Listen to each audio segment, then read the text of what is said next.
Welcome back, everybody. The Grand Tactician, Civil War, Grumpy Grandpa Gaming is going to be episode 2 of our Union live stream campaign. We've got a few of you guys in the chat already. Who's all in here? Grimmer, Grim, Riley, Rainy Day, Josh. How we all doing today?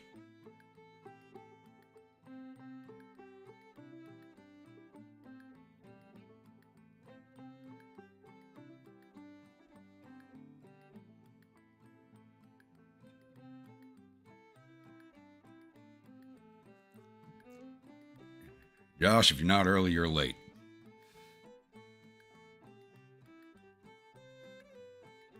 And I finished up what I had to do, so why not get going?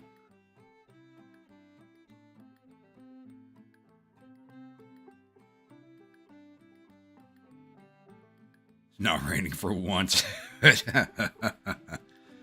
One of your, 60 or so dry days of the year?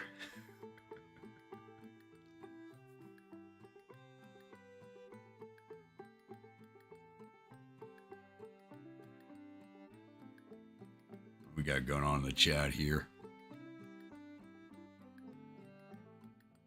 I can't watch History of the World on YouTube. They cut out all the good stuff.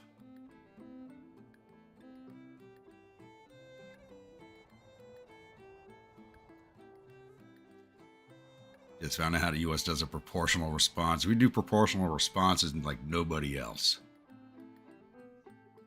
At least we ain't carpet bombing the area. We should, but we're not.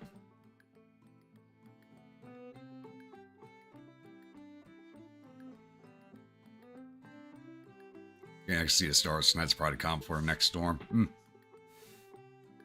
Could be.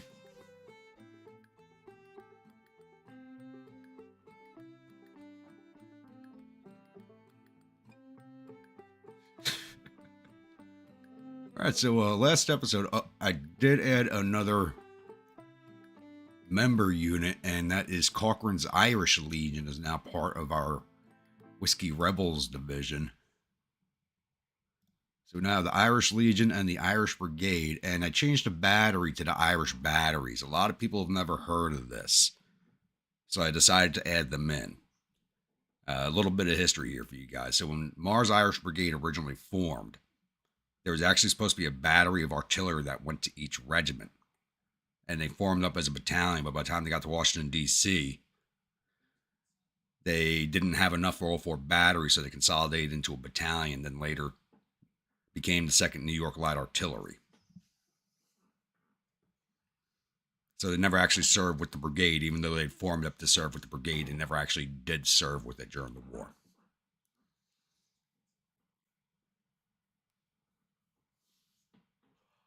Yeah, but they're dropping precision strike munitions. If those things were carpet bombing, you'd know it. Last time I seen them run a carpet bomb with those was back in 03 during the Iraq invasion when I hit the trenches just outside of Kirkuk.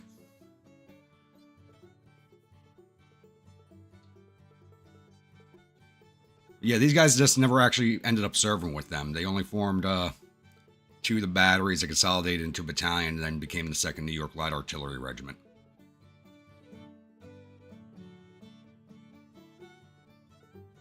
Dark Horse, how we doing?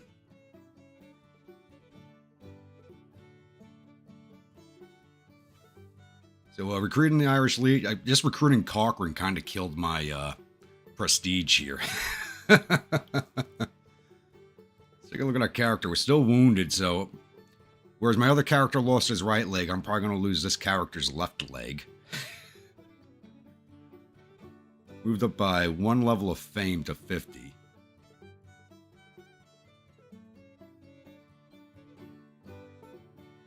So we're still a contrarian, we're still outrageous, we're still a drunkard, and we are heroic. We just need the suicidal flag bearer now and the liberal lady to join our camp. Possibly the gunslinger if we can get him. Headquarters, we still don't have an adjutant in general, but and what can be, but we just don't have the prestige right now. I'm just shy of prestige. We have 115, he's 122.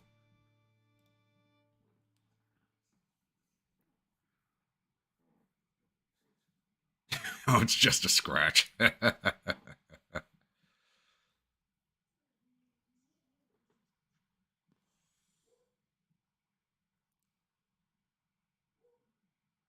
the right leg or left leg, not the third leg. Damn right. Damn right.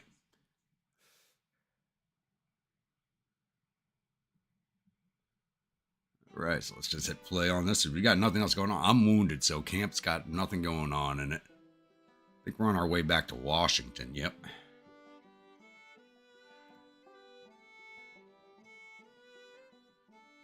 Eric, how we doing this evening?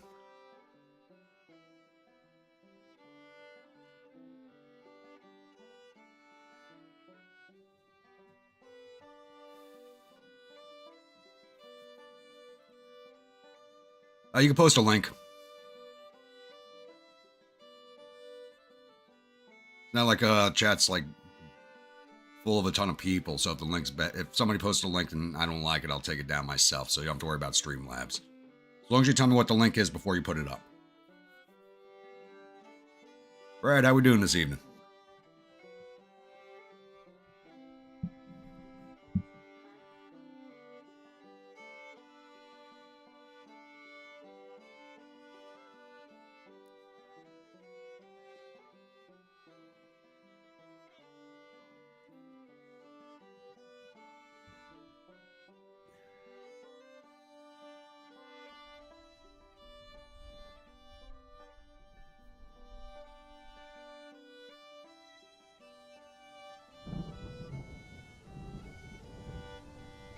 Yeah, go for it. Send it up.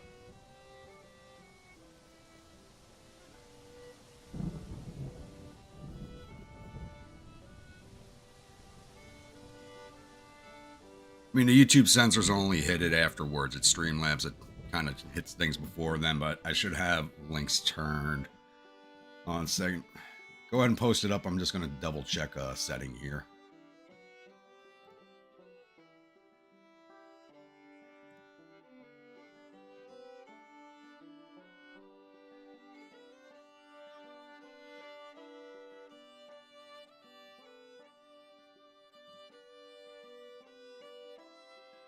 It should be good. Post up.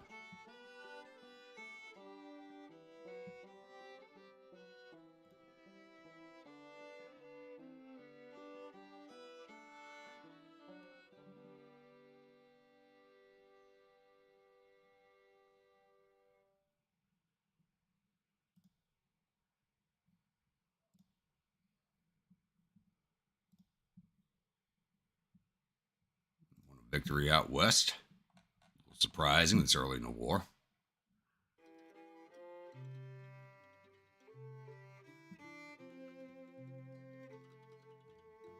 How many Shenandoah has now slipped outside of Frederick? Where the hell did they come from? Oh, they pushed the Army of Occupation out of the way. They were in Winchester.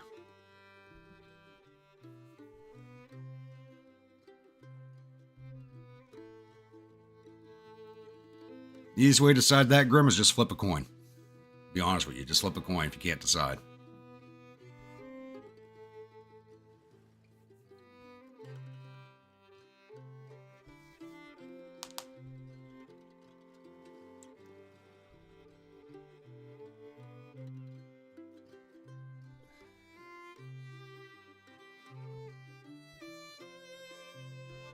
Actions. I think we got one running. Yep, still running by stocks. Be done in 19 days. Okay. Just like the last campaign, there's a sword I want to buy in this campaign, but it's expensive. And I have to be a division commander to get it, too.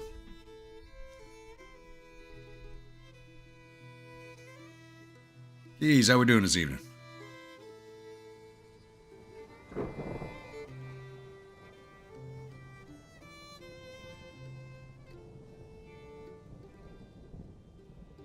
So we're going to let the Army of Shenandoah run roughshod through the... Oh, we got to chase them. They're heading to Gettysburg. We've never fought on that map. We got to chase them. Come on, McDowell. We got to chase. I don't have the prestige to order the damn corps around, so...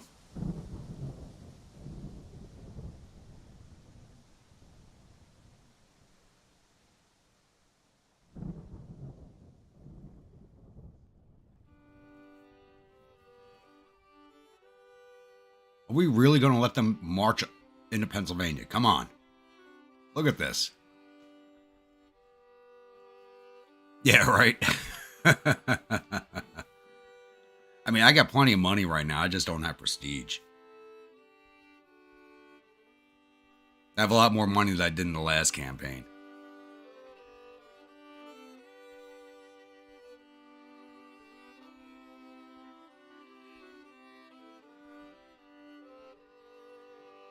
I mean, they're marching to Gettysburg right now, but we're not chasing them.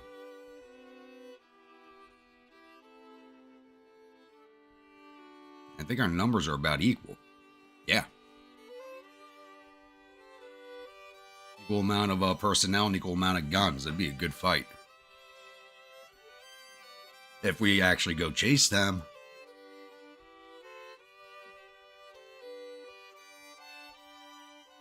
I called it. We just lost a leg. I called it. We lost a right leg in the last campaign. We lose a left leg in this campaign. Your leg injury did not heal, but the wound was infected and partially rotten. The doctors had no other choice but to use a bone saw and amputate the leg and to replace it with a wooden one. Without the leg, your natural initiative is permanently reduced. Only whiskey seems to ease the pain.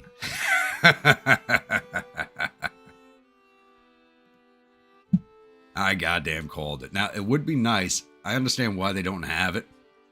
But instead of having the this symbol here, it'd be nice if they actually had, you know, a picture with a wooden leg, but they'd have to redraw all the pants. I think that'd be a nice quality of life thing, though. Oh, just like the last campaign, we're going to slap there's going to be a steel spike in the bottom of that peg in case any rebels get close enough for me to stab them in the face with it. As long as I'm still on my horse at that point.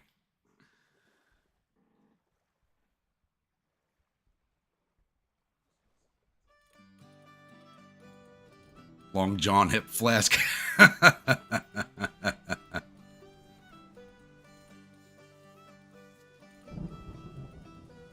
You're almost to Harrisburg and we're still not chasing them. What the absolute McDowell?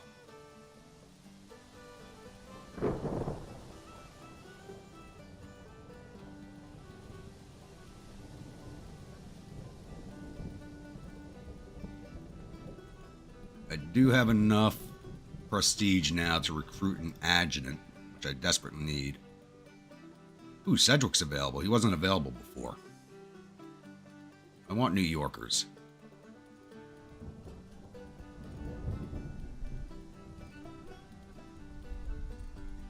Delafield's in New York.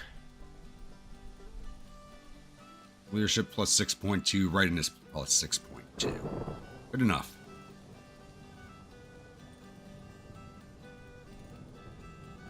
Shouldn't have had the extra bottle of whiskey during the battle. Hell no, if my adjutant doesn't have an extra bottle of whiskey handy at all times, I'll kick his ass so hard he'll be fucking serving in the future one of my grandson's fucking torpedo boats in the Chinese Navy.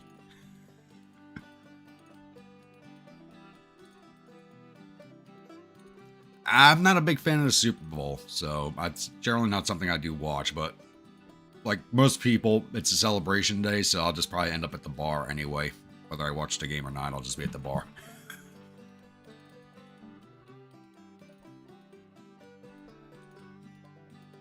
Chris, how we doing this evening?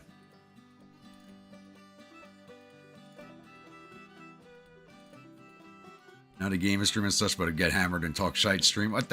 Isn't that one of my normal streams anyway? That's basically what it is.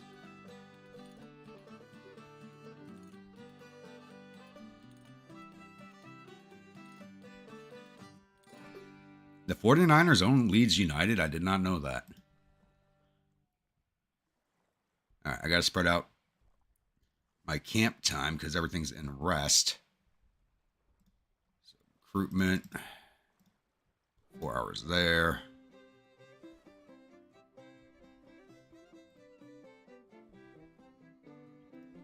Leisure time at the drinking tents, 4 hours.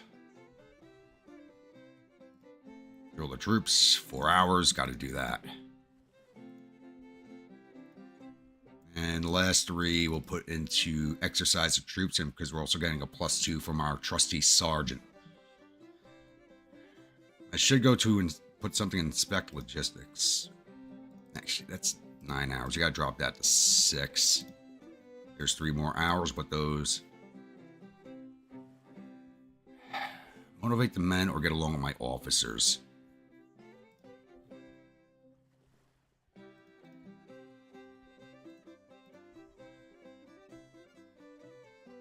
I gotta get along with my officers.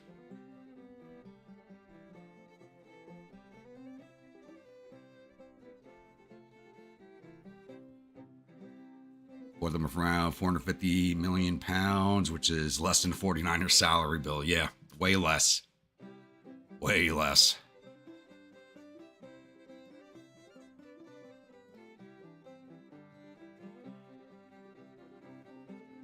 Army Shenandoah's come back south. They're leaving. Come on, we couldn't chase them to Gettysburg. Come on.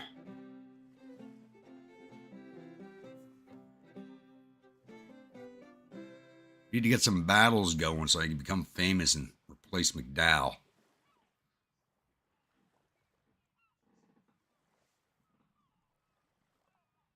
So, channel members, I know, Grim, you're waiting for a cavalry brigade to open up. I got one infantry brigade from New York that's open if anybody wants it. We got the Irish Legion and Irish Brigade, so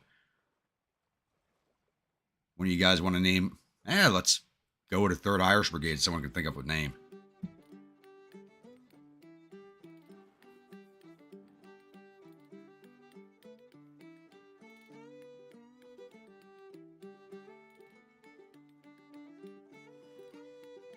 Season. Bartender, it's the Super Bowl. Why are you here, Grumpy? It's a good day to be here for whiskey, a better day to be here for drunk women. My bar at the Super Bowl is mostly bearded ladies, so I don't know about that.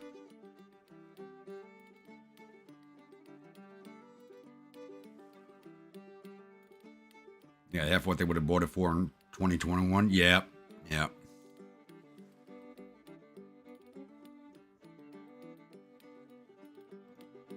Thankfully, we have McDowell, not McClellan. McClellan's in charge of the Army of Occupation, wherever the hell that is, over in Cumberland. Boondock Saints Brigade. The Guinness Legion. I like them both. Kind of partial to Boondock Saints Brigade. Wish they'd make that 3rd movie already.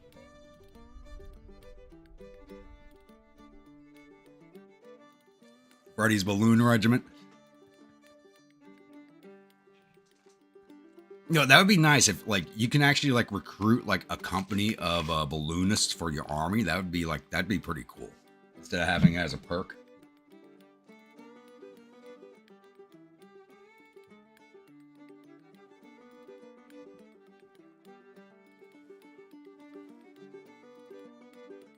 All right, action accomplished.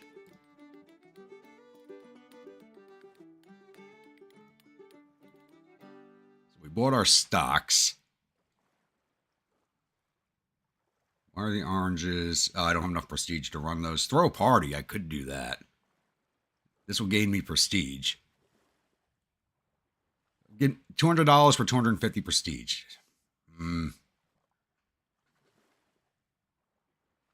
Or I could spend $1,000 for a fame increase. I don't need the fame increase. I'll get that.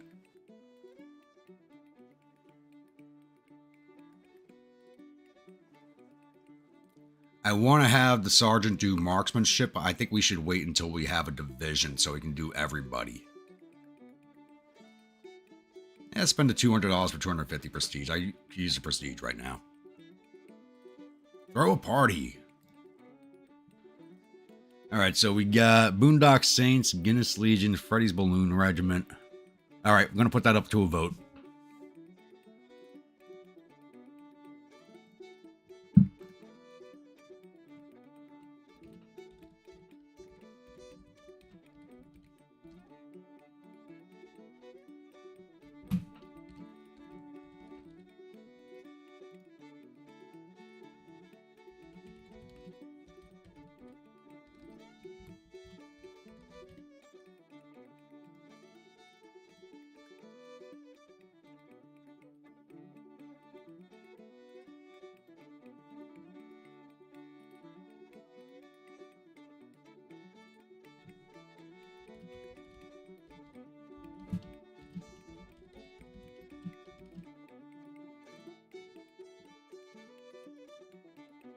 Oh, I like that.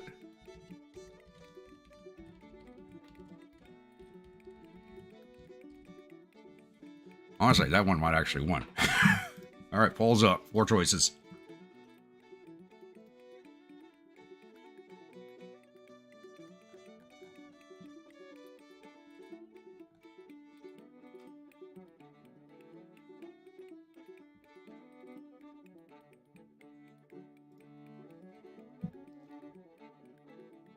Nope, they're already back down this way. No, that's the Hampton Division. Where the hell did the Army of Shenandoah go?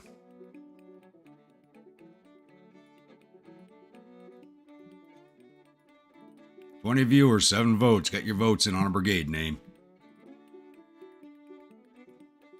I'm going to close it in 1 minute.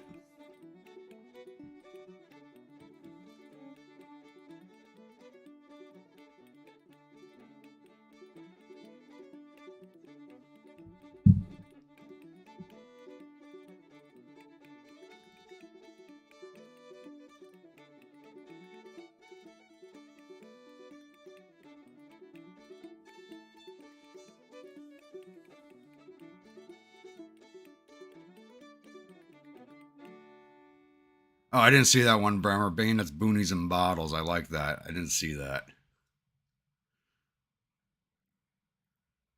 30 seconds left on the poll. Only 10 votes. 19 people watching. Let's get some more votes in there. To be honest, you're not sure it'd be worse, McDowell or Polk. You know, I'm an apologist for McDowell. I straight up, I'm an apologist for him at first Bull Run, but for what happened at second, there's no apologies for the man.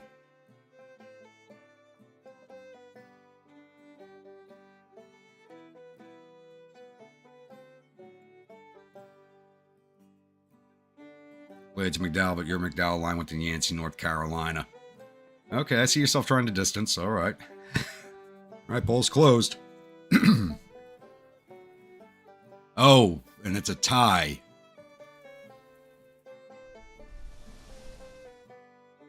Boondock Saints Brigade and the Guinness Legion are tied. I'm going to run a second poll with just those 2 names now, because they tied up.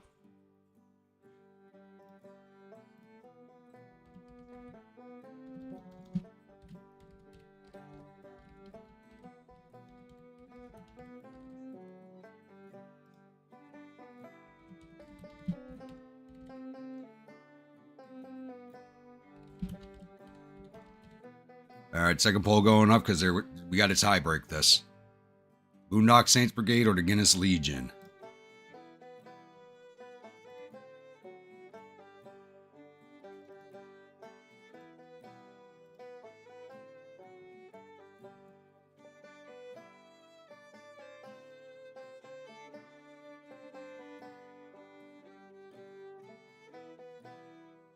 Next door having a party, bet they shout over the fence when they need a problem removed, probably.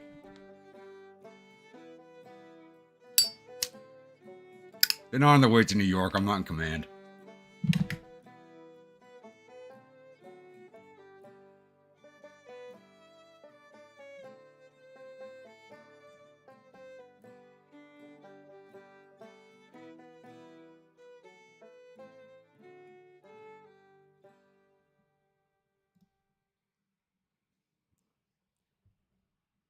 All right, 30 seconds left on the poll. 11 votes.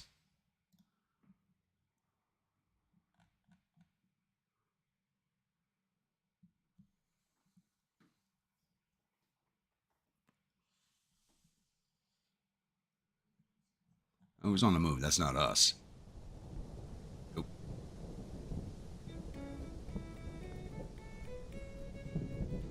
And poll is closed. Looks like the Guinness Legion won.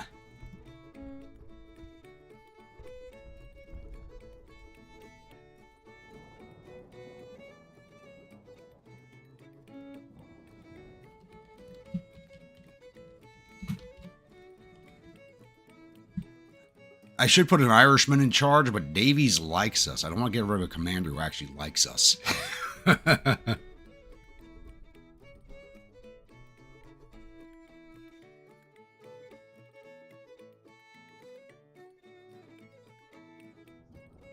Drunk driver and a wife beater. Love it when he turns up. Oh, God. Are there better weapons first yet? No. I know there's better guns for artillery, but I don't have the prestige for them.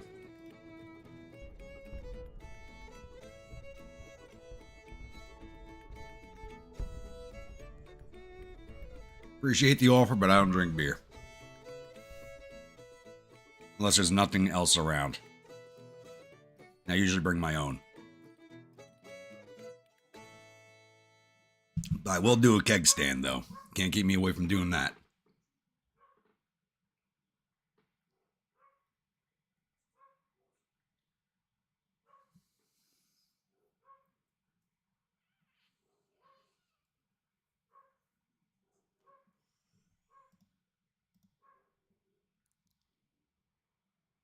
We're in the green, but it's winter season, so it's better that we don't move.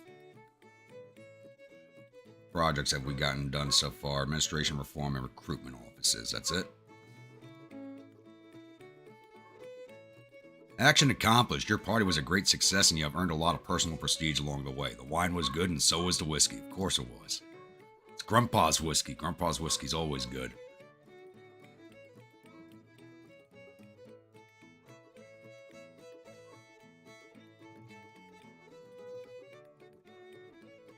I should learn how to distill whiskey and bottle it myself. Call it Grandpa's Best.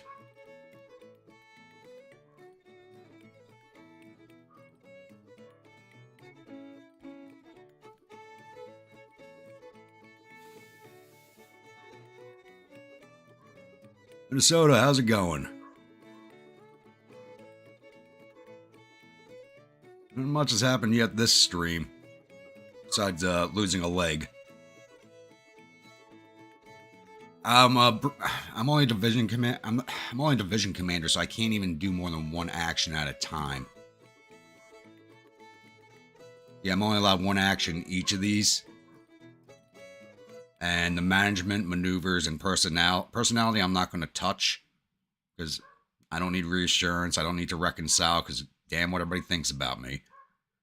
But I want to save the maneuvers and management for when I get a core command. Because then it'll be worth using them.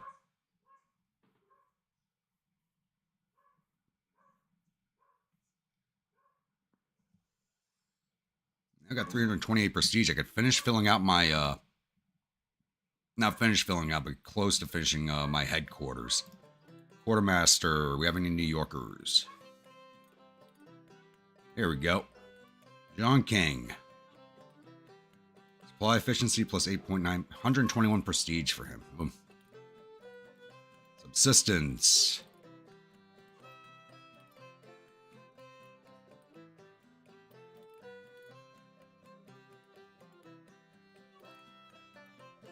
New York, there we go.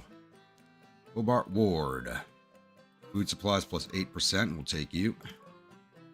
And I don't have enough for an ordnance officer. Okay.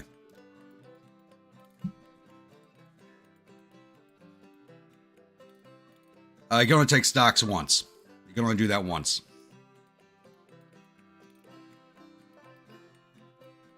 Hello back to you. I haven't been to France in a minute. I got to get back down there again. I got to get back over there again. I had a fun time last time I was in France.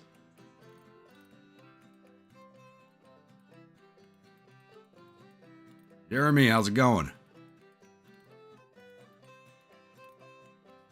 Better poll. No.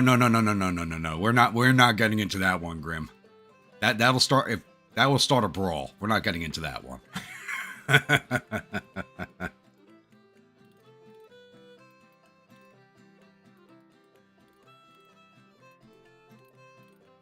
I don't think there is another one after stocks. Or at least not available to us yet. We can gamble or we can do some fundraising. But I can only do one action and I already used it. So I gotta wait till I get a promotion to get another use. Remember when Admiral Grandpa gonna get that tattoo? He already has it. He got that when he was a young ensign. Remember mentioned horse and summoned you from your slumber.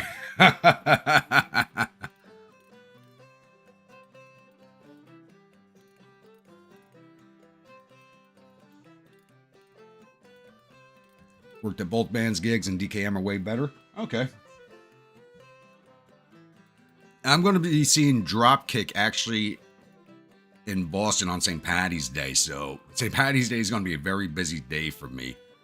So I'll be in Manhattan from the night previous, getting drunk with my old unit, marching in the parade as the Civil War color bearer. And then from there, I'm immediately jumping on a train up to Boston for a Dropkick Murphy show. It's going to be a long day for me. At least I'll be able to get a 5-hour nap on the train. And hopefully, you know, if the conductor wakes me up at Boston, kicks me out, hopefully. I'll probably just tape a sign to the side of my head that says, "Wake me up at Boston."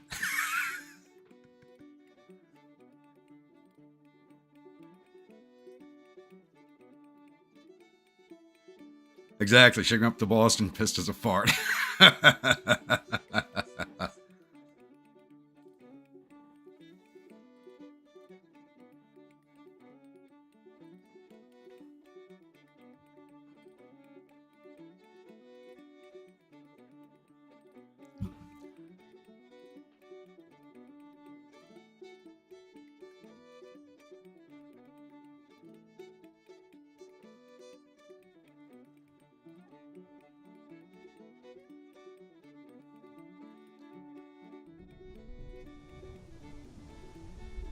So if the screen's going sideways, I'm looking for something.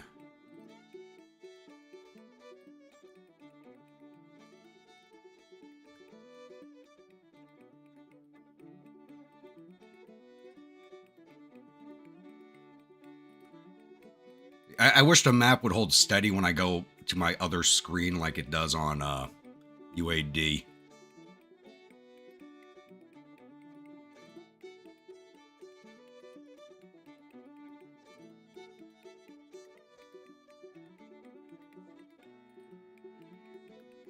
And it's every time I hit my scroll button, the map's moving in and out. You gotta be kidding me.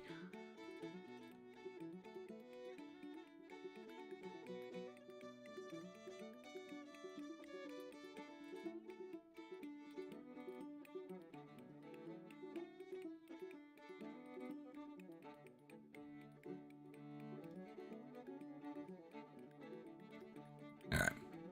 I'm not seeing what I was looking for. Alright.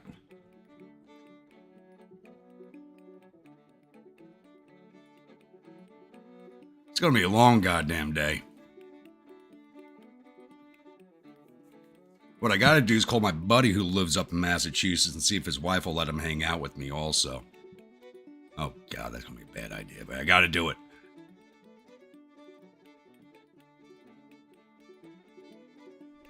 Allegations of treason, really?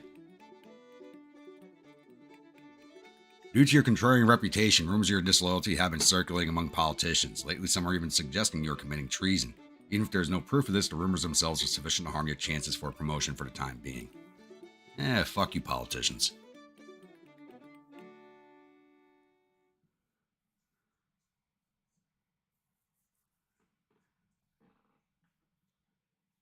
Is the screen going sideways or your chat going sideways? If the chat wasn't going sideways, it wouldn't be one of my streams. Boston in England is a swampy fenland down south. I had no idea. Huh.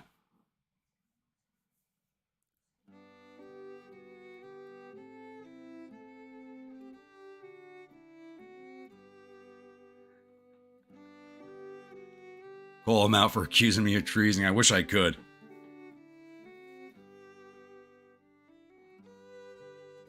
I mean, we're camped in Washington. All I gotta do is walk down to the Senate and go, "Get out here, motherfuckers!" Surround it with my division and tell them whoever called me out, "Come on, let's go."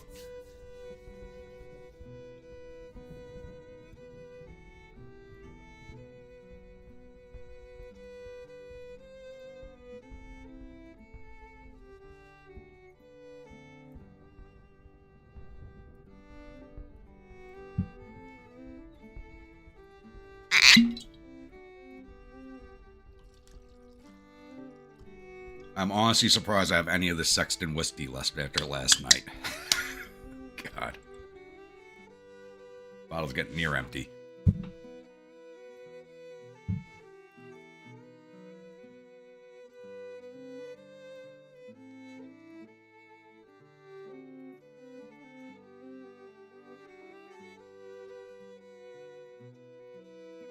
Florida driver's worse than everyone tries to get brights on. Yeah.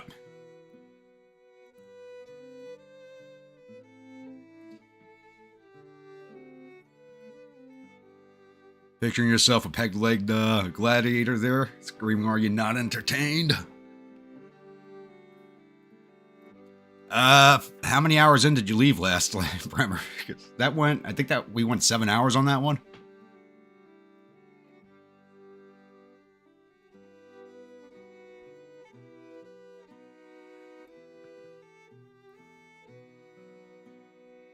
Next door's doing karaoke now. Oh dear Lord, I happen to like karaoke as long as it's good karaoke.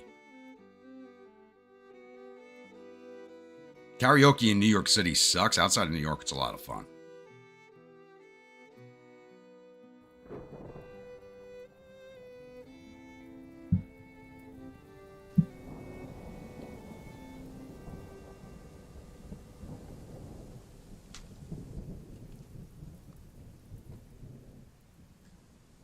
I actually stayed at what you consider a redneck Riviera hotel down south during my last trip.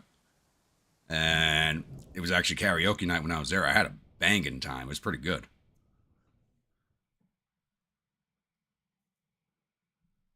I hate to say it, Southerners when they're drunk can sing.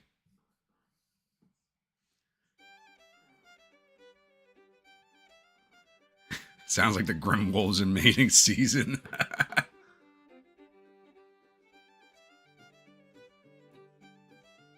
You get to take a shot of whiskey for winning, Grim.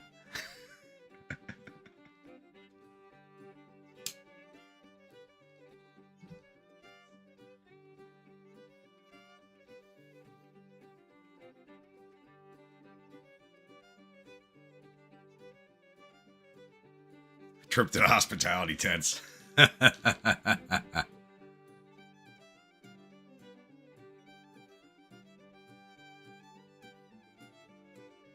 We need to get through the winter.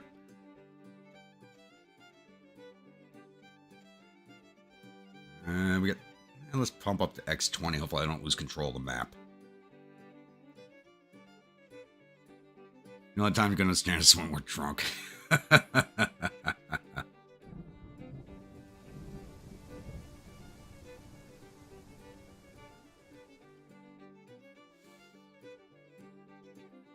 At least I get to see snow in game, unlike real life where we only had that one little dusting. Looks like New York City's snow drought's going to run into next year at this rate.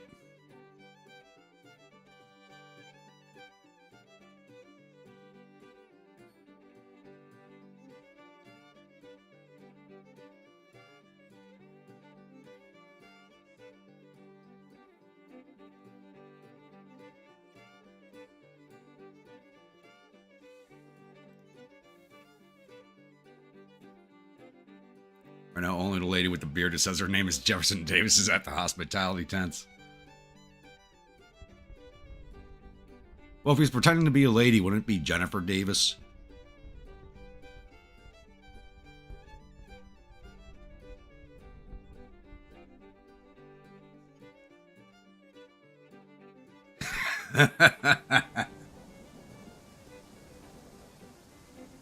Oh, come on, Grim. If she sees Jennifer Davis, she won't be as jealous. Don't worry. She just won't understand.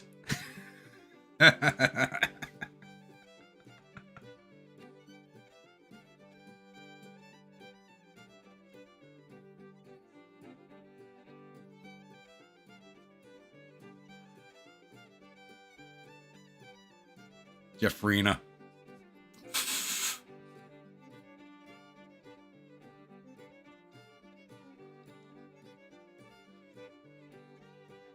I mean, it would be even worse if she saw you sitting around watching only grunts.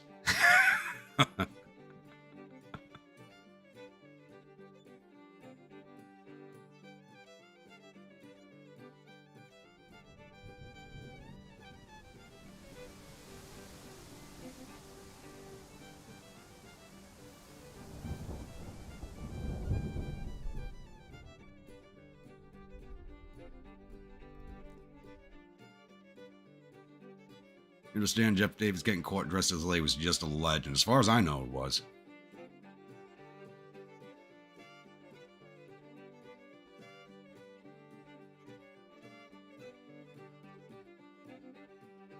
Get your boot camp beasties on.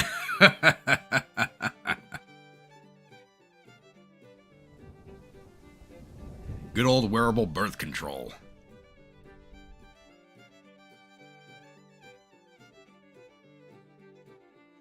I don't even think they issue those frames anymore. They actually have like modern frames for glasses now. It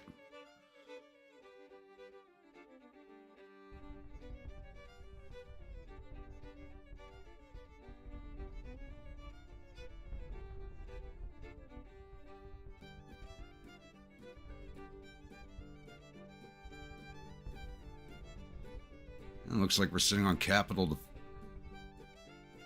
Oh, we have a clear run to Richmond. There's nobody south of us. Come on, McDowell.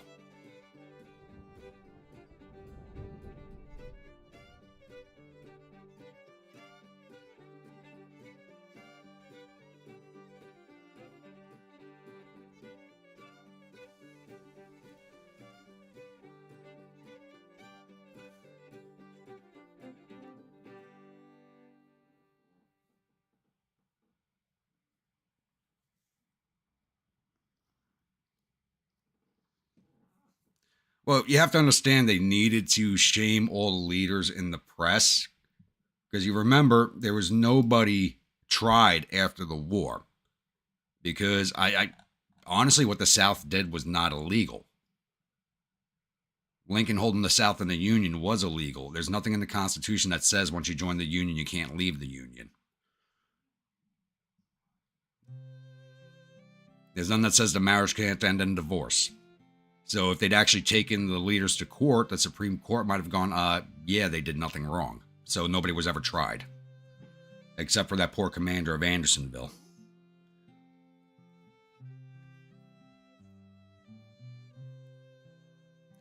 If I actually had hospitality tents and let him in, we wouldn't move anywhere. Then again, I can leave him trapped in the tent and then go issue orders from his tent.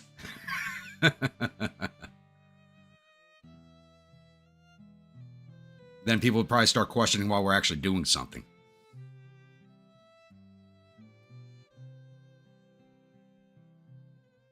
People would realize something was wrong when the army starts moving.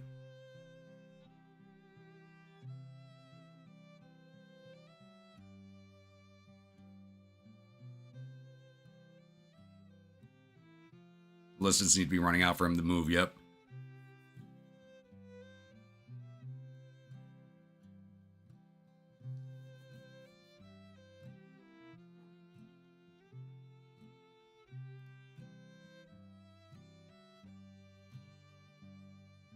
Two corps sitting north of us now at Gettysburg.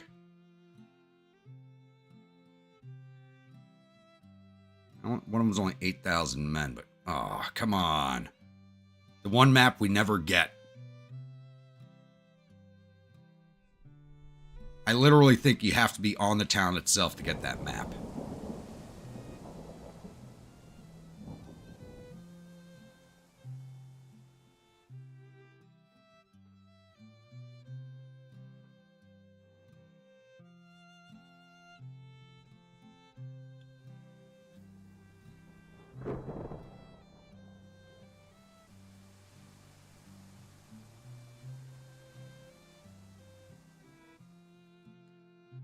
This is true. Parole paper said they would not be punished.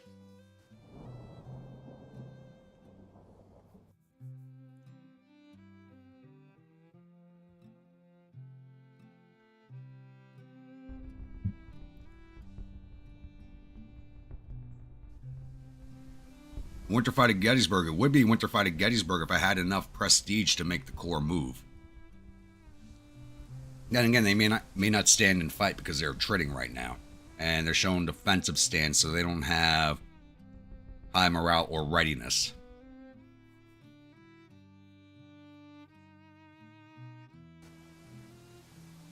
There were 32,000 men in the Corps now. How big is it getting? First Division's got 4 brigades in it. Damn.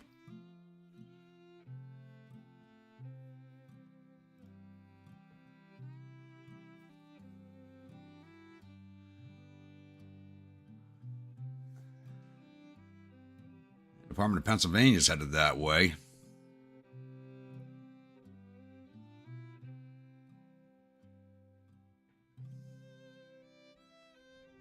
See if they actually fight. Surprised they didn't push north into Harrisburg to secure that supply depot.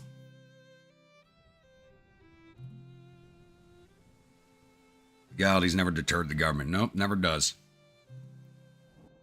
Because even when politicians break the law, you never really see them get punished.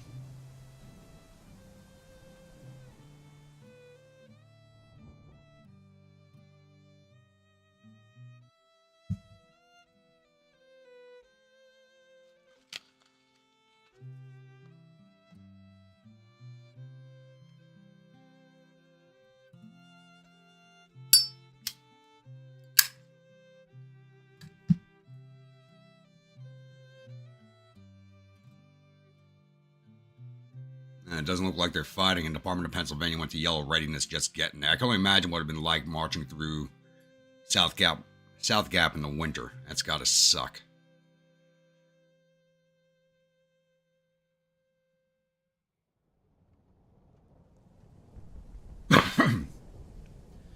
Always easy to ask for forgiveness than permission. That's true. That's how I've lived my life. And I don't even ask for forgiveness.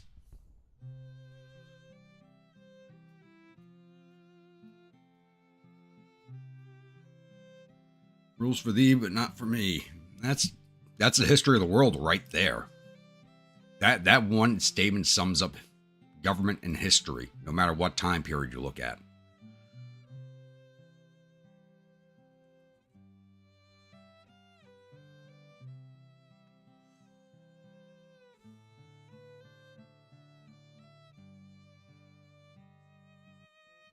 How much prestige would it get us to go to there? 181 prestige.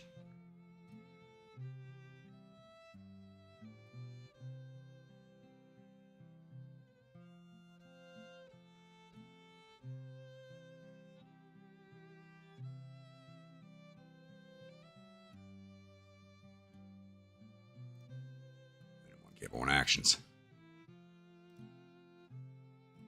There's nothing I can do right now that'll give me any more prestige.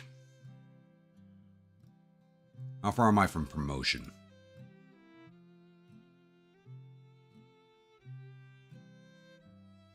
I'm only 52% of the way.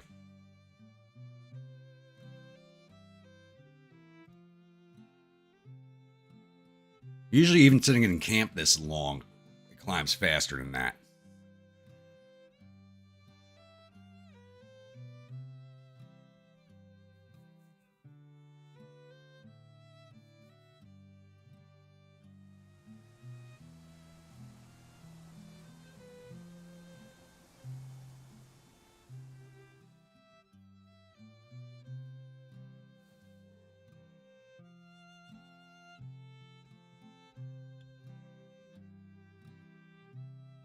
Whoever, I forget who was looking to post that link earlier. Did it ever go in? Because I haven't seen it pop up.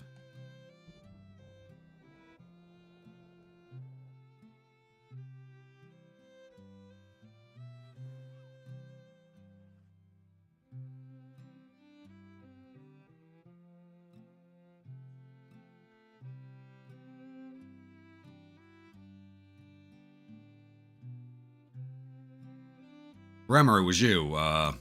Did you ever try posting it? Because I never seen it pop up. Promotion's already cost you a leg. When is the arm coming?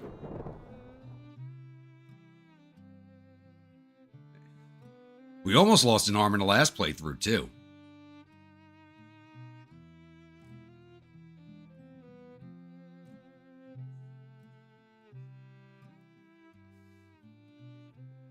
The lack of morals. Word of your recent outrageous behavior has traveled far and wide, all the way to the government. Your name sparks controversy, and chances of you getting promoted to a higher position are slim for the time being. I'm only halfway to getting a promotion anyway, so it don't matter. Screw what you boys think.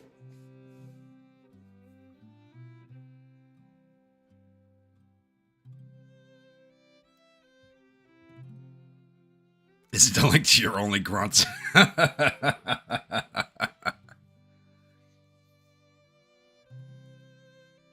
You know, I'd actually thought about going into my channel page and creating a new membership level called Only Grunts and putting it at the most expensive level it is, but I have a feeling somebody would accidentally hit it.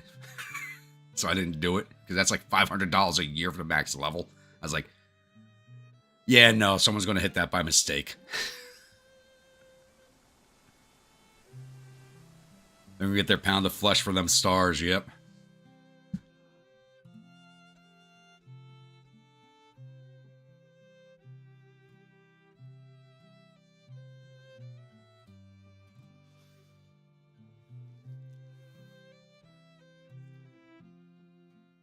Enroll in Only Grunts today. You get to watch pictures, look at pictures and videos of me relaxing in my lazy boy, reading a book and sipping whiskey, and sometimes making an outrageous comment.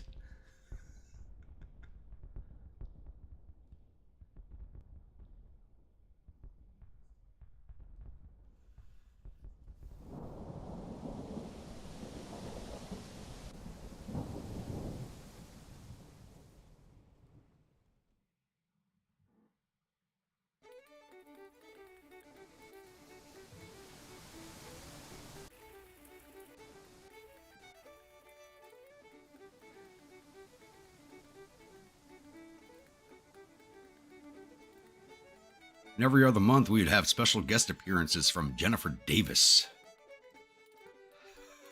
Show us your brogans.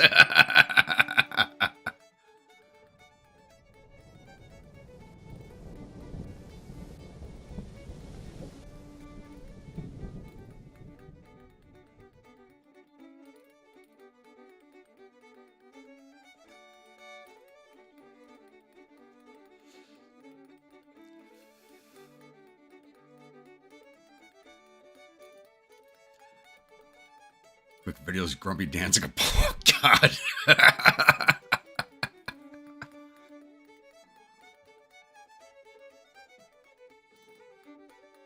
A flagpole.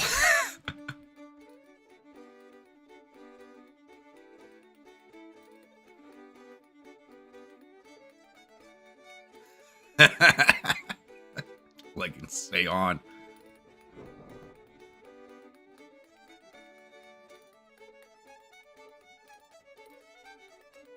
Well, I'd definitely dress for the time period, so it would be the full underwear set.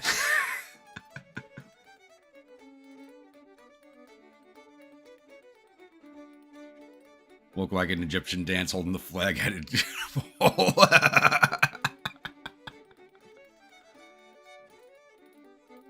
Sorry, babe, the peg leg stays on. It's an extra toy in bedroom. Come on, you know it stays on.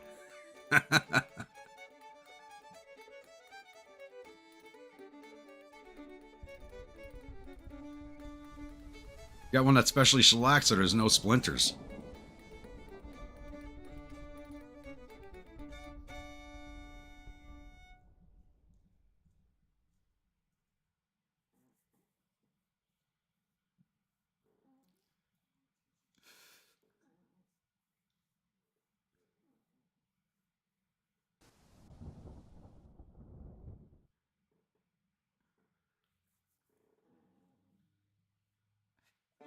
Remember reenacting Tom Cruise role where he slides in a room with the shades on.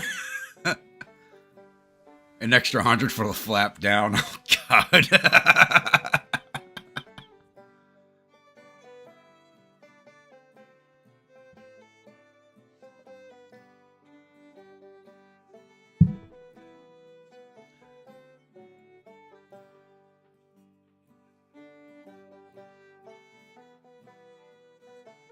One of these days, someone's going to report us to YouTube, but fine.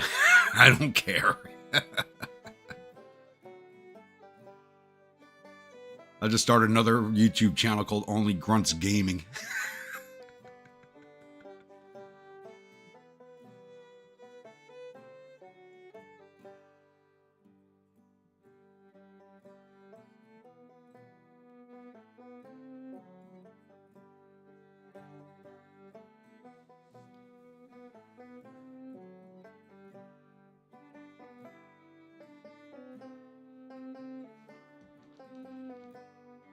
How do we go from green readiness to yellow readiness? We increase our size? No, what the hell's going on there?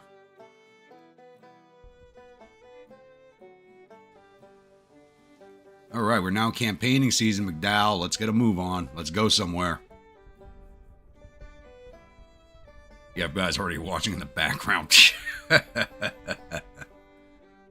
They want to watch me, they got to spend a fucking day in my head. Then decide if they want to watch me or not. After they get out of the psych ward.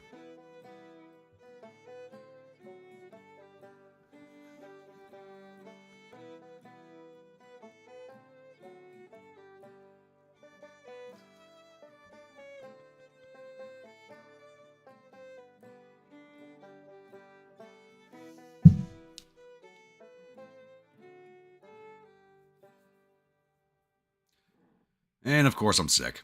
Yay. Oh, are we heading to Gettysburg? We got movement orders. Where are we going? Please tell me. It says Gettysburg. Let's see. I'm rubbing my hands in anticipation right now if we get the Gettysburg map. The big guy's taking his 10%. Yep. Well, it's YouTube. They take 30%.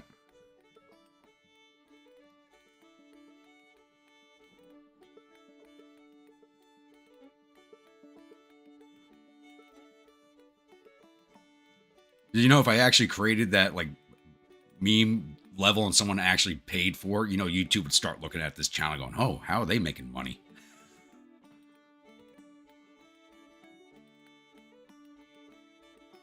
He has orders to move, but we haven't moved yet. Oh, now we don't have those orders to move. Make up your mind, damn it.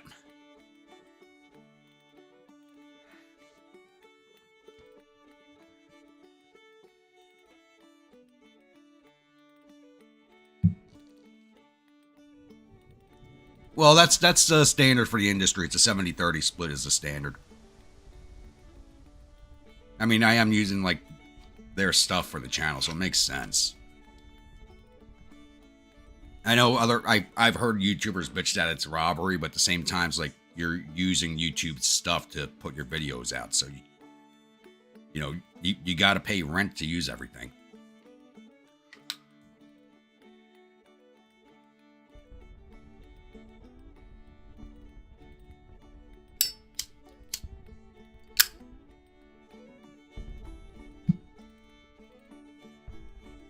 So it's like I don't feel bad for YouTubers who bitch about it at all. It's like this is real life here. You're using their servers, you know, they're using their algorithms. They have a whole support staff behind this. You got to pay for that.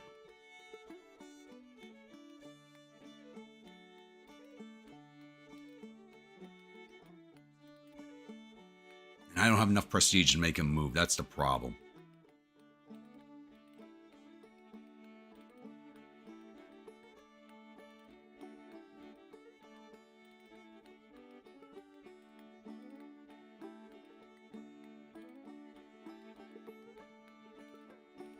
Looks like we're no longer 6. So I got to reallocate my camp points again. Oh, I didn't have to this time. Oh.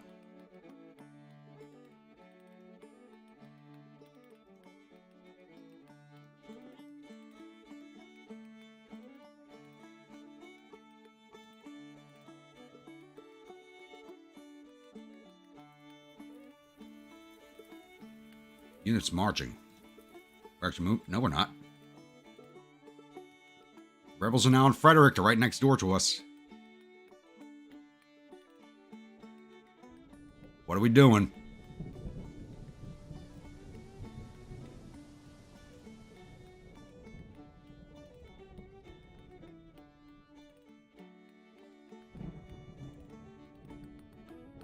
They took over Frederick and ran south, and we're doing nothing. You've got to be fucking kidding me.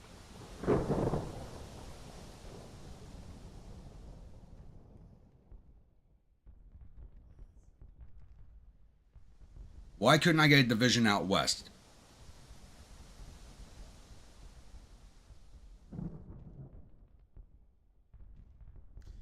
I have the NCO companion, and that's the only companion I have so far, which is really weird.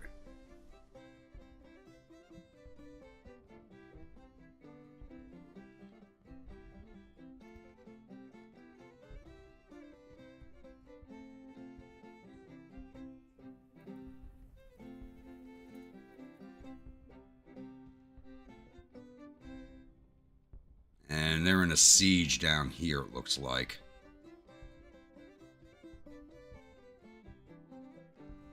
Yeah, it's a siege at Fredericksburg. That will probably lose because the Department of Pennsylvania is in the red.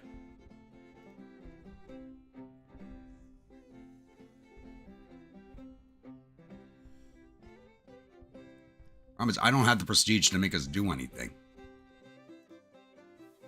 Actually, let's take a look. See if those weird number... Yep. We're seeing those inflated numbers again. Not as bad as last campaign, though, but we'll see when we get to 1863 what it looks like. Yes, we do, Dark Horse. I don't have the prestige to upgrade anything. I only got 91 prestige.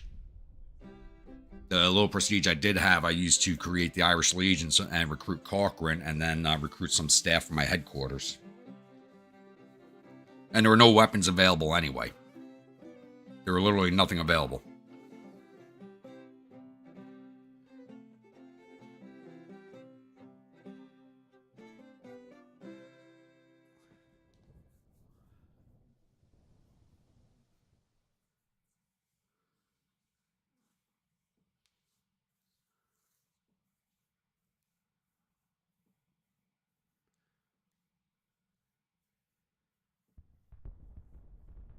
This is horrible. But Army in real life, hurry up and wait.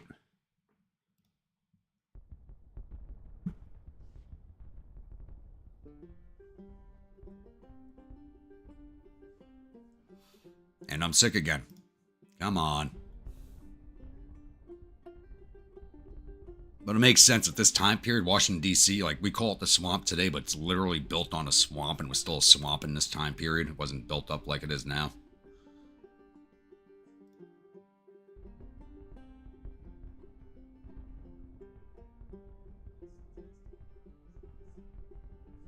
War's gonna pass us by, yeah.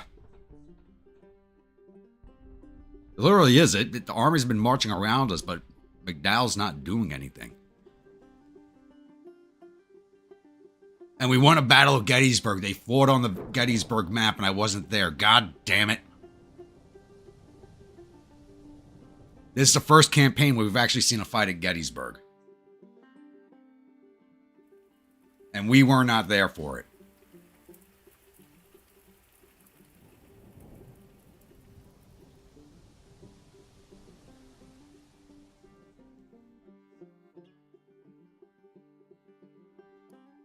General A.P. Hill Grandpa wants to stay in his tent. Why wouldn't I want to stay in my tent? We're not doing anything. We're not fighting, so I might as well just sit in my tent and have ladies visit every night.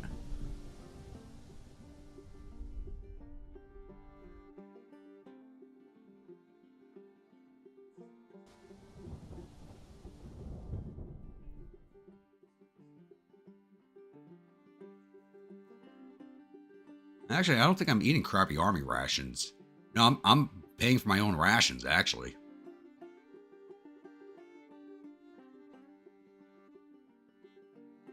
But bad weather and my issues with alcohol keep my health down. But then again, if you look at the last campaign, there was no health in my health bar. Yet I somehow lived throughout the entire campaign, so...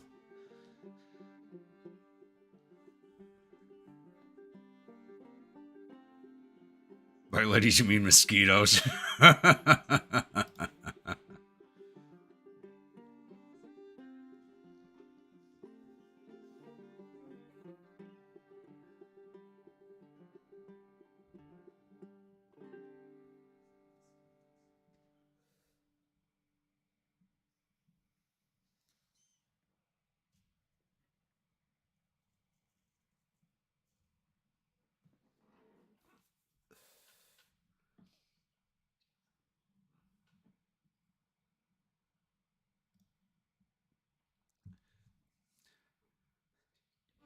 Yeah, my heroin did keep me going.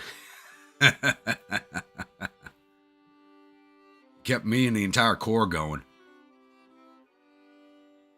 I still can't believe we pulled off that victory in the end, slipping through the mountains up into DC. That was amazing. We went from pure desperation to going, holy shit, we won.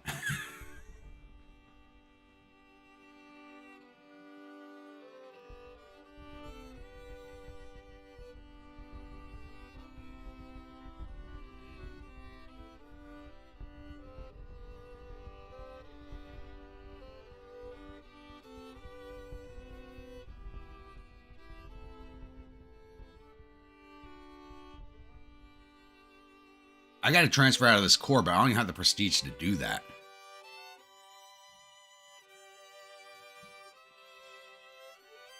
That's the worst part about this. We don't even have prestige to do that.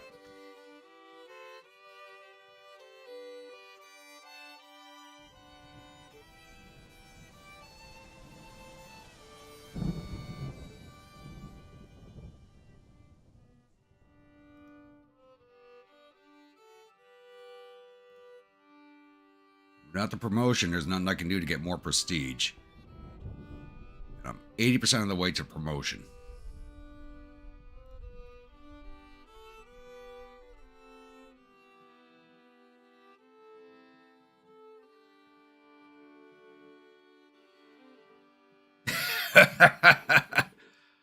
You know, it's funny. I was talking about my friend up in Mass. His dad was he served in the 173rd during Vietnam.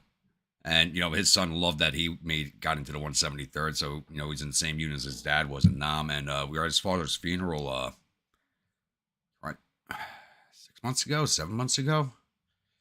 And he found some old photos of his dad where he's posed with all the ladies of the night. And I'm just like, you know what? I served in the army. I thought I was cool. Then I'm like, but I'll never be as cool as being in the city of Saigon, posing with ladies in the nights while holding a rock and roll 16. I'm like, those are badass pictures.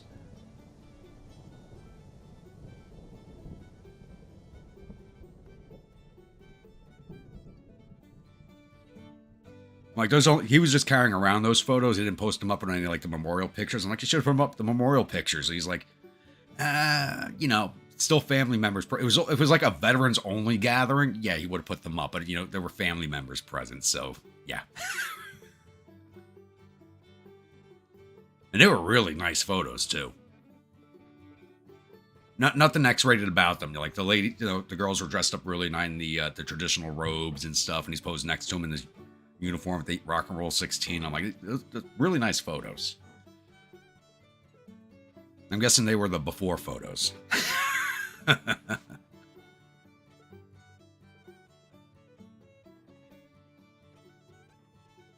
Or if you get that transfer, a few minutes later, McDowell will be taking over again. Yeah. Or McDowell will actually march off to fight somebody right after we leave the Corps.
He's not concerned for my well-being. He's probably happy that I'm sick. If we do get into a fight, I won't be getting all the glory.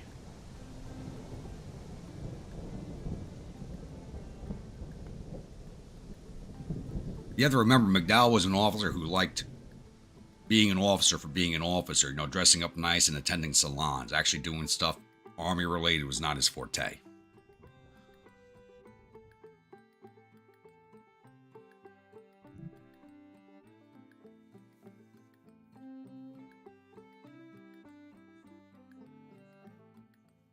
But this is ridiculous. We're now in June and we have not done a goddamn thing.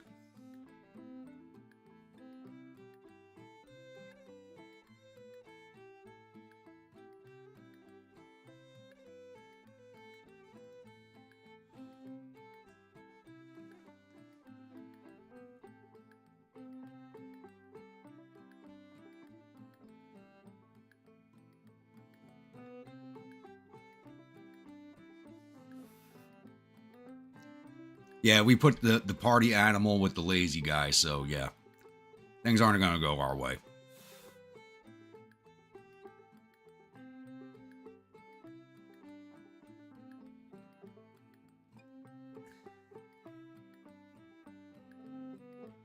What we got to do is transfer to Grant's command so we give Grant's XO a heart attack every time he comes to visit our camp.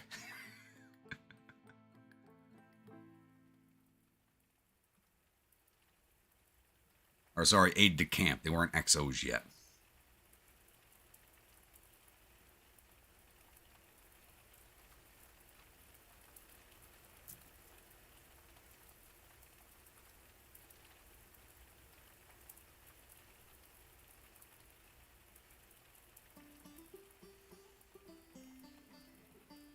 Ooh, aren't Potomac's coming north? Are we going to get us a fight?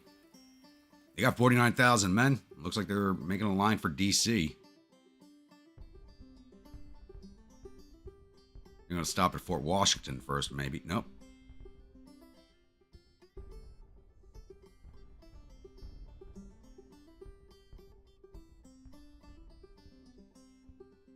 Coming upriver and besieging Fort Washington. All right.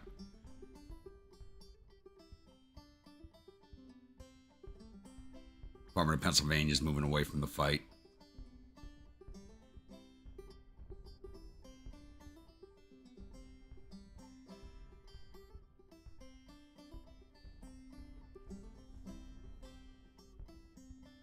Let's see. We may actually have a fight coming up. I'm hopeful.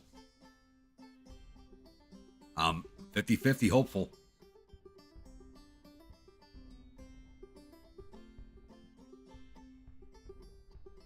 We gotta do something to drag my sick ass out of my tent, which I'm not sick anymore.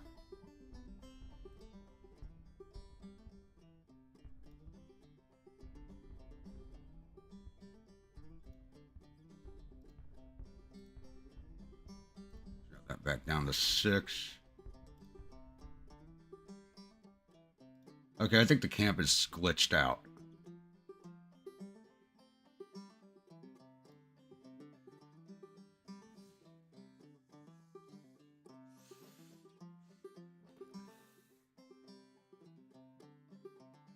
You know, my character's just laying in his cot right now. You know, hey, bring me whiskey, like every hour or so.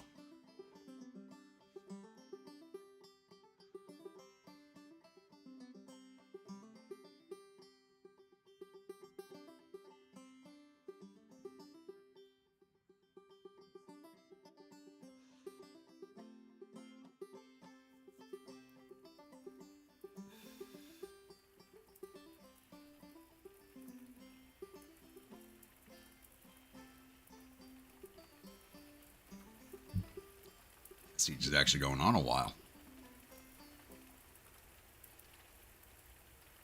They're going to win it, but it's going to take a minute.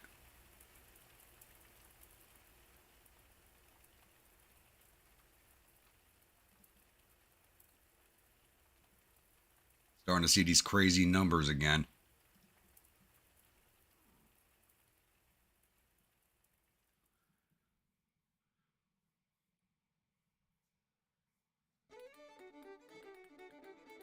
In one battle, McDowell, seeing how you fought a full bottle in one hand and empty in the other, he said, hell no, we need to keep my suicidal drunk away from battles. I don't want to die. Yeah, we lost Fort Washington, saw that coming.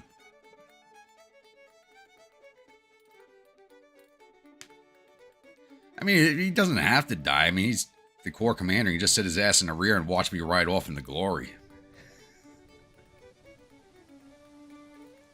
You know, you can see my division standing still as I ride off half tied to the saddle at the enemy. My division cheering me on from the rear.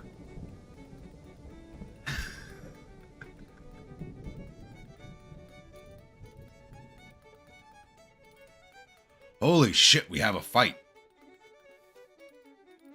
Holy crap.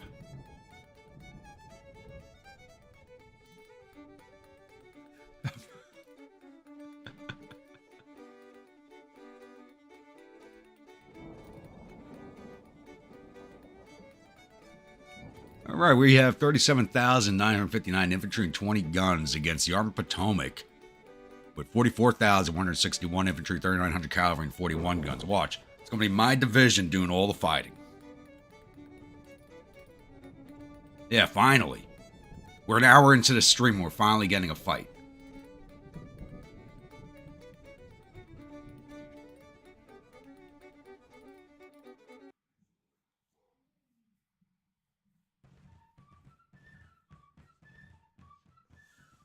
Battle of Aqueduct Bridge.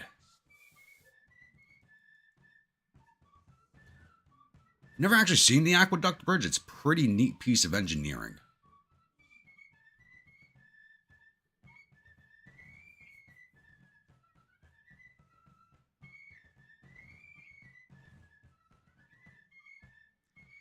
Joe and Grandpa's yelling, "Where's my bottle of whiskey?"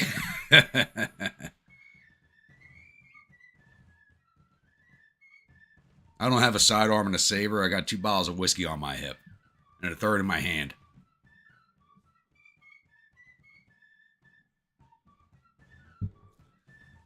And another one hidden inside my peg leg.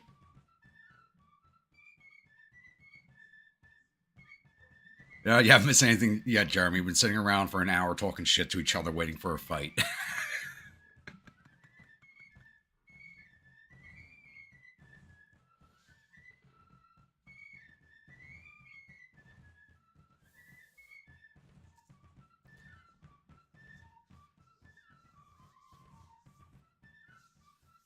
The only thing you missed was our talking about plans for an Only Grunts channel.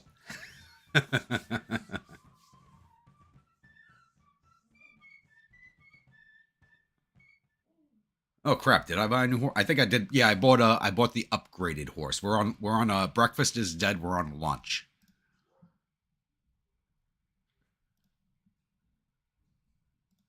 Where are they coming in from? Oh, straight south of us.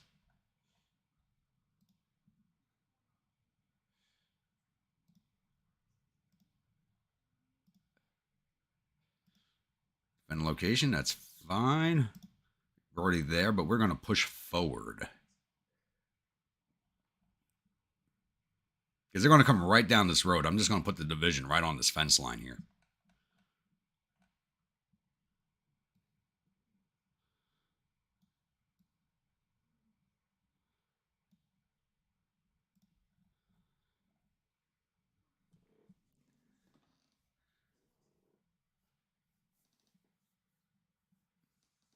Only peg legs.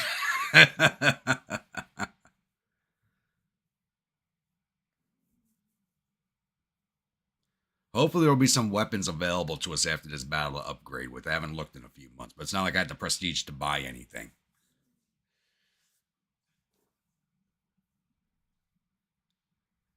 Where'd your toes go, Pix?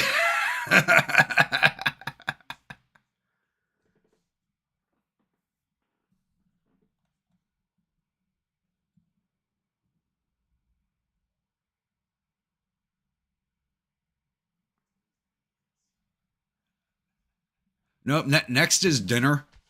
Then after that one dies, it'll be second breakfast.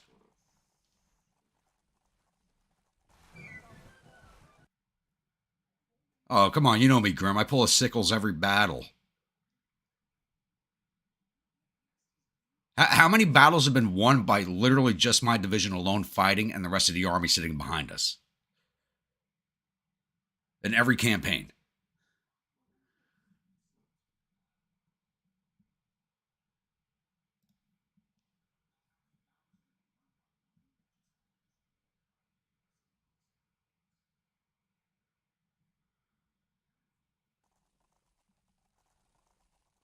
Here they come right up the center road.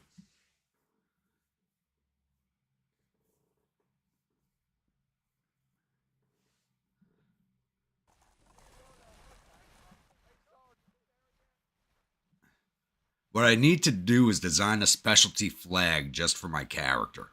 On top of making my own avatar picture, I got to do a specialty flag for us.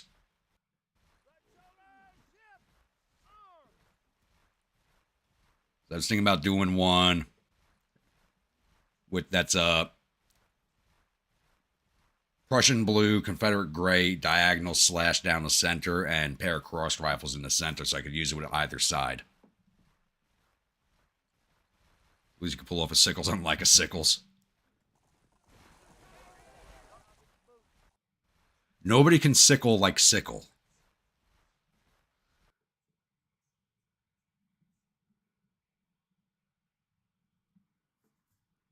You know, if I ever do merch, I think one of the first things I'll do is make a sticker that says "Live life like sickles."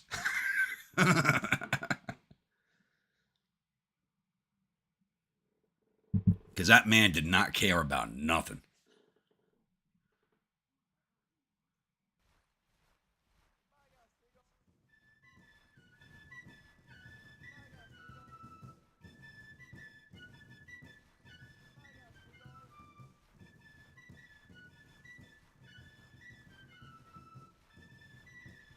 Sickles and giggles. Dustin, how we doing this evening?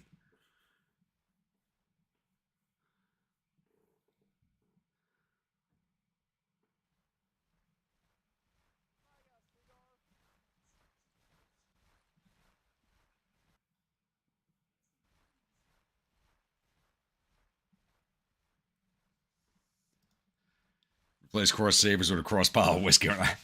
I was thinking about doing that actually.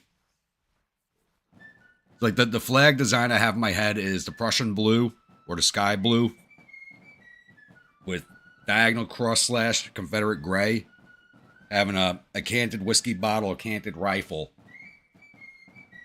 and maybe a cigar running up the center, kind of like looking like the ADA symbol, but the cigar in the center, crossed whiskey bottle, with a crossed rifle.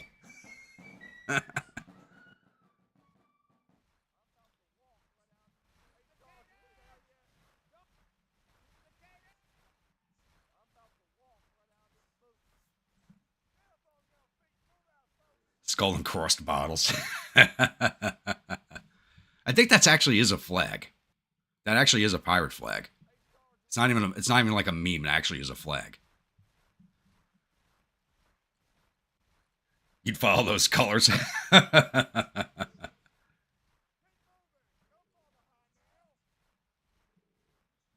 that sucks, Dustin. Actually, when I got sick a few weeks ago and I was down for about those 2 weeks, I'd actually thought it was COVID. It actually turned out to be pneumonia.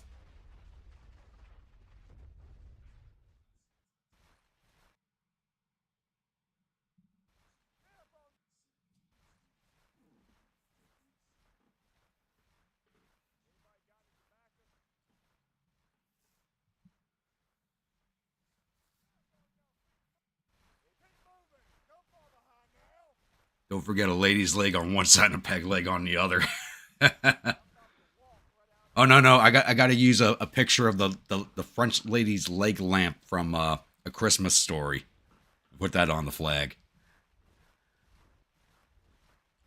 It's from France. It says fragile.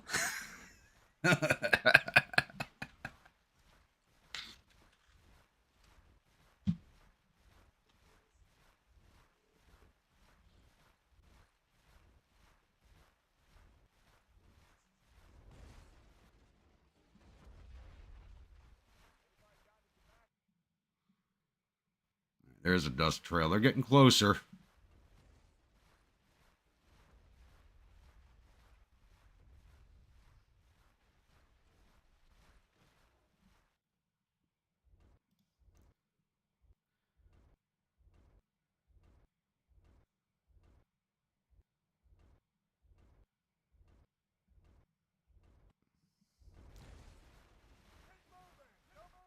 Yeah, the thing is, like, AOM did it. They added a lot of extra flags that you have to go through paint, and you got. Problem is trying to minimize it down to the size of the game and still have it be viewable. Is the issue. I don't know shit about paint, so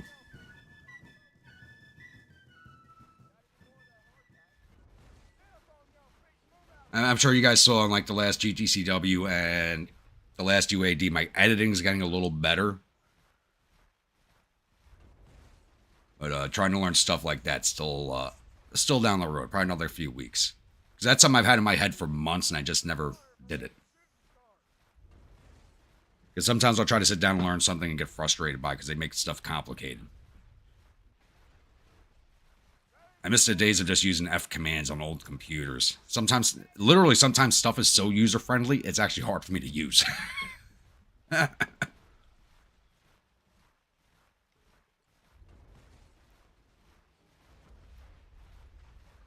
only series I've been watching is yours. Not losing a week, like a week series.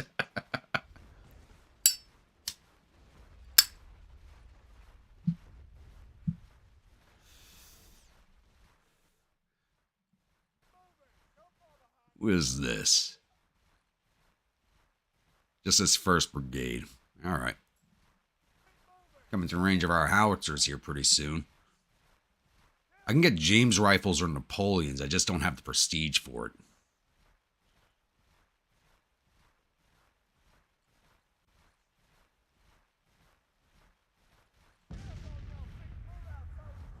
Irish Brigade. Irish Legion. Oh, I gotta change the uniform colors.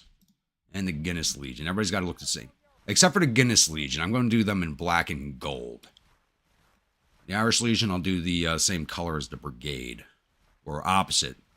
Olive tops with dark green bottoms. So they have opposite colors.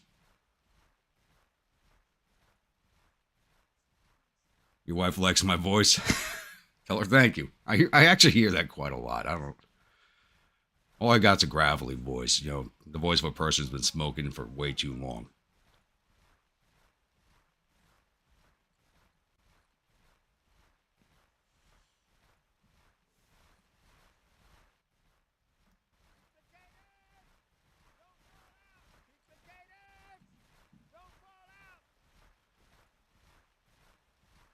See, Riley, your wife doesn't get jealous like Grimwolves because she's probably sitting in the background listening to me speak, right?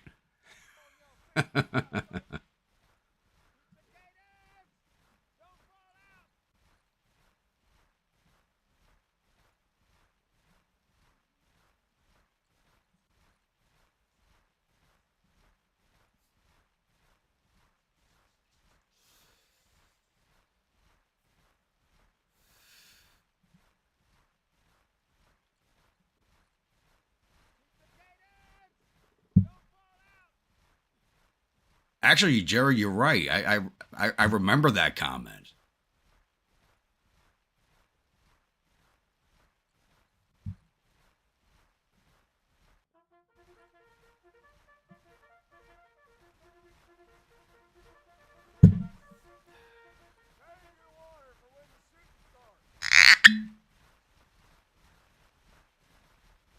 Yes, I'm actually clicked on them right now. If you look at the screen, and we're on Irish Legion with Cochrane.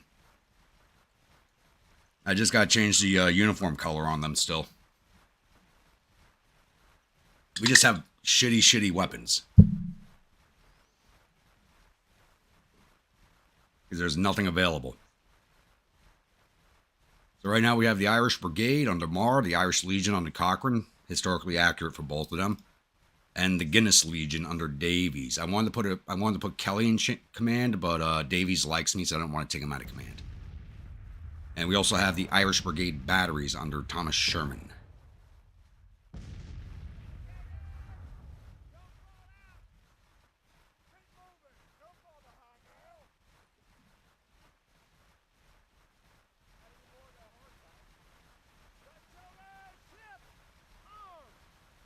Actually, I should probably change the name of the division now, because it's all Irish.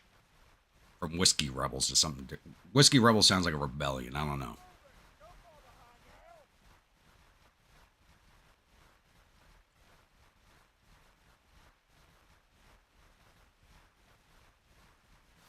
Exactly, Josh. We're gonna go like a whole year or two with shitty weapons, and all of a sudden, all these fantastic weapons are going to be available to us. And then everybody will be armed with Sharps rifles. Or watch, because We had Sharps rifles during the Confederate playthrough, which you really should not be able to have access to, and I had the entire core arm with them. We're going to have none but Whitworths in this playthrough. Watch.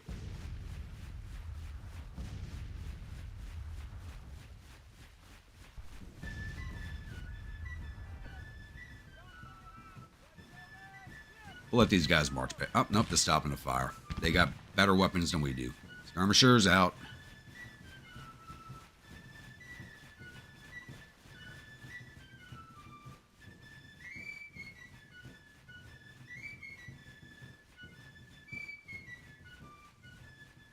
These will be a mostly skirmisher fight because of our weapons.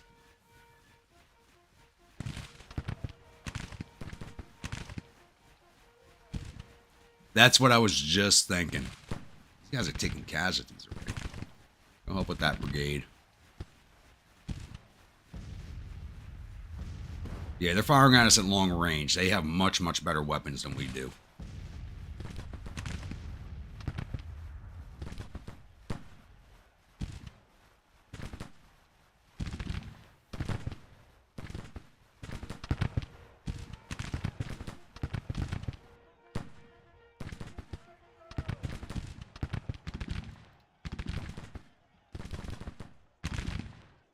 Yeah, we need to think up a new division name. Let's start seeing some division names in the comments and we'll take a vote.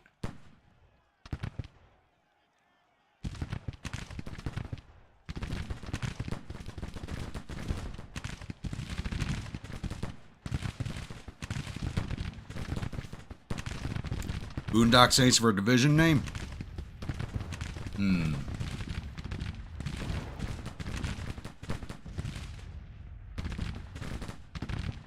I'm kind of liking Rainy Day Today's idea.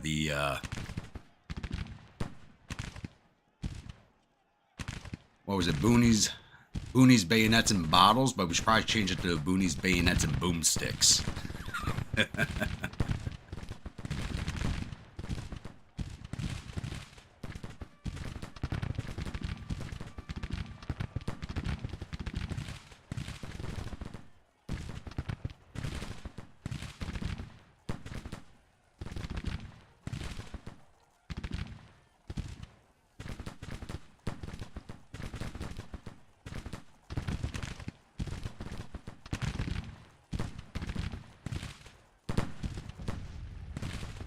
I still really wish they made that third movie.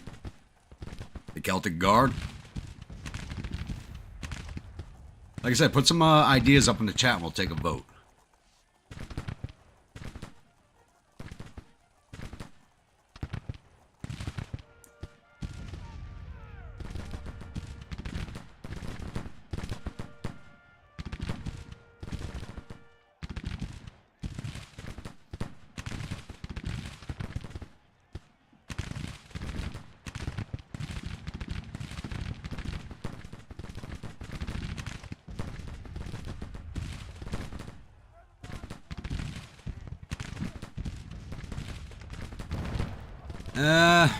Basically on flat ground right now. It's just our weapons are horrible. Peg-leg dog soldiers.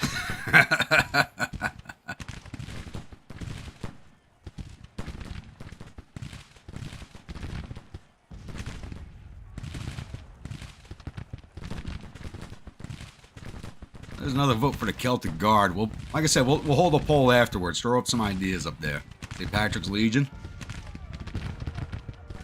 We already had that as a brigade name in one playthrough, but yeah, we'll put that up in the vote.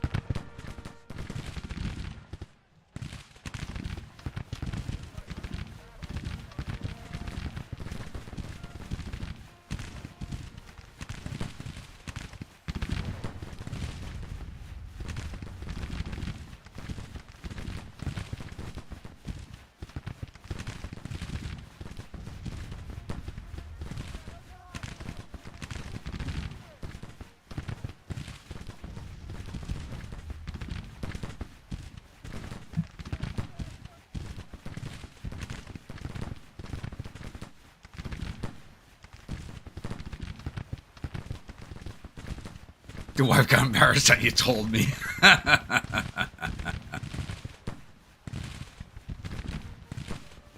St. Patrick's Vanguard, okay.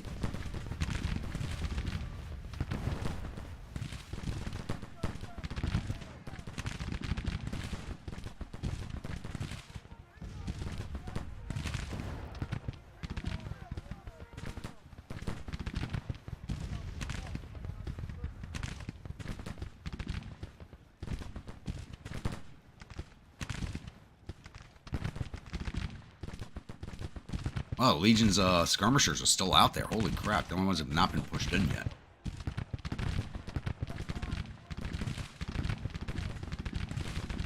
The potato eaters. I'm willing to put it up there, but I think someone would probably report us. Of all the crap we talk about during this stream, somebody would probably report us for that one.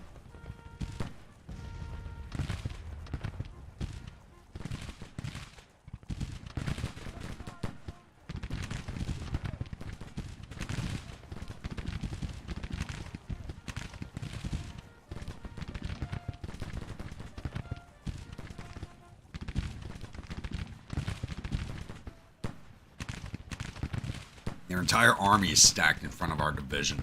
We got a few that got past us. Wow, he's actually making an attempt to get around us. That's pretty amazing. Legion of Boom, I like that.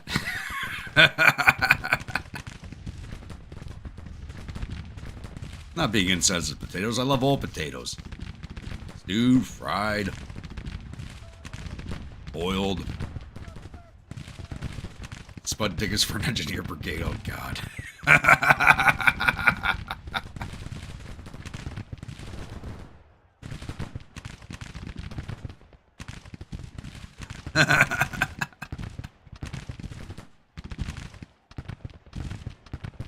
I like the Legion of Boom, I'm going to admit it. I think we'll save that for a core name, though. I think we'll save that for the core. I like that.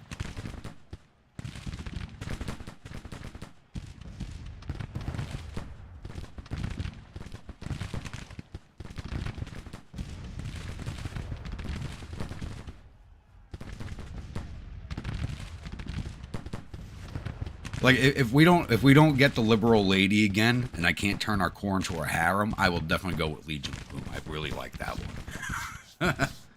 It sounds like a bad 80s heavy metal band. I love it.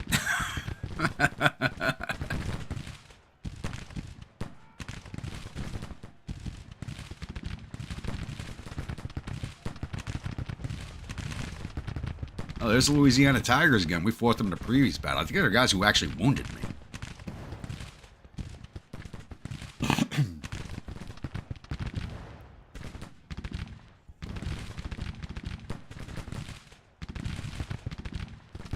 The shillelagh? Yep, I like that.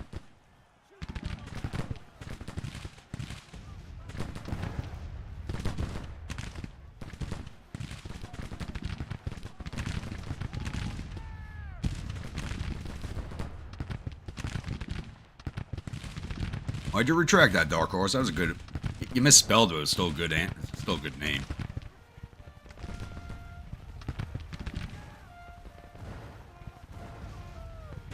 And they're too close for me to put out skirmishers again. Shit. Legion of Boom was Seattle Seahawks' defensive nickname. Ah, I had no idea. I'm not much of a football fan, so I wouldn't know that.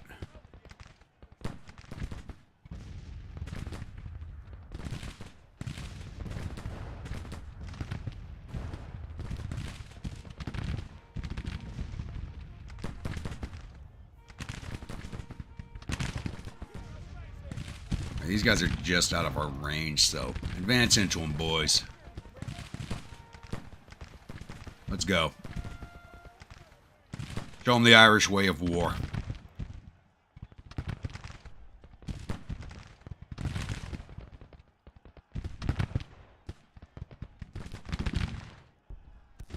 You were close. You were close.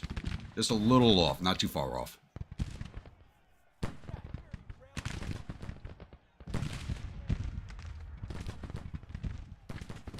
We're still getting the defense perk from the fence. Not bad.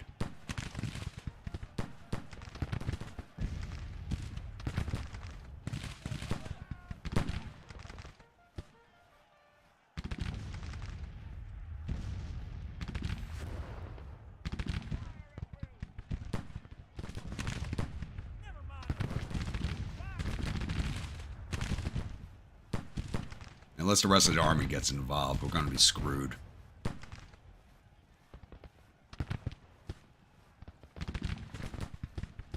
Irish Way War, I mean drink them under tables before stealing their wallets.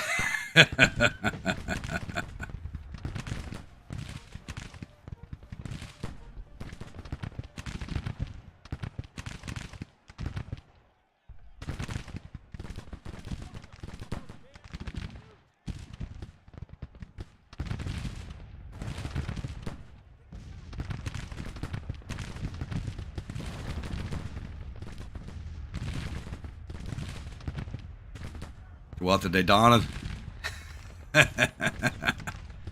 Death and cookies? I'm not so sure about that one.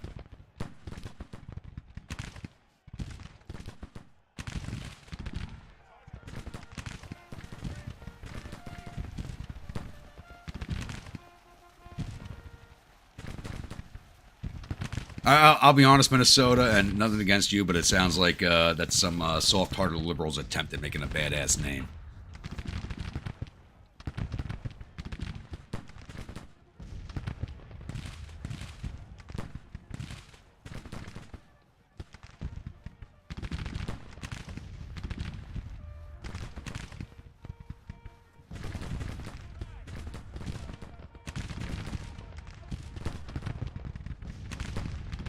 Ooh, Guinness Legion is actually down to 1,500 men. I'm going to have to send them home. They're after your Lucky Charms. There we go. There's a division name. Lucky Charms. We're magically malicious. It is Girl Scout cookie season. This is true. Can't wait to get my hands on some Thin Mints. Frozen Thin Mints? Oh, God.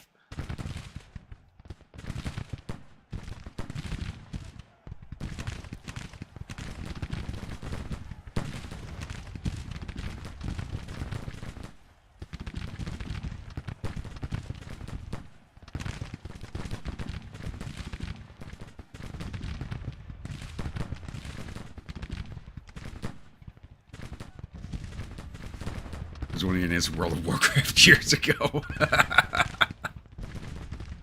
Is that game even still around? Oh, Cochrane's wounded. Shit.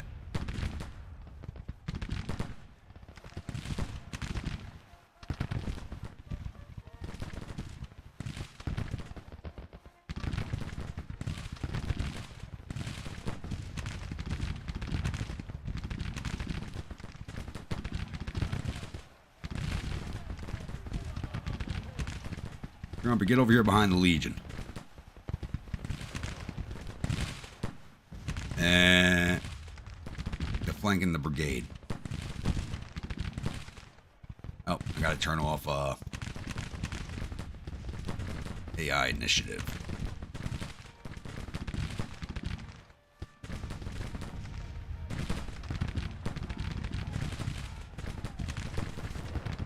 Good job, Guinness Legion. Keep it up.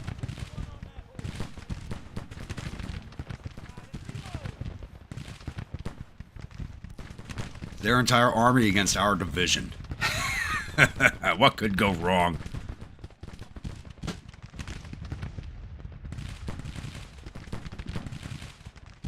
Graham, what's the over-under on lunch surviving for one campaign season?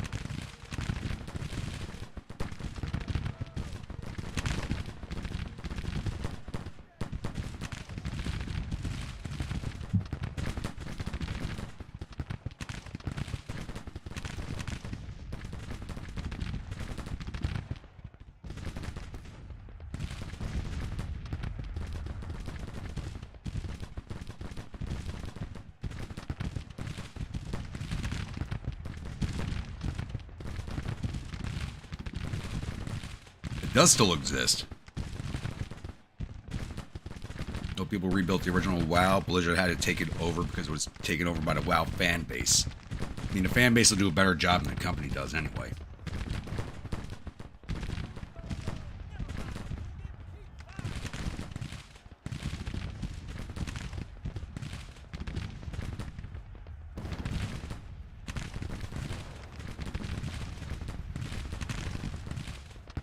Our casualties are up. Irish Legion's about to break. Pull them back to the fence line.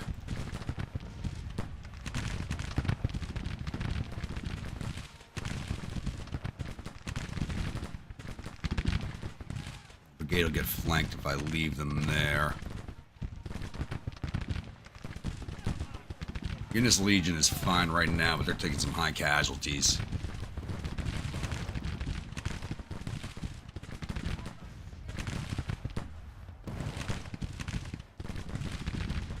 Broken ribs. You received a severe blow in your chest during combat, breaking bones and causing severe pain. Injury will need to heal first before any permanent damage can be assessed. Oh, come on.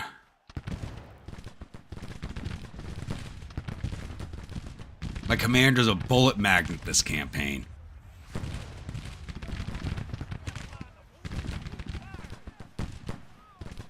Probably not to pull the division back after that. Brigade commander wounded. I'm wounded. Morale's going to turn low.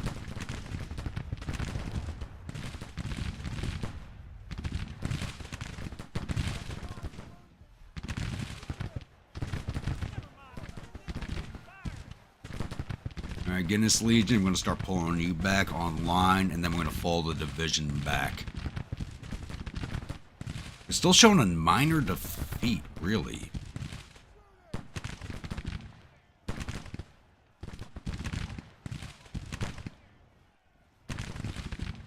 It's Claiborne.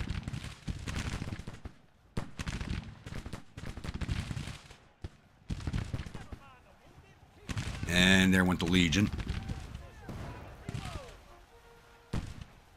Alright, I'm going to fall back to this fence line.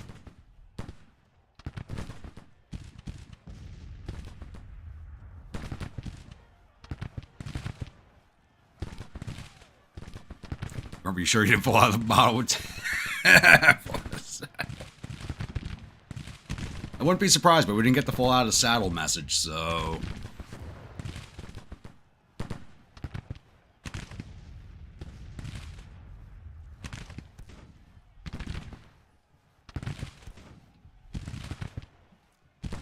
And artillery, I need you to move at the double time before they catch up to you.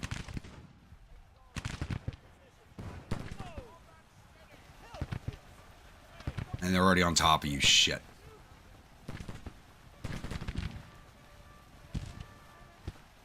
And there went the Irish Brigade. What the hell are you guys doing? I'm going to lose the batteries.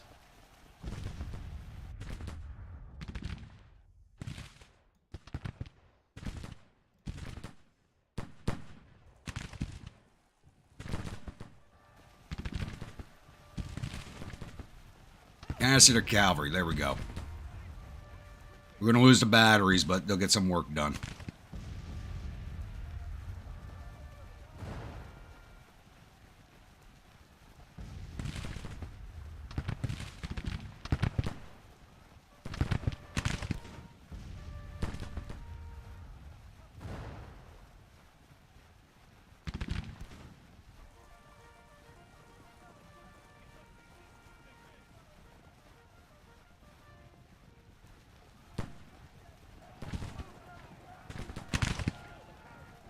Go. Alright, Guinness Legion, get the hell out of there, please.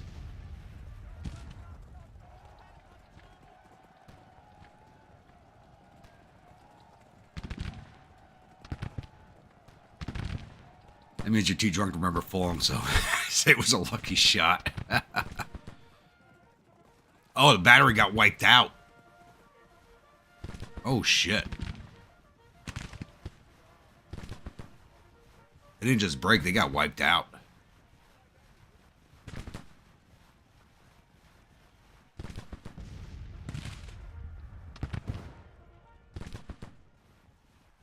And Claiborne's in charge of a cavalry brigade. Really?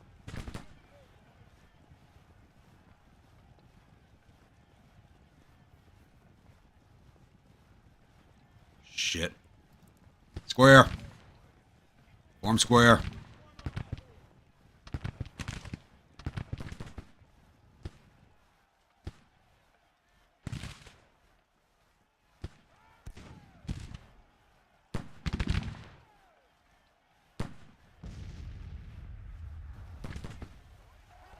Shit.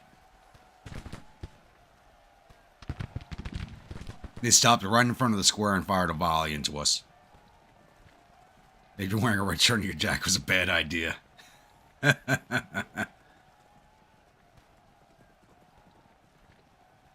It was bound to happen. We're up there on our own. We were doing a good job, especially if we didn't have those mixed muskets, we would have done a lot more damage. But actually, I think we put out a lot more damage than the casualties we took.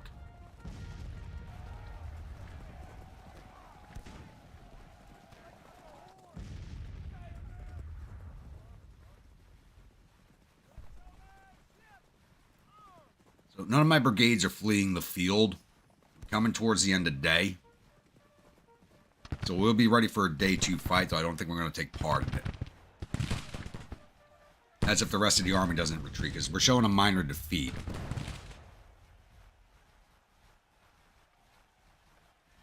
Wait, we're defending Washington. Why is our morale so low? What the hell? We're on friendly territory. Our morale should not be that low.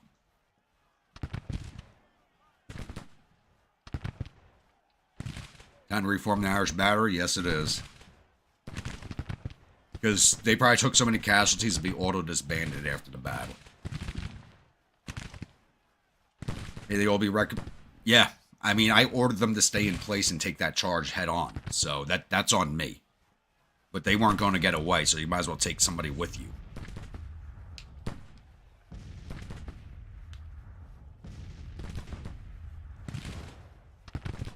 Like McPherson's Ridge, yep.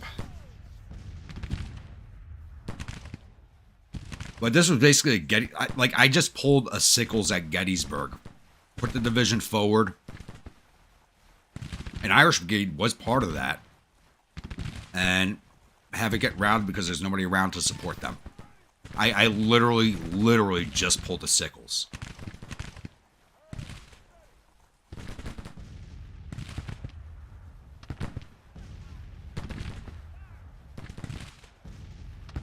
Now I'm sitting here trying to rally a brigade that's not mine. At least my commander's staying in the fight, even if he's wounded.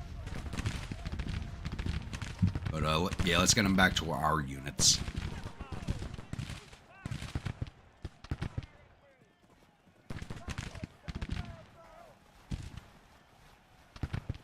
Need to rally my brigades, not somebody else's.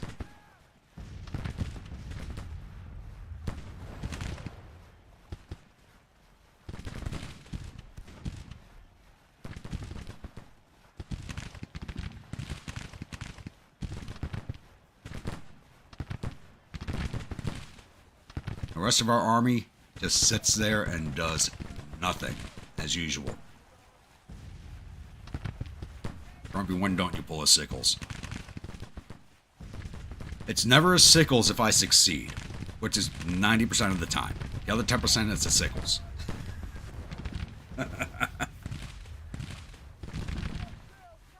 Well, I generally do pull a Sickles better than Sickles. I mean, look at all my previous campaigns. 10% of the time, it's a Sickles moment. This is one of those 10% of the times. Now imagine if we just had even slightly better weapons like smoothbore muskets instead of the mixed muskets, this would have gone a lot differently.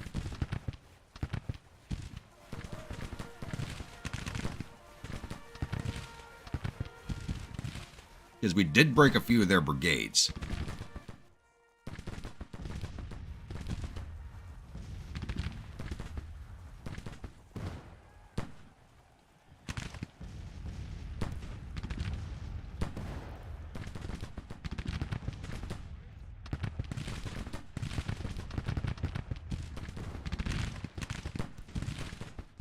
Alright, Cochrane's Irish Legion are reforming, though.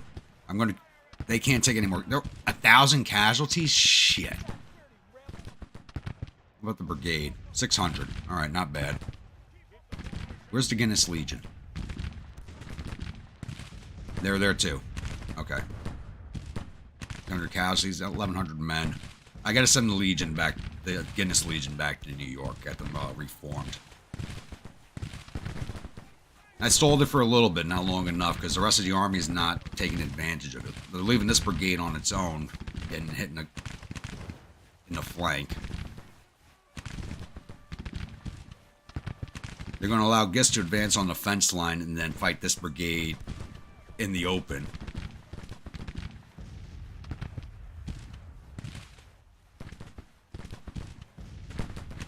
pull a lead better than a lead. Just look at every time the Union's all over the south and get past and move north. Yeah.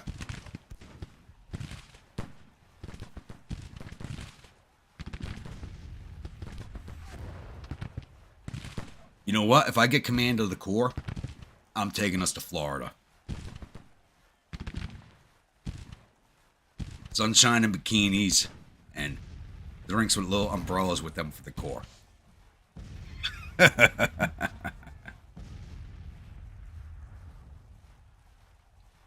Or maybe I make a move on to New Orleans so we can celebrate Mardi Gras.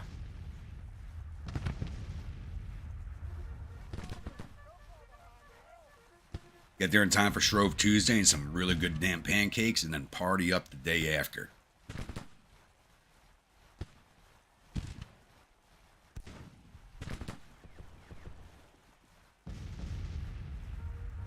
Josh, that statement's not true. This isn't one of those battles. Contra Republic, hoorah. Hell no, Whiskey Republic, hoorah.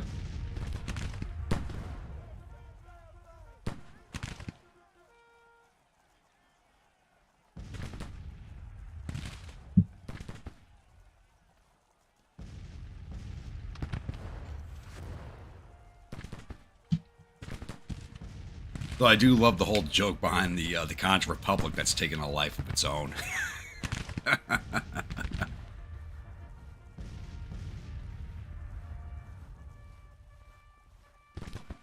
Viva la Whiskey Republic!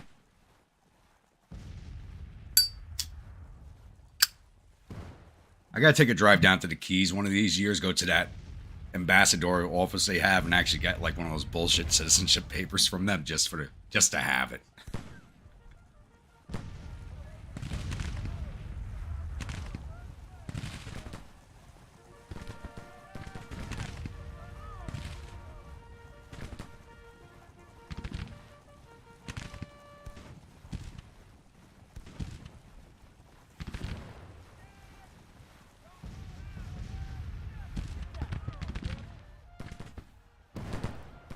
Cinco de bottle. Two of my brigades are reformed, so let's put you boys right there.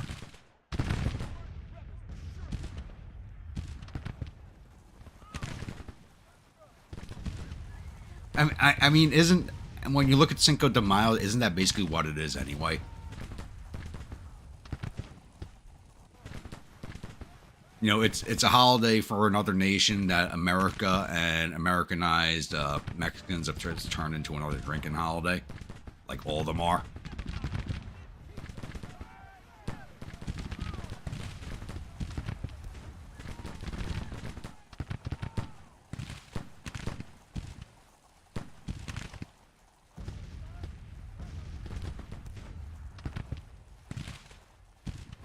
Somewhere in New Orleans, red light district, General One Leg Grump was trying to get a liberal lady to join.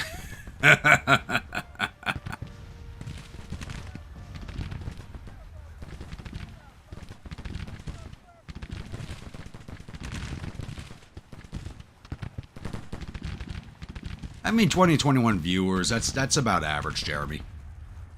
Most of the views for the stream are after the stream. We'll hit like 100 and something during the stream of people who actually like pop their heads in. And then most people actually watch them afterwards.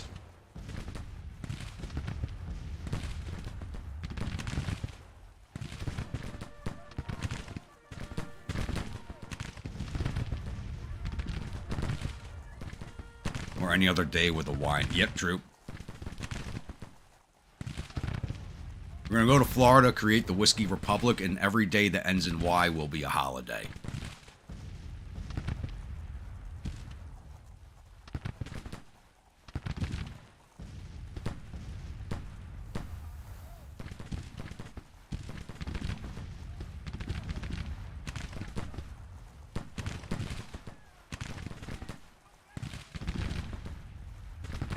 So we're going to have to create an extra day of the week without a Y just so everybody's livers can recover.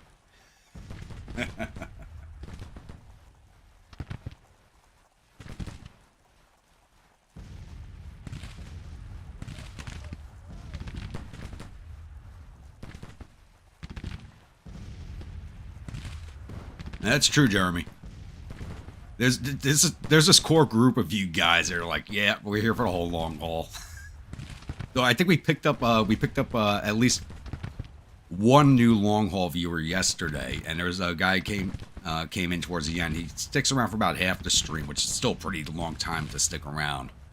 But it looks like we got another long haul, at least for the UAD streams.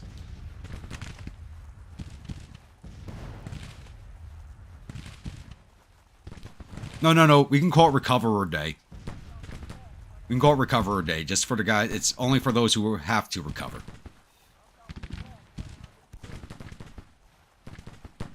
If we called it Recovery Day or Recover Day, everybody would have to recover. So Recoverer is fine, because it's just for the people who have to.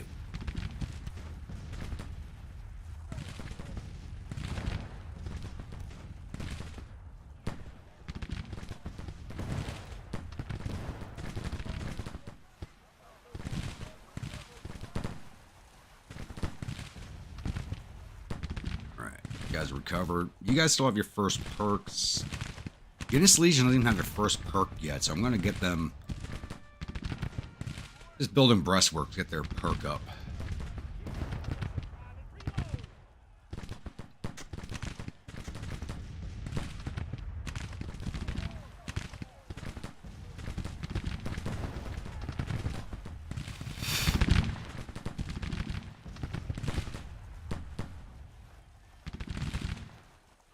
Start the Republican, I'd be secretary or something in the government. Sure.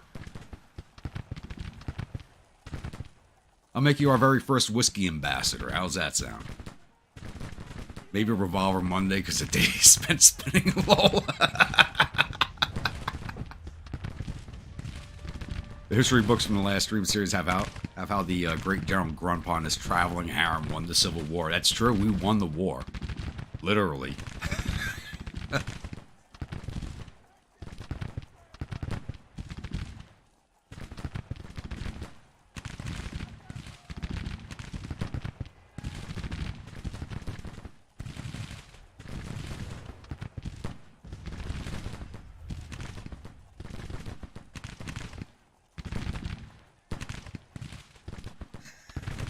You're welcome, Dark Horse.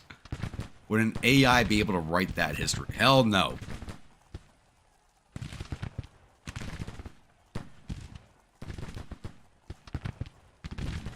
The AIs learn to scout and attack you with their whole army, and the other later in the day, yeah.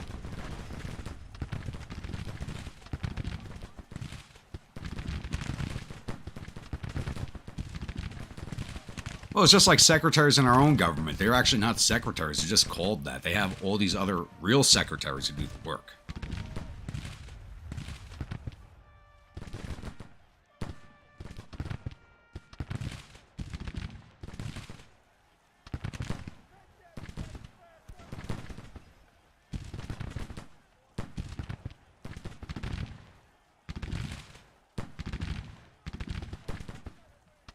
You know, it's not like the time period we're looking at now where the secretaries actually did work. McDowell didn't give you any commissary whiskey. That's why your division cut and run. They cut and run because they saw me go down wounded. I took a solid shot to the chest and got up and screamed for more whiskey, and they're all like, fuck. We need to get out before he does something suicidal, which I was doing at the time of pushing my division forward, because I did push us forward to the fence.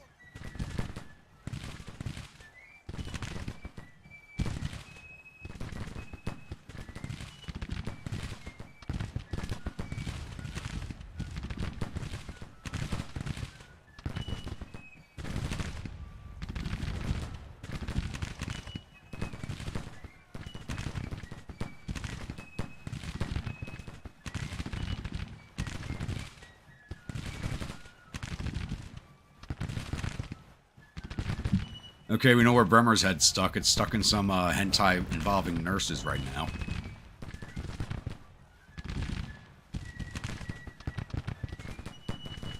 They cut and run because I drank all their whiskey.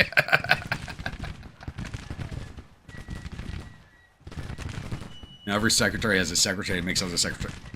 I mean, that's how our government runs. At least here in the U.S. I don't know about England.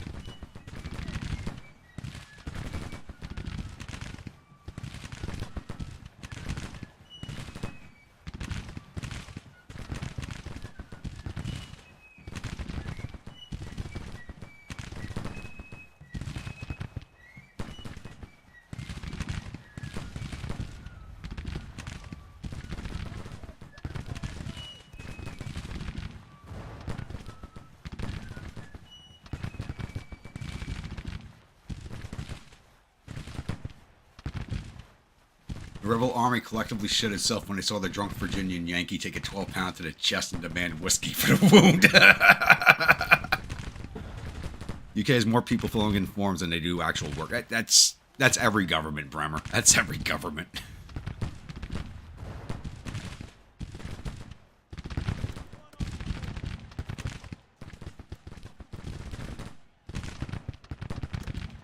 All right, Guinness Legion, get to work. Finish these breastworks or you get no Guinness rations.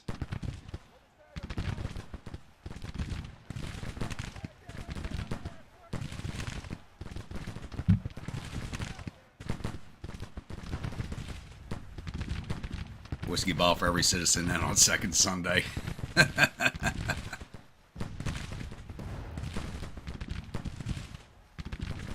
Here, I thought to make all the unpaid interns. So, yeah, that's true. I mean, that's what the secretaries do.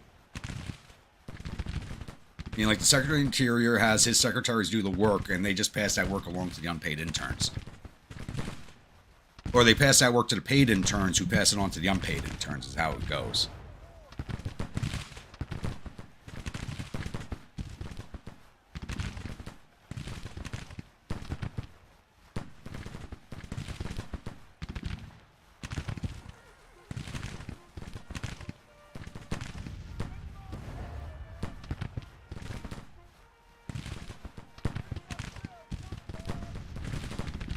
See, at least in my division, the interns are paid at whiskey, at least.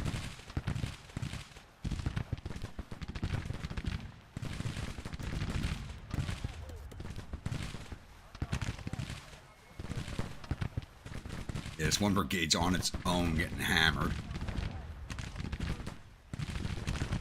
They actually have rifles, too. But they're on their own in front of everybody.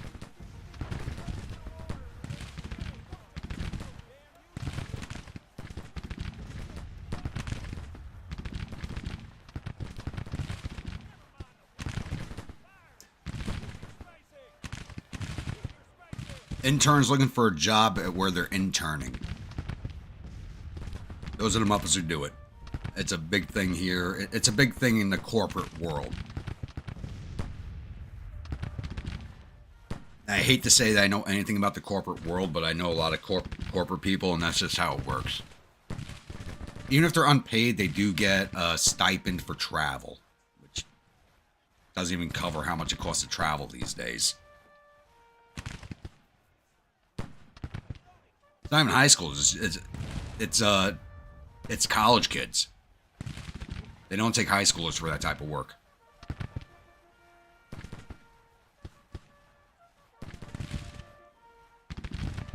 Which I always thought was funny because I knew a few interns. They were like, oh, I'm doing this for work experience. They're in their 20s. And I'm in my 20s and I'm like, life experience? I'm like, I've been in the Army for fucking 5 years at this point. I've seen the fucking world, and I run the units. You're just learning how to do what I've been doing since I'm 18? Really?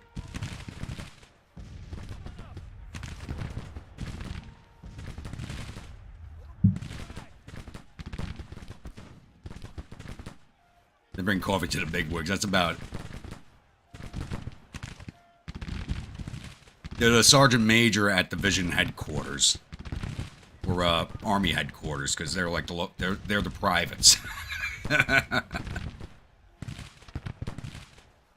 actually straight up said that to a Pentagon sergeant major once, and I'm like, "Oh, you're the coffee fetcher."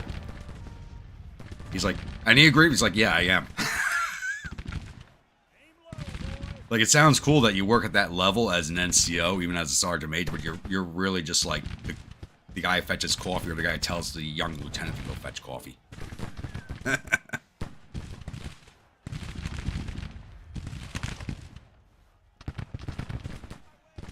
Pay them in whiskey until you get to the hospitality tents full of women that are not that Lady Jeffersona Davis.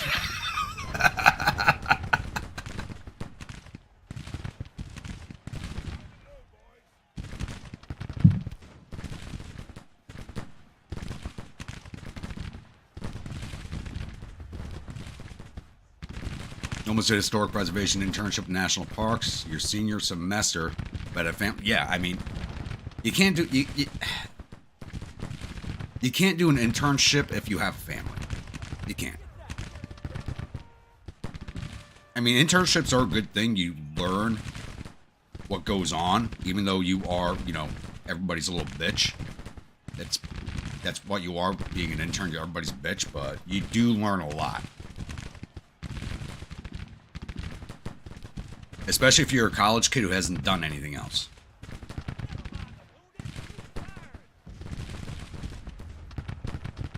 No, which I thought was hilarious because with the 69th Infantry, I was actually the archivist for the regiment at one time. So I run the archives for the history of the 69th Infantry 1st Regiment Irish Brigade. You know, not a paid position. It was unpaid. It was volunteer work, but it's a very big position. It actually ate a lot of my time up. And then somebody came around and was like, oh, you do a good job at this. You want to have an internship? I'm like, you offer me to do an internship for something that's not as prestigious as what I already do? Are you fucking kidding me? And that's on top of all my other work, because I was still in the Army at the time. So I'm doing my military work, running the archives, and then this guy comes along and is like, hey, you want to be an intern at my company? I'm like, no. You offered to pay me? Yes.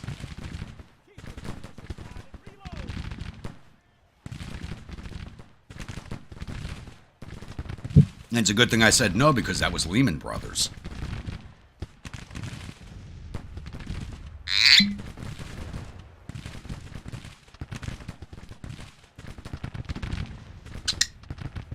Oh, and on top of being in the Army full-time, doing the archives, I was also I was a nightclub bouncer also, so, like, sleep was non-existent to me.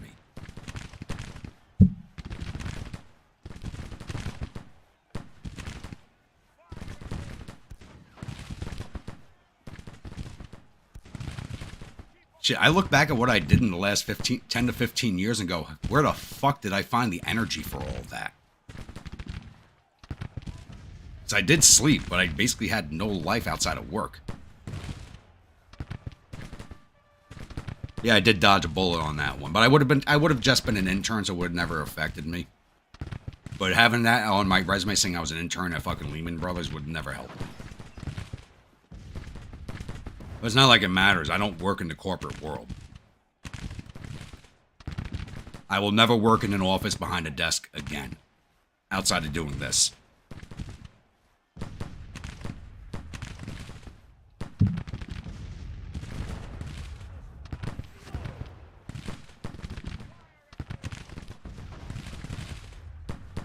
No, it's true, Jeremy. That's true.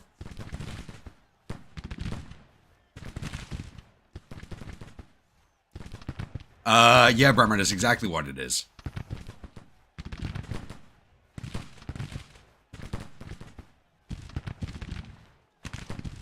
Oh, yeah, no, you're actually not wrong. I was also a functioning alcoholic at that time, too.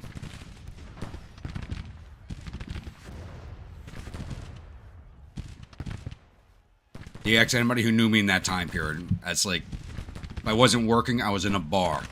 And even if I was working, they knew there was a bottle somewhere in the office.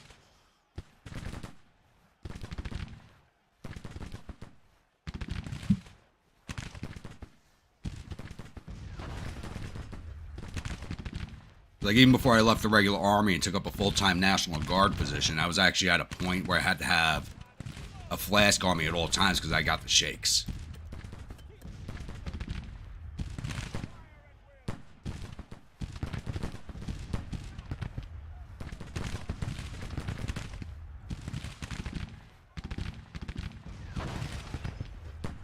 The only time you're behind the desk is when the kids take over the training and run the business for you while you sit in the office. Exactly.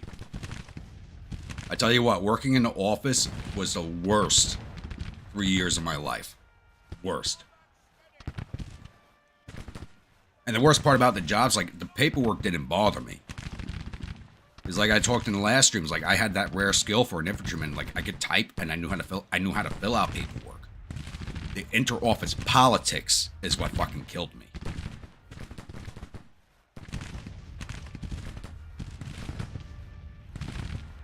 That's not even something I could look up, Knight. I have no idea, but I know the left flank of the army hasn't done shit yet. Like, from here over, outside of the artillery, has not done anything. There's, what, 2 divisions sitting there?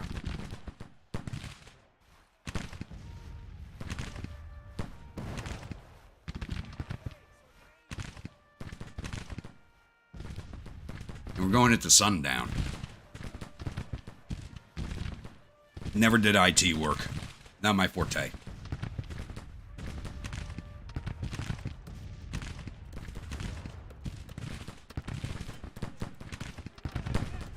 Because I'll be honest, like, a lot of things changed. Like, when I got stationed in Europe at a time when the U.S. was making leaps and bounds in technology. When I joined the Army, no one had cell phones. I only had a cell phone because of my job.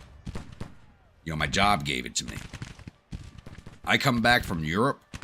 I got sent to Europe in December of 2002. I come back from Europe. Fucking 5-year-old kids have cell phones. I was in Italy from December of 2002 to June of 2006. And when I get in Europe, like, being in Europe at the time, it's kind of like, yeah, it was different than being in America, but like technology-wise, it was kind of like America when I left. Then I get back to America, and it's like 5-year-old kids have cell phones, there's tablets and shit. I'm like, I am so far fucking behind. They might. We'll see.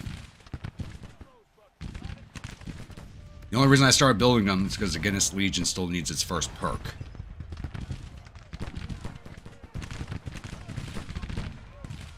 I didn't have a cell phone that size. I actually had, I don't know if anybody of you guys remember the old Nextel walkie-talkie phones. I worked security before I joined the Army. For a year before I joined the Army. They actually had Nextel walkie-talkie phones, which were kind of annoying because someone would walkie-talkie you. I'd be in the middle of a store, and then my hip would start speaking.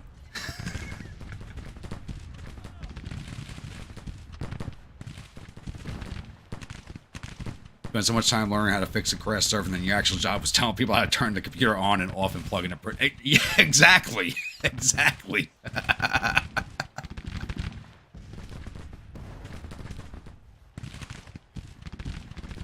I still have all my old Nokia phones.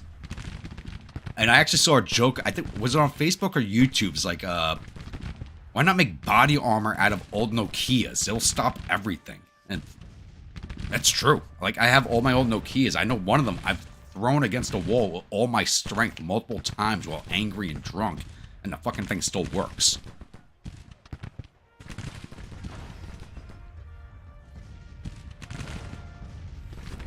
Rainy day, that's why I love being... My favorite job in the Army, or at least in the National Guard, is I was a traveling instructor for 2 years. I was in a different spot of the country, like, every other month. Every 2 months, I was somewhere else. I loved it. Because it was, even though I was doing the same job, I was just somewhere different, working with different people. And it was therapeutic, to be honest, because you weren't stuck seeing the same people every day of your life.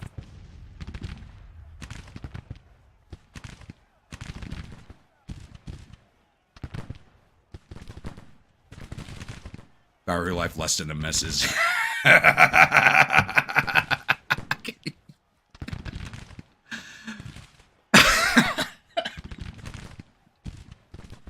Jesus. I started reading that out loud before I finished reading it. Oh my god, that's good. That's good. Battery life less than a Mrs. Vibrator 2 change back to twice his shit. Oh, yeah, Nokia rocked. They did. It was a YouTube. That's how it's. Yeah, you're right, Josh. It was a YouTube short. You're right. That's how I saw that. I think they also I think part of that short was also talking about them surviving re-entry through the atmosphere too, which I thought was hilarious. I had a pager. And they were around a long time. People don't realize that. Pagers were around for over 20 years. You say they were around a short time, they didn't last long, but they were around for over 20 years. And they're still in use today. They do still serve a function today.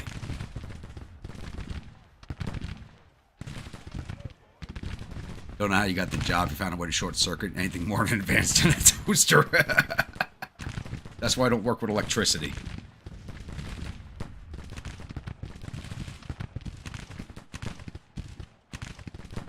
I have a 3210 Nokia in my drawer. I actually have a dresser drawer that's got like 6 Nokias in it. It's got like all my old electronics and stuff that I have some sentimental value to. There's a bunch of sentimental value things in that drawer that, like, they're not collectibles or anything. They're just sentimental to me, so they sit in that drawer. And there's a 3210 in there.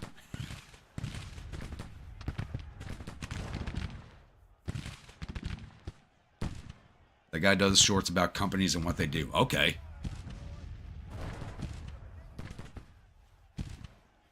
I didn't know what... Okay, 702 and 96. I didn't even know what a cell phone was in 96. I think it was just something I'd seen in a movie that fit in a briefcase at that point.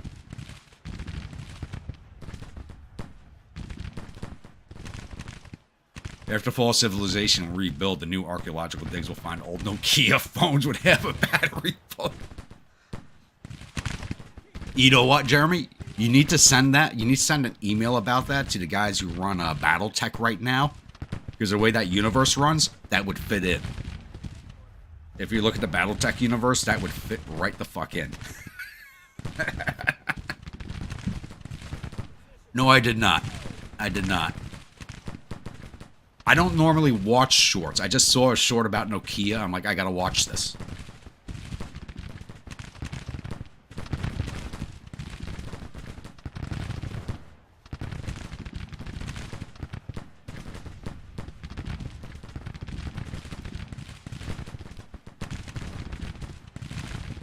.702 was pretty sexy. Top of the... Every phone is the new thing until about 5 minutes later. It's always sexy, and then 5 minutes later, something sexier comes out.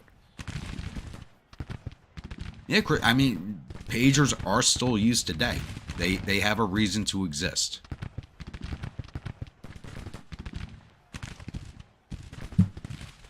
First quarter's bill was 576 pounds. Back then? Holy shit.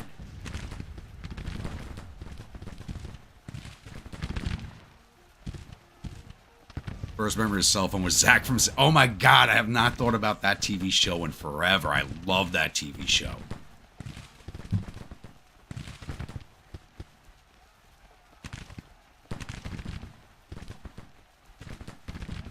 First cell phone you seen was in 99. Your grandfather had a cell phone in 99. Really? Very progressive man with technology then. Shit. It was huge compared to right after, but today's cell phones are TVs. But yeah, that's basically what they are. Everybody calls them smartphones. I call them dumb phones. Because you can't remember shit without the fucking things now. I remember... And I've fallen into that trap. I remember when I used to have, you know, a whole phone book memorized in my head. Nowadays, I can't remember anybody's fucking numbers. But then again, people change phone numbers like they change their fucking underwear. And I'm taking casualties right here. Let's fall you back. We're taking artillery fire. We gotta get out of that. Wait, fuck no. This is Mars Irish Brigade. Advance!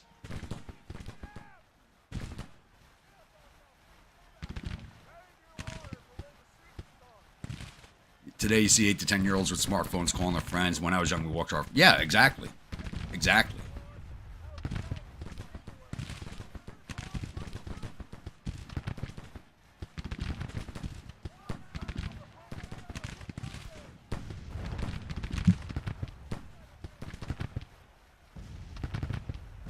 Yeah, for sure. He was... He didn't speak English. He was from Mexico. He had no one to call. He had to show off. I know people who do that. They'll buy like the the newest, greatest thing that can't do anything with anybody else, but they'll have it just to show off and say they have it because they got money to waste. When I see shit like that, I'm like, if you want to throw money away, just give it to me. I'll spend it in a bar.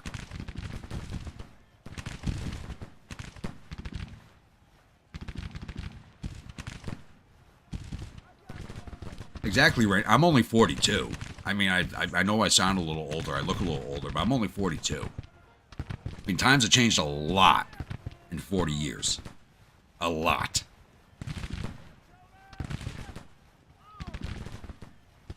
Those kids are... Exactly. It's like that picture you used to see on Facebook of all the kids standing around a payphone taking pictures of it with their cell phones.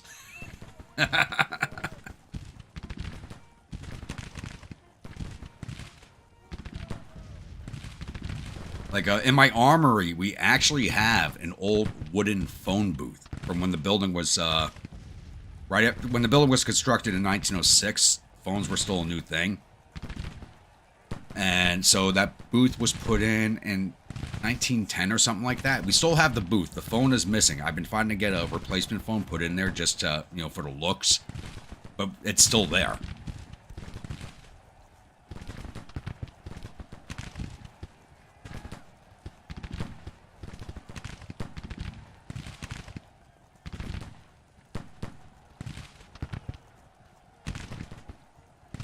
Booze and broads, money well spent, exactly.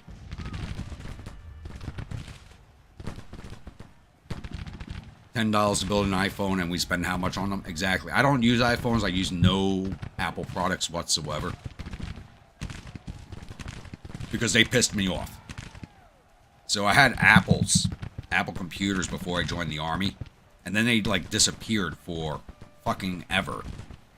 And then when they came back, they weren't compatible with anything else that I was now using. So I'm like, why the fuck am I going to waste money on shit that's not compatible with anything else? So I've had a ban on Apple products in my home for over 20 years.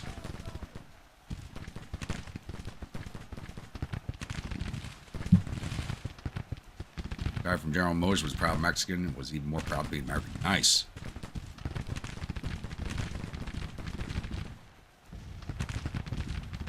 If he was still around, I'd tell you to tell him about Alejandro Ruiz. How would kids of today handle 10 kilobyte dial-up? Oh my god. I don't know how we handled 10 kilobyte dial-up, but then again, it was the new thing back then. Oh god, I remember sitting in my computer and listening to the modem with the fucking phone sounds playing through it.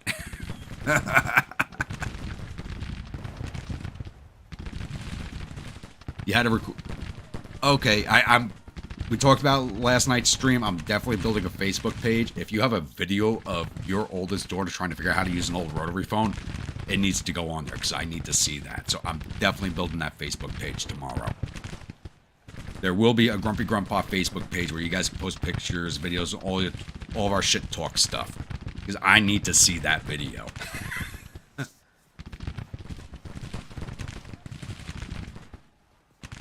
Father was from Tennessee, your mother's family's from Texas and Mexico. So you actually had a family of Texians, old school Texians then. All right.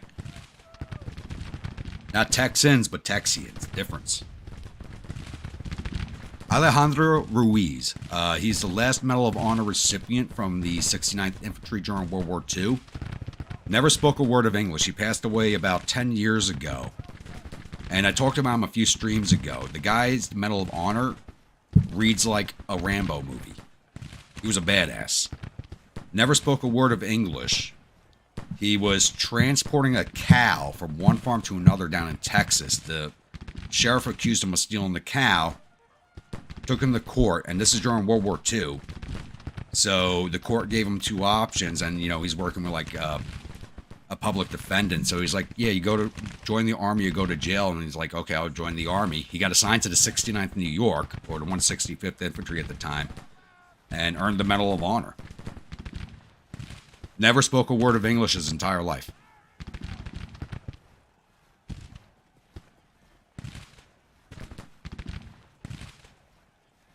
How would kids today cope with Atari 2600?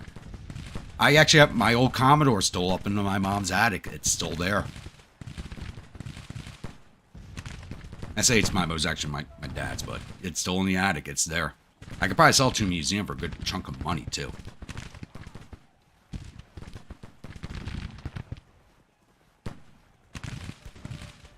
Noises from our childhood, pray nobody calls.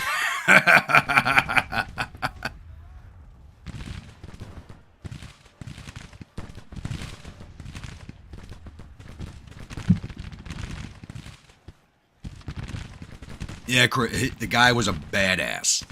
So basically the way the Medal of Honor reads is his squad was pinned down by machine gun fire from a Japanese bunker.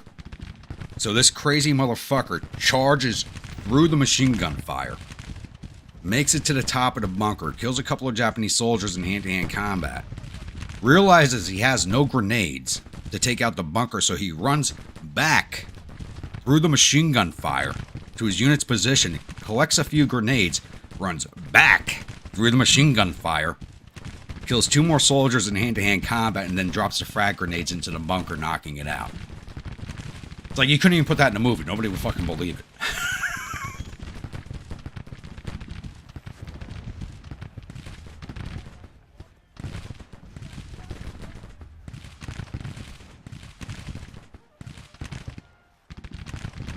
Kids have a hard time looking at 8-bit games from NES and Sega, but would kill them if they had to play 4-bit games. Yeah.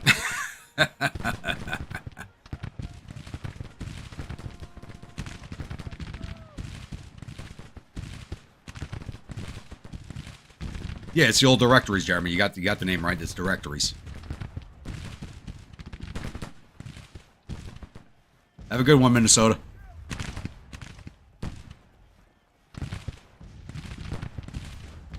Medal of Honor commendations. That wouldn't be a bad... I'm actually surprised the Medal of Honor Museum doesn't do that. Maybe I'll take a look on YouTube and see if they do something like that, because that's something they should do, because there is a Medal of Honor Museum. They actually hate our unit because we actually have the largest collection of Medal of Honors outside of the museum. We have all but one of our Medal of Honors present in the building. The ones that's kind of lost to time. All but 2. Alejandro Ruiz's Medal of Honor we don't have either because his son holds it right now.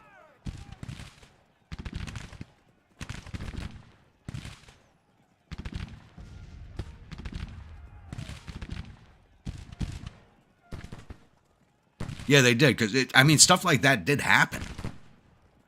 Fairly regularly, to be honest, but it seems unbelievable to people today. Soon Facebook will be like America's Online and You Got Mail and MySpace. Yeah, exactly. I miss MySpace. I actually liked MySpace better than Facebook.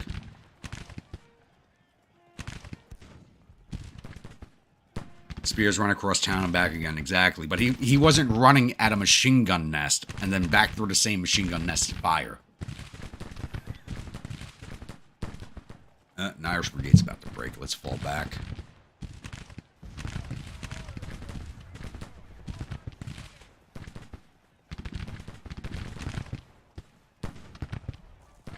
And I know I've seen... on YouTube, there's actually something that talks about the disconnect between the European theater and the Pacific theater, because it was a huge disconnect. It was really 2 different wars. So I still have to watch that one. That's on my watch list. I just haven't had the time to do it yet.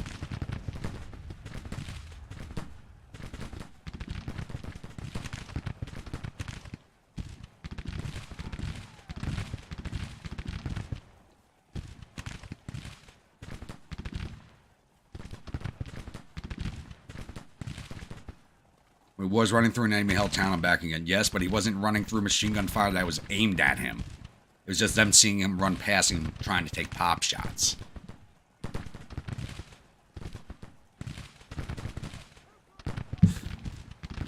You can't say one was more brutal than the other, honestly. You really can't. At the time, one was viewed more brutal than the other, and fighting the Japanese was brutal, but there was times you came up against those German units, especially the SS, that was just as brutal. And you weren't dealing with the mass casualties of the populations in the Pacific Theater. That's something that actually had to be dealt with by the Allies. No one ever talks about the mass casualties of civilians that occurred during the European campaign that our soldiers had to clean up.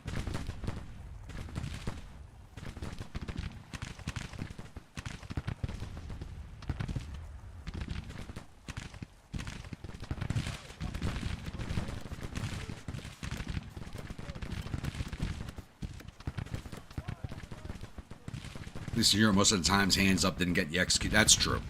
It still did, but not as bad as Pacific Theater. That's correct.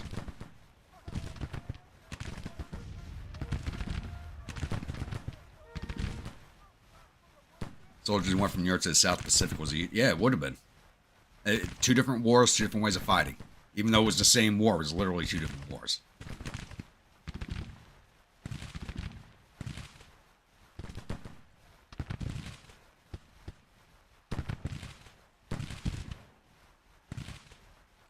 No, there's no argument. This is actually a really good discussion, to be honest with you. I don't see an argument here. It's just a good discussion as far as I'm concerned. It's a discussion nobody has. And it's the one that needs to be held, to be honest with you. But no one does it. And we're still sitting at a minor defeat.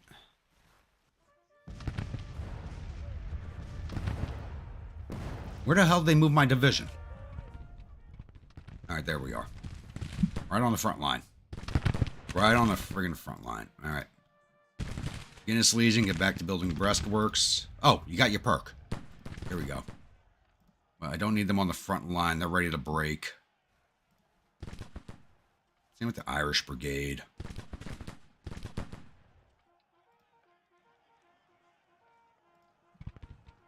Irish Legion's ready to go too. Hopefully we don't lose Corcoran. I think he's going to get replaced. And I don't want to lose him. Because he always ends up being a very good officer. Because it should be him or Marv replacing me as division commander when I get a promotion.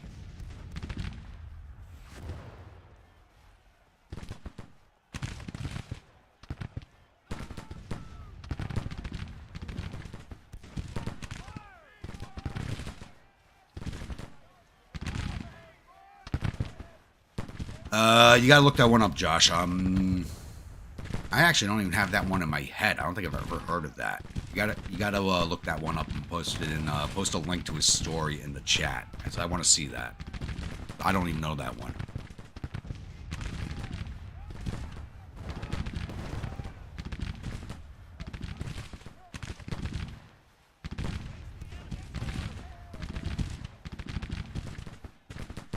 Listen to podcast Hardcore History Supernova of the East by Dan Carlin. Take a deep dive into War and Pacific Theater for both Allied. I'll take a look at that. That sounds really good. Actually, there's a really good book I should recommend. I think I brought it up before. Don't know if I did not. There's a book called Blossoms in the Wind. And it's the only book I know of where the author went around talking to the Japanese civilians about the war. So it's the only book I know of that has a Japanese civilian perspective. I forget who wrote it, but it was called Blossoms in the Wind. It was a really good read. Well, I'm a division commander. There's a corps commander. He's going to put my division where he wants it, so I don't command the corps.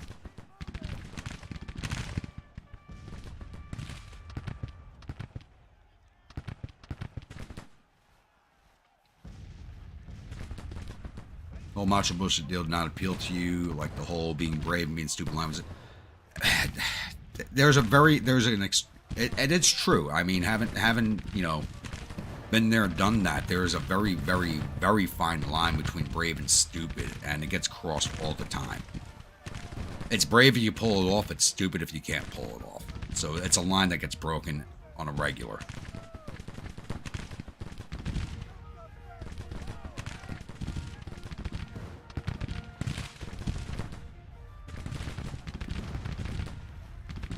Okay, I know about Jack Churchill.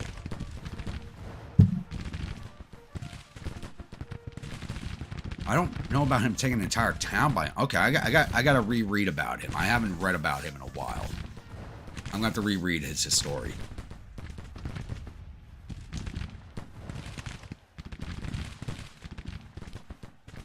German guards on the outskirts of the city of Zwolle killed Leo Major's friends, and he killed them and liberated the entire city on his own. Damn.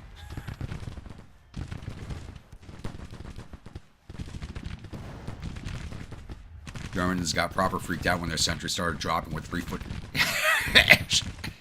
Yeah, that would freak me out too. Holy shit.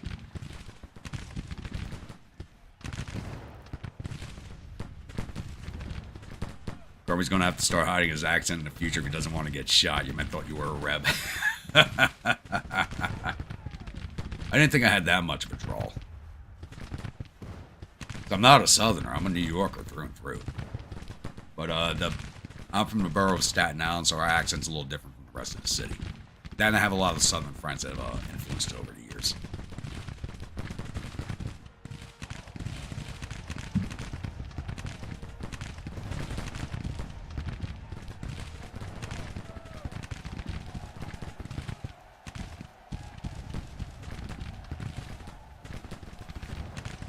But why would you do that? Actually, they did interview him. He's just, the guy was just crazy.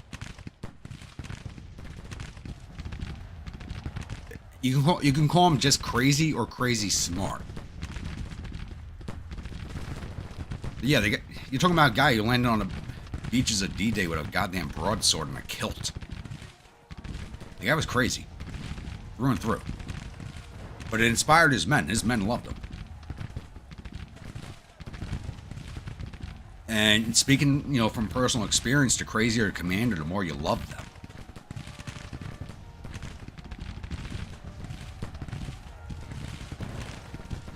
Like, I had a company commander who was batshit crazy, and his first sergeant was actually crazier. And I would have followed those two men through the gates of fucking hell. You know, good combat soldiers expect their leaders to be slightly crazy. And if they're not, you don't want to follow them. Because they're too by the book.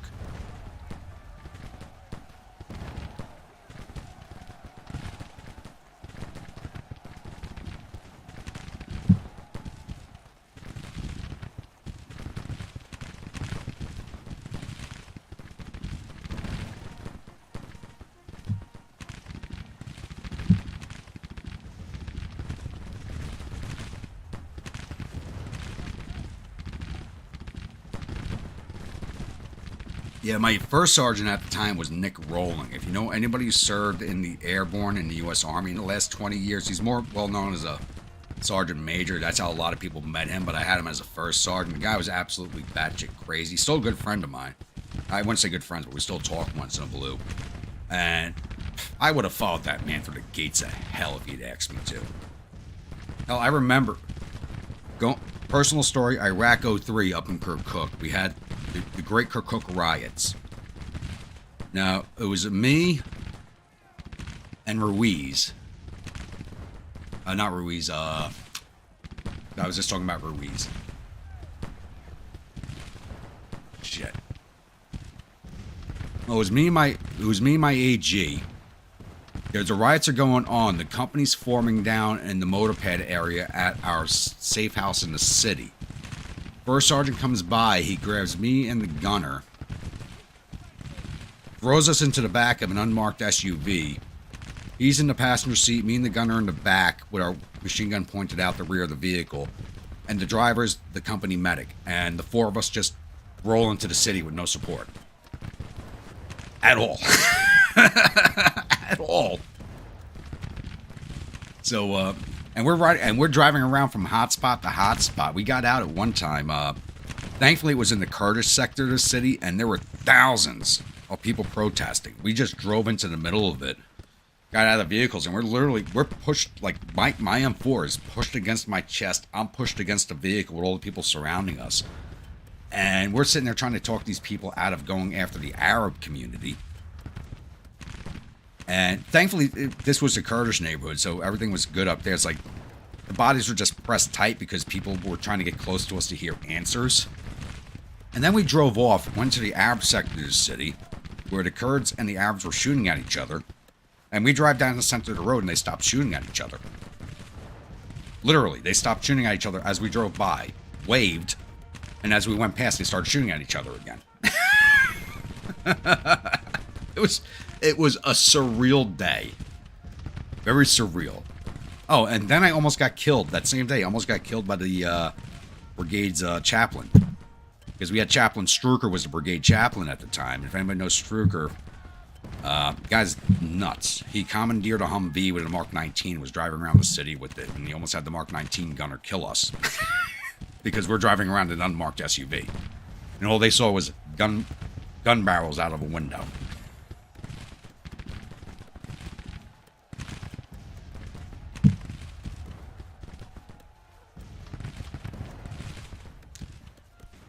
Yeah, I mean, morale is a big thing in the military. It's a huge thing in the military. And never getting a straight answer, you're never going to get a straight answer out of anybody. Anybody who knows what's actually going on is never going to give you a straight answer. Because they don't want you to know what's going on. If you knew what was actually going on, you wouldn't go do it. You know, you put me, like, in positions I've been in many times. Hey, we got to do this as a distraction. And you got to tell the guys, hey, we're doing this to get this done. Because you don't want them to know they're a distraction. You don't want them to know that at all. Otherwise, they're not going to try their best. You tell someone, yeah, you did distraction, they're not going to do shit. They ain't going to try. And the Guinness Legion just broke under artillery fire. Great. And we're losing this battle. I'm sitting here chatting. Battle's lost. There we go. All right.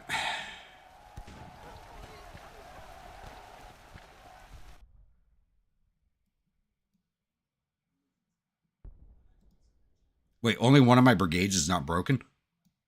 Okay, let's go.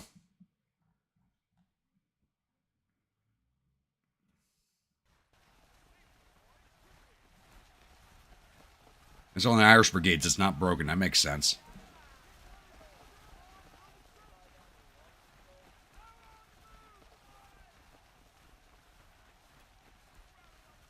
And you did have the pipe major, that's right. Army, then why does it take the hospitality tents for your men to fight? Because they're not going to be well rewarded if they survive. That's why they follow. So we're just going to ignore one of the most badass fighters to live, Seema Hayek? You mean Selma Hayek? That's Seema?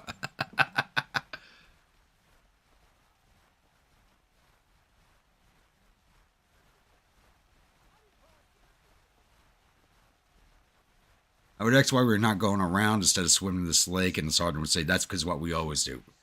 It's what you always do because that's part of the training. It's part of the training. Like, I've gotten that question millions of times, and it's easier to explain it to a junior NCO or junior leader than it is to the privates going, why are we doing this when this makes more sense? And, you know, I've been in that position, and once I got to a higher level, I realized, that's why we do this. It's just to make it hard. It's literally just to make it harder. Like, I remember, once again, going back to Iraq. We went to Iraq in 2003, and we went, this shit's easier than training. And that's the whole point.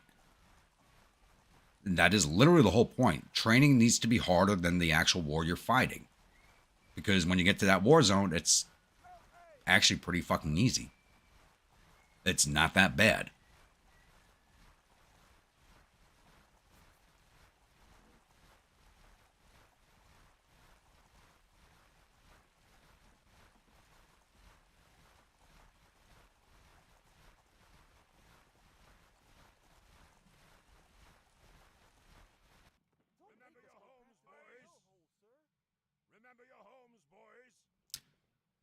Well, a lot of times it's hard to explain your piece of the puzzle. You have to remember, even though if you don't understand what you're doing, there's a very, very large piece of what's going on. Say if you're at the squad level, platoon level, and you don't know what's going on, well, you're a very, very small piece of a very large fucking pie. And what you're doing may not make sense to you, but it's going to facilitate someone else getting their job done.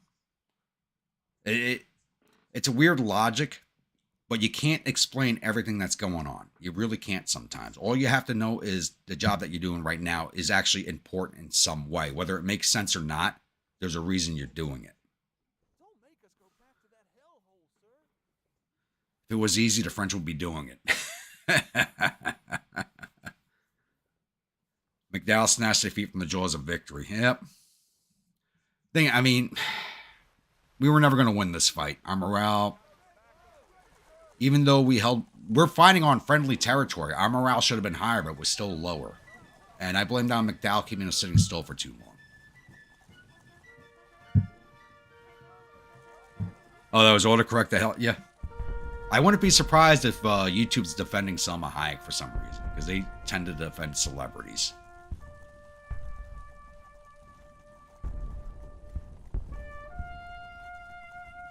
See, this is an actual Civil War battle. Look, this is historically accurate. We cause more casualties to the rebels, but we still leave them in control of the field.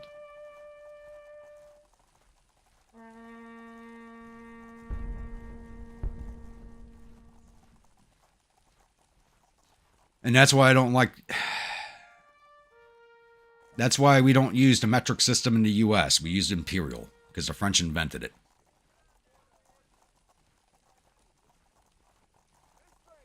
Companies around. I'm not saying that one out loud. Okay.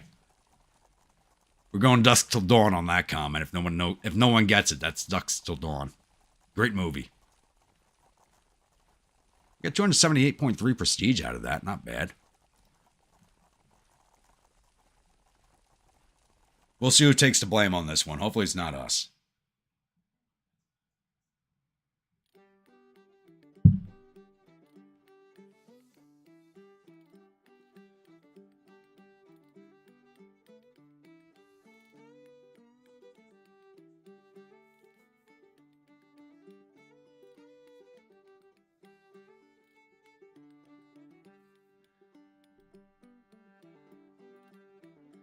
See, I didn't even realize we were losing that battle. I'm sitting here watching a chat and trying to respond and going off on little tangents here. It totally distracted me from the game, so I had no idea we were losing that, to be honest with you.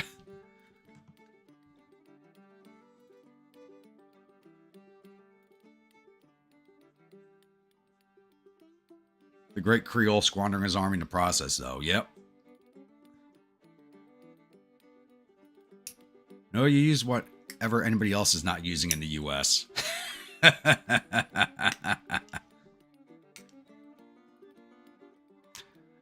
Actually, like I use the metric system. Like the U.S. Army uses a metric system for everything, and I actually have to sit here. Like, even though I'm retired from the military, I literally have to sit here every day of my life. I look at everything in metric, and have to bring it over to imperial when I'm talking to people. Because I do metric in my head, but when I'm speaking it, I gotta use imperial. And it literally came down to cost. The U.S. looked at how much it would cost to revamp the teaching system to have everybody learn metric, and said, yeah, that's not worth it. That's literally what it came down to. They're like, it's not worth the cost of reteaching the entire population.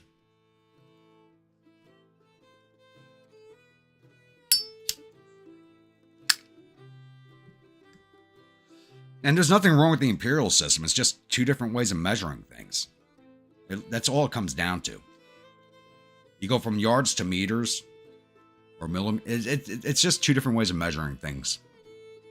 Metric's a little more accurate, but not enough to have really taken about the change that was put in place. Like the U.S. military uses the metric system, or the U.S. Army uses the metric system. The Navy and Air Force use their own system because nautical miles, aero miles are two different things. And then the Marine Corps uses still the imperial system. They never went metric. They only use imperial.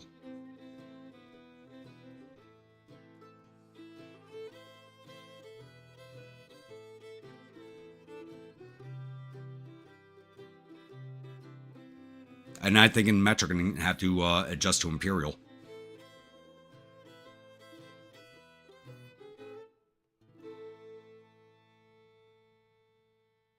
Colonel Early, not even General Early, Colonel Early, brigade commander loses face, so.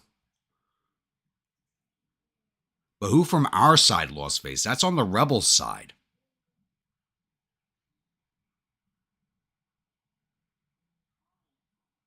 They lost 12,056 men. We lost 9,961 and still fled the field.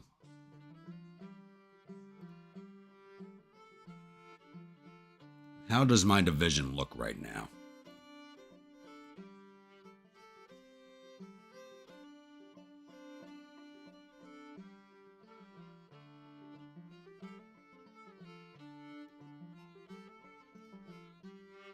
Legion's at 1,700 with 700 disabled. They're fine. I gotta send the Guinness Legion back home. Be gone for 47 days. Irish Brigade batteries, 26. I'm surprised they didn't get auto disbanded, so we're just going to send them home.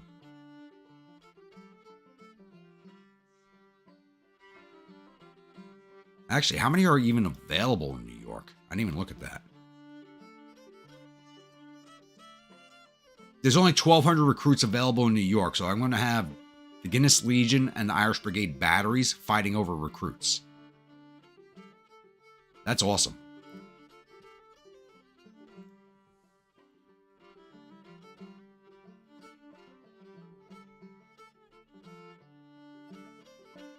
Yeah, Europe uses metric. Which is funny because England, UK invented imperial, which is what the US uses.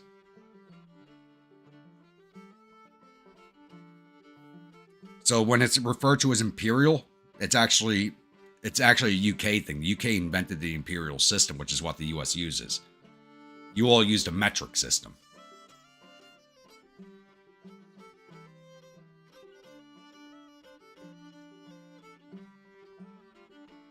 Nautical measurements are bad enough, but when you go into aeronautical measurements, that's even crazier. Because you have to look at the speed planes travel and the measurements they have to take. It's friggin' insane.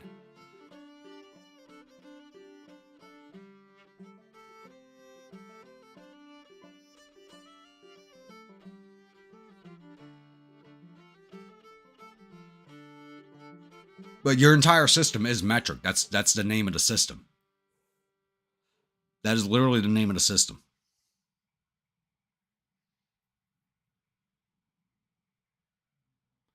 Oh, you got to learn both, Bremer.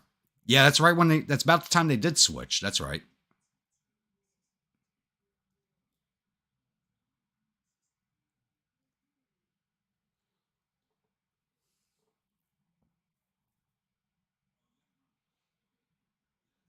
Grumpy starting bar fights trying to get Irish recruits for their brigades.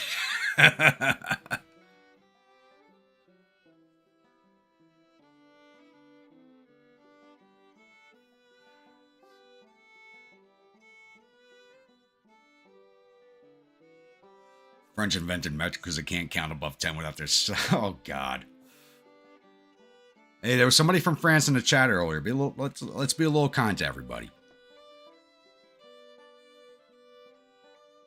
Where people told me the metric system was shit because the numbers got too high.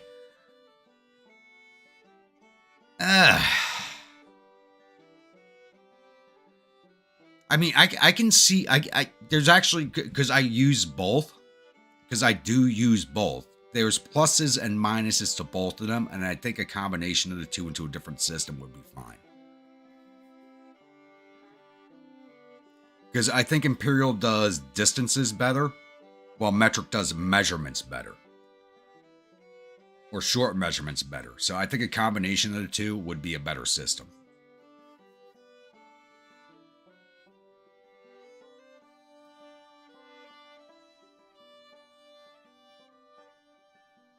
These guys only stood millimeters, yeah.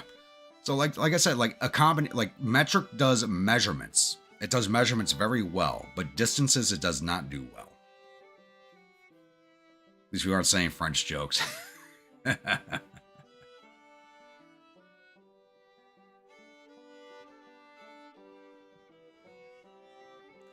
That's why the US and the French that's why the US and the UK get along so well, because we can both make jokes about the French.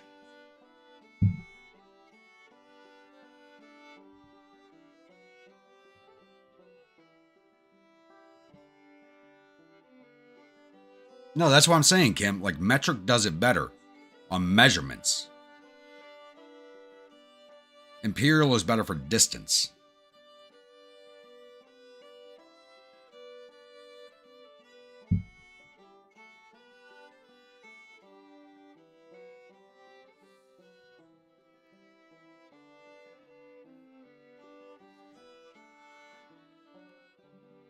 How's the war on the rest of the map? That's a good question.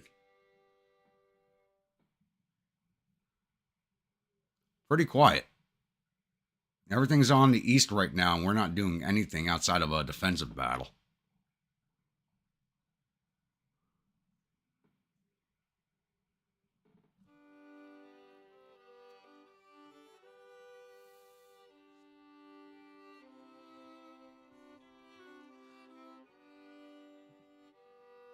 So with distances,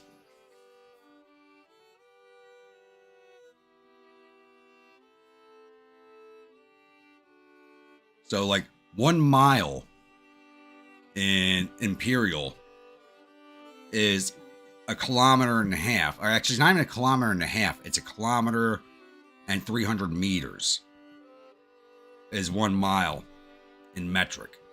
So it's an off measurement, especially when you're gauging distances of the world. When you come to the shape of the world, the globe, when you're looking at distances, metric really doesn't do it as well.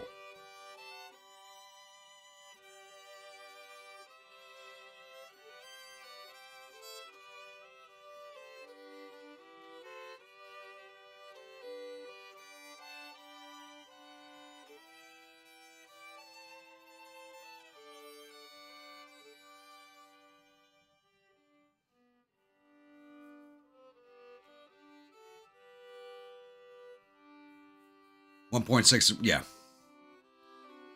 also depends on who you talk to sometimes. I've been told it's 1.3 to 1, it's 1.5 to 1. I've been told everything about it.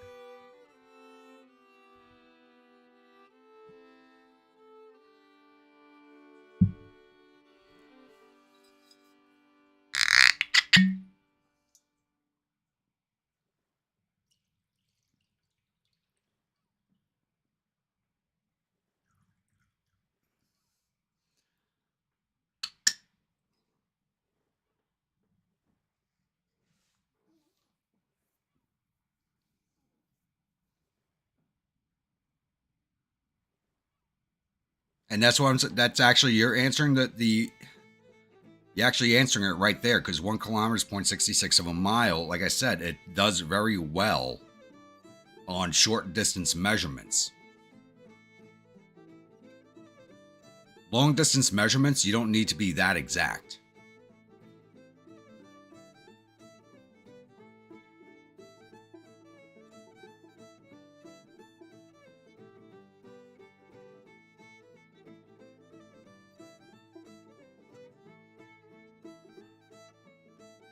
Got to get general emancipation on your staff. You always start a mighty blow. What are you talking about?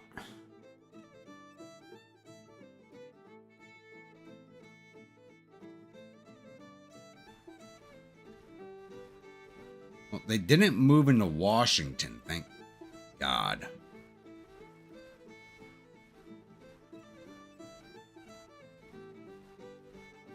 Fucking ribs. Wait, did my horse die? I thought we bought... No, we didn't. Okay. So we have lunch as our horse now. I thought we already bought lunch.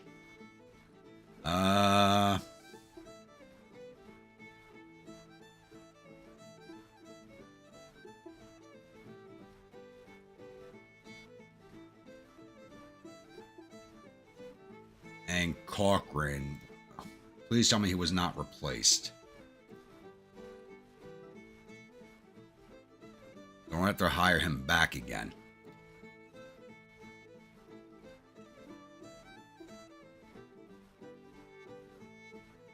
Alright, he's still in charge. Okay, good.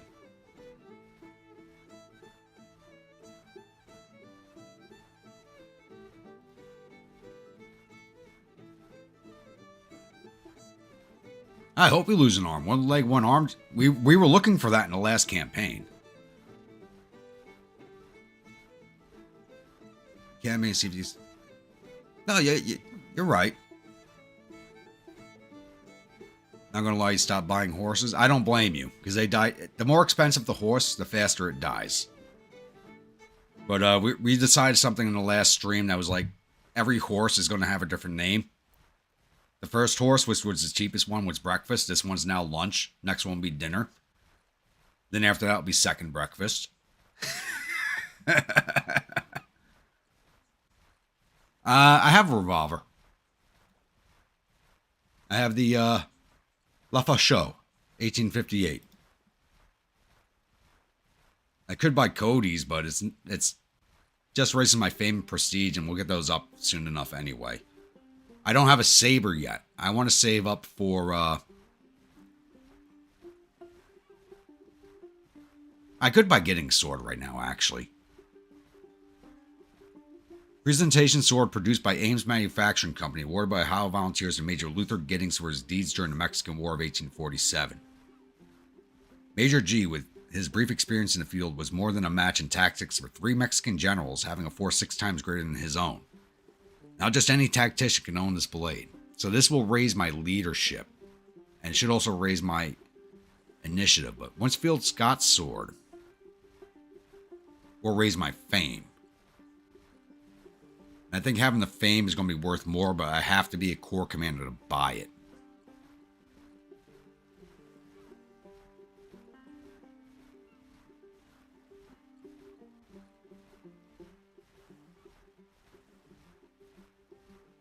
If you deflated the lungs, never hurt anybody. God. Wife says your ability to measure is all jacked up. Anyway, say what 8 inches really look like.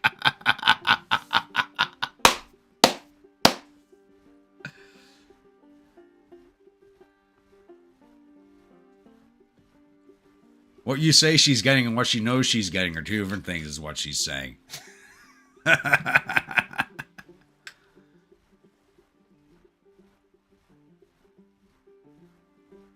If you lose the arm, you'll get them stars at least. We'll see. Well, my arm wasn't wounded, my chest was. So we can't lose our chest, otherwise we'd be running around with a head, 2 arms, and a peg leg and nothing in the center, so. Well, we're wounded again, so we're back in the rest tent, so there's nothing I can do right now with the hours spent. Well, I mean, Josh, if you look at the last stream, we almost lost the eye before we lost the arm. And I think we should have lost the eye, but we didn't. Because we could have gone around with our whiskey bottles. Would have changed our whiskey to rum and said, I'm a pirate. The peg leg and the fucking eye patch? Come on. Can't beat that.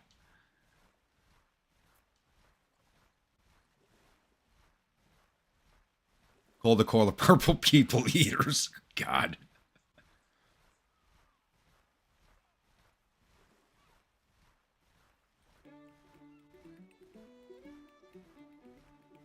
We're on breakfast the third. We didn't have a horse tie on this one because I didn't realize I didn't have a horse. So we now have lunches now. We are now in the saddle of lunch. Good game, yes.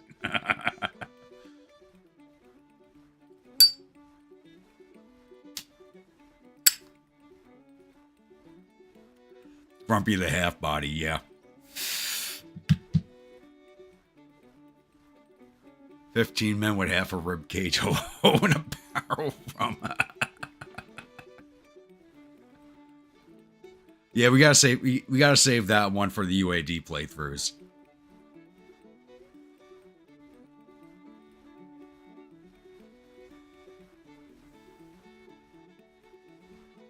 Sitting here looking at chat, I didn't realize the map was paused.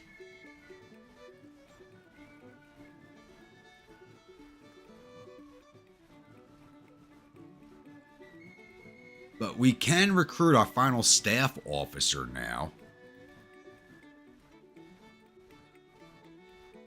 And give me another New Yorker.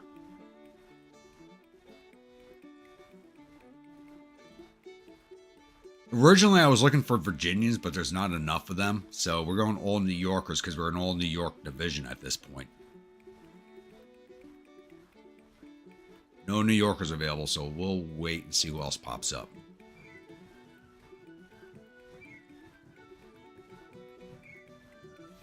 Oh, and weapons. Let's see if any weapons are available now.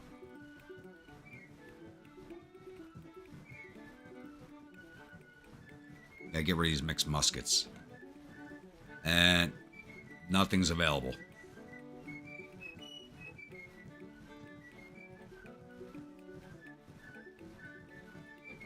And I know there's guns for the battery that we can get. We got James rifles and Napoleons. We got to go for the Napoleon. They're a frontline battery. Yep. Men 5, 23 disabled. Hopefully he gets some recruits in, otherwise we're going to have no guns in the battery. Oh, shit.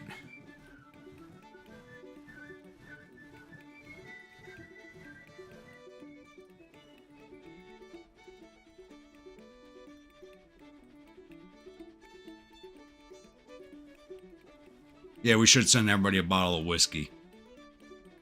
Send them a bottle of Grumpy's Best, it'll start fighting like I do.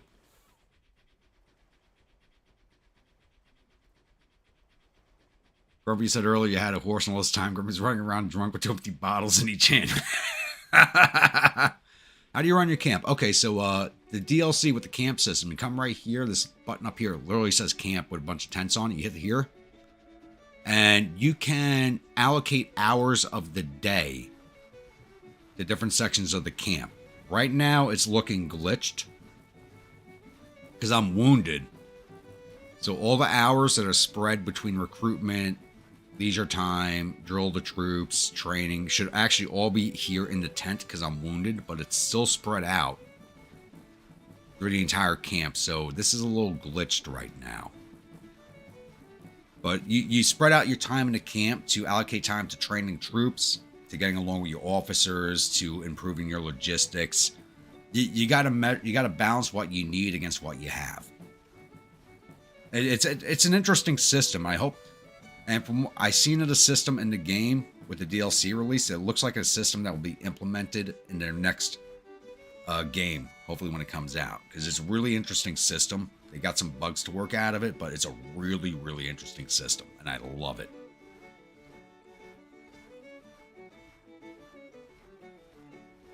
New York Irish Division with a Virginia leading them, exactly.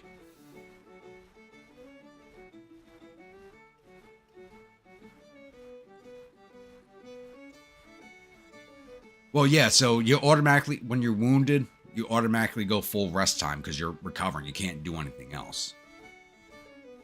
It's just that the camp system seems to be a little glitched right now, so they're still showing hours in other sections, and it should all be in the rest tent.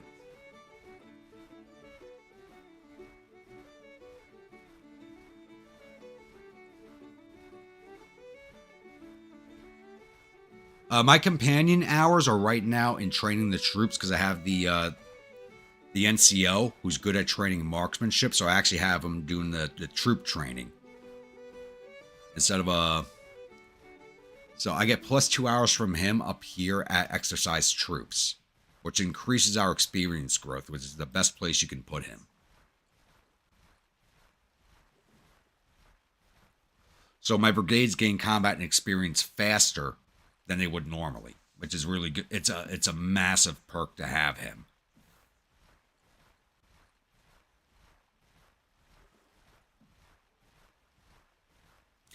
If you had a vineyard, you could bottle grumpy grapes, a spicy hue with a tart aftertaste. Yeah, my character's wounded, so like I said, it's a little glitched out right now, so all the hours you see spread out on the camp map should not be there. There should only be 2 hours at the training center because of the NCO, and the rest should be at the rest tent.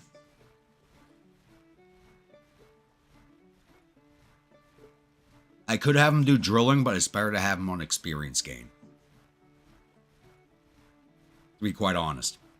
Because that speeds up the perk that you gain. Have him on training grounds, doing drill and ceremony does nothing for us. Having him up at actual training, the units gain experience in battle faster. So like 2 of my brigades got their first perk in the first battle without having to dig entrenchments. That's how much of a plus he is.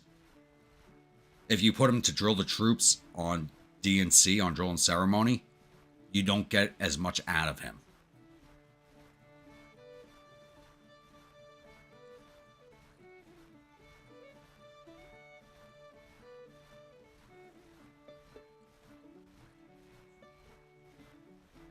Exercise. Take the whiskey cask from there and move them over there. Now move them back. Yep, exactly.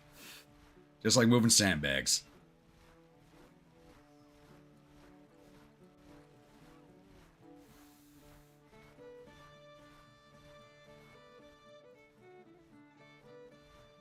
All right, I'm going to leave the map running. I'm going to step away here real fast. I'll be back in like 2 to 3 minutes.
Alright, I'm back. Dig a hole and fill it again, yep. Time to exchange your battle leg for a courting leg before the ladies get back. Oh, you know the staff does that for me. My aide-de-camp does that for me when I'm passed out. Your Grumpy whiskey still is a single barrel whiskey. Yeah, it'll probably be it could be a mash or a single malt. Depends on my mood.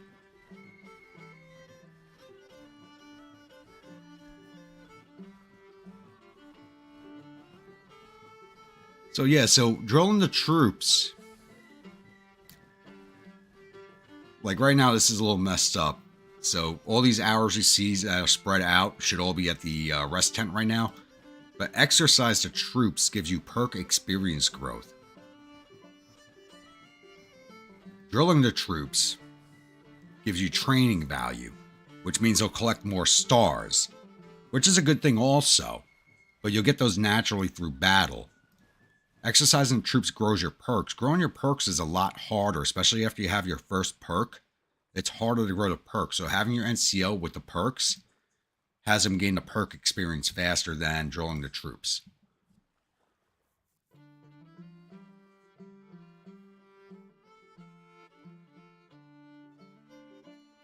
I'm not even saying that one out loud, Jeremy.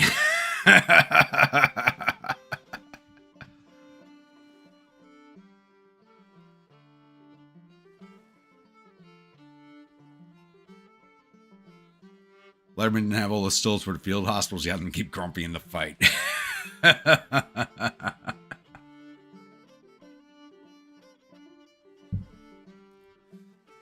And actually, I just poured the last of the Sexton into my glass. And this... Yeah, 2 fingers in there now. I gotta buy more of this. This was a good whiskey.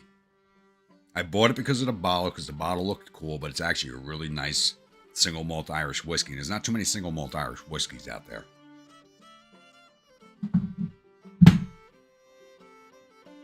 That's actually I'm going to recommend that one, the Sexton. That's a good whiskey.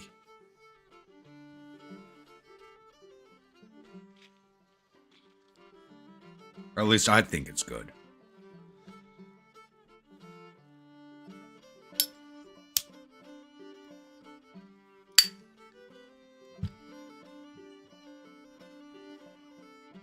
It's amazing. I actually did not go through a full bottle on last night's stream. That's kind of amazing.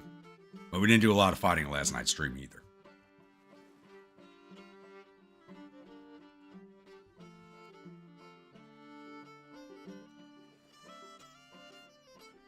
Irish aren't patient enough to let whiskey sit for decades. If it wasn't for whiskey, they'd rule the world.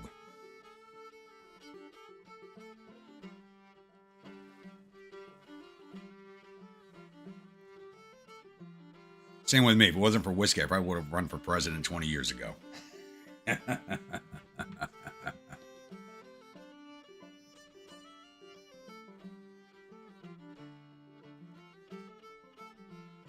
Imagine having a modern-day U.S. president who cussed like a sailor and had the voice of a man who drinks too much whiskey, chain smokes cigarettes.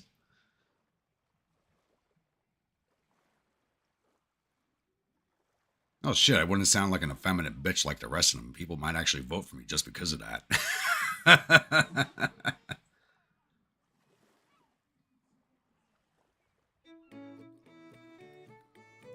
First you got into the game is you think you figured out the best prestige money start answers.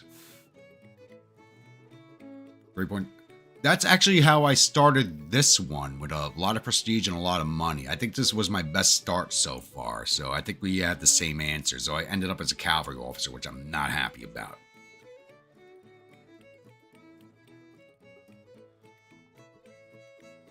Learned a lot about the map last night. I mean, like I said, I'm still learning the game, but that's one thing I learned fast is how that map works. I learned that faster than how to build a boat.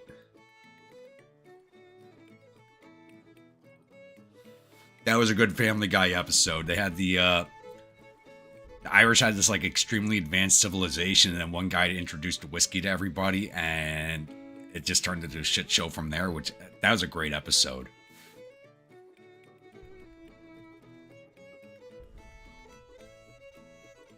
Wear a wig and a frilly frock.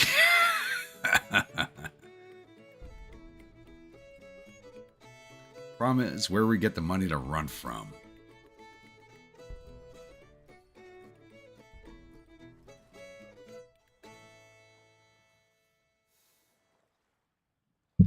Oh, please, could you imagine me running for president, shit talking to everybody, and then honestly, I would sound like Trump just with a deeper and more gravelly voice and smoking a cigarette while up on the campaign stage. Either people are going to hate me or going to love me. I'd basically be a Trump 2.0.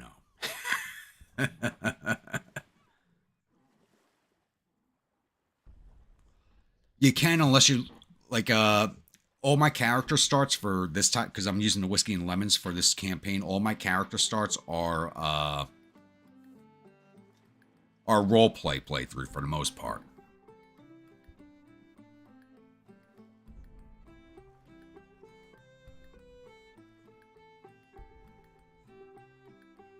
Never paid attention to the map until getting across the world became an issue. Yeah. You know, my only problem with the map in UAD is that fucking map crease, which is insane. They gotta get rid of that. Grumpy would be drunk. No, do not put me in the same sentence with that man. You'd be hit with the regular guy. Yep. Problem is, I'd be hit with the regular guy, which means I'd control most of the country, but all the major cities where the population lives, I would not be.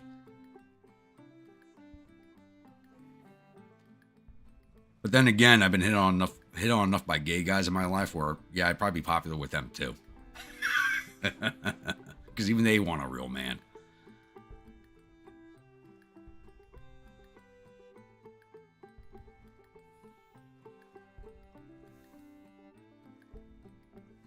Type also you guys decide by the question as the answer. I love mankind.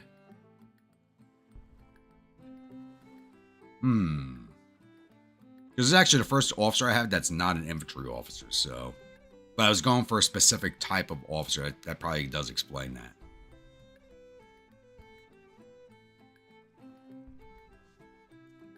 I just don't like the fact that I'm cavalry because, hey, I've been infantry my entire life. And this is also the first officer I've had that's cavalry, so. I spent my entire career making fun of the cavalry. And in this playthrough, I'm a cavalry officer.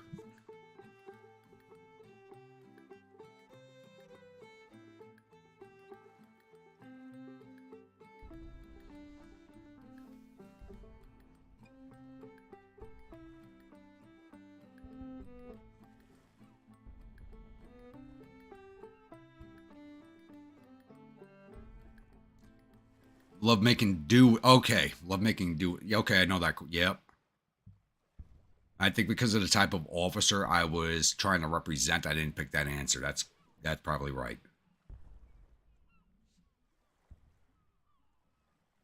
But I'd still prefer to have been an engineer over a cavalry officer. At least as an engineer, you get extra points for engineering because of that. With the cavalry, you get no extra points for that.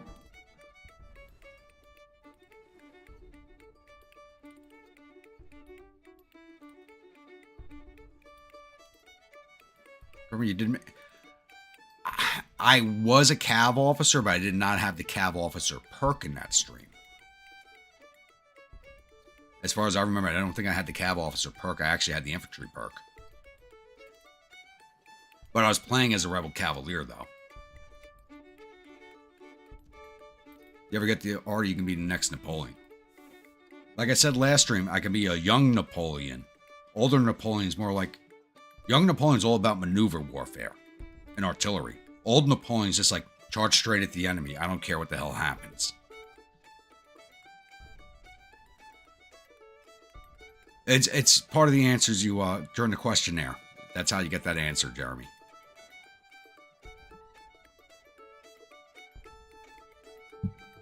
It doesn't tell you which of these answers will give you what. It just comes out from the questionnaire. So one of those questions makes you an infantry, cavalry, or engineer, or artillery. And I don't think it's actually one question. I think it's the sum of all your answers.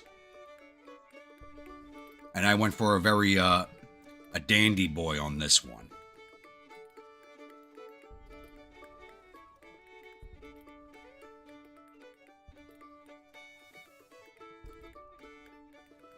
Like for this playthrough, I became a professional officer who's a dandy and not a traveling officer from Europe this time.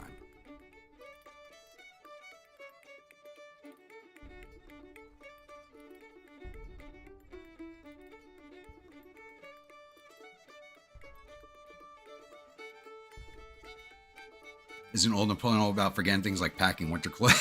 Exactly. But then again, I mean, he thought the campaign would be done before winter. So then again, they should have had part of their wagon train should have been winter clothes, because no matter what, whether you complete the campaign before winter or not, your army was still going to be there. That's just a lack of knowledge of the weather.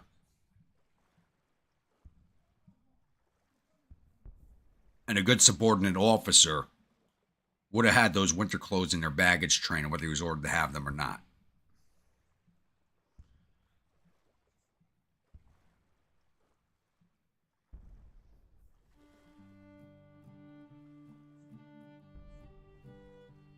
So you're sure one of those answers guarantees that outcome? Okay. I'm going to look up in the forums. I can't get an answer from the forums. I'll email the devs directly and see if they give me an answer or not.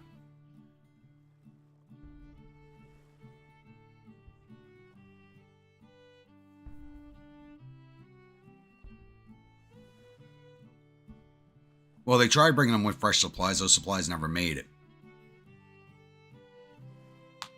Because the Cossacks were raiding their supply lines. 100% number 8. Okay.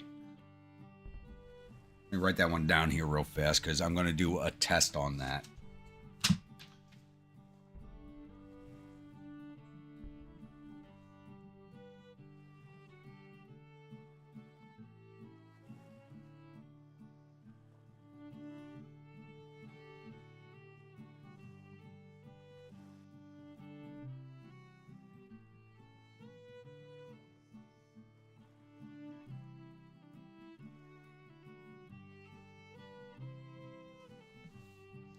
So tomorrow, before I film the Monday episode, I'm going to run a test on that one. Yeah, if there's a 100% answer, one of them has to give you engineer, because it's choosing your branch. So I'm going to run a test on that tomorrow before I film the Monday episode.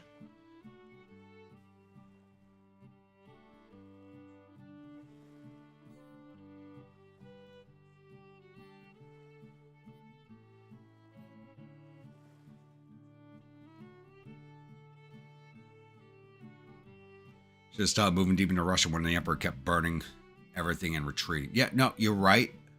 But I also understand his mindset, too. If he's doing a scorched earth in front of us and not bringing us to battle, that means he doesn't want to fight us, so I need to get him to battle. So Napoleon's way of thinking was, I need to get this man into battle. So we got to keep pushing through. I understand what he would have been thinking at the time. And honestly, you could see that in the way I play this game.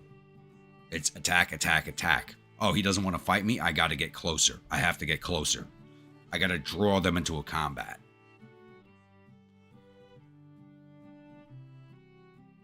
Napoleon era of combat is my least known, which is why I know so little about the Civil War. Napoleon era of combat is basically Napoleon era through World War I. So it's a very, very large period of history. Napoleonic tactics were still used up into going into World War I. So you do know a little about it, you just don't know that you do.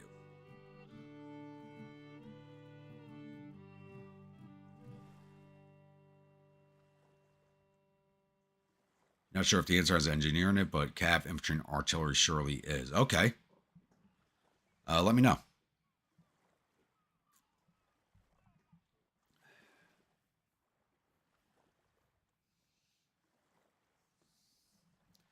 Let's pump this map up to X5. I didn't realize we were just sitting on play. They did not push into Washington, thankfully. They're going up to 50. Okay, what are the numbers looking like right now? We're getting those crazy numbers again. We have 241,508 men in the field. They have 245,359. We're going to see that million-man campaign again on both sides. Wait, there was an update?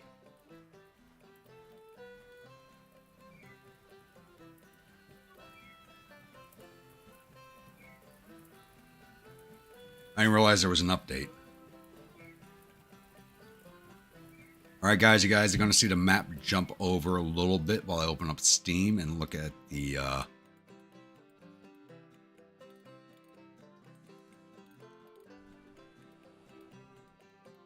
See if they put a patch note on the game, which they generally don't. Oh shit, there was a patch note from yesterday. They actually put a patch note up. They generally don't put a patch note up. Have a good one, Bremer.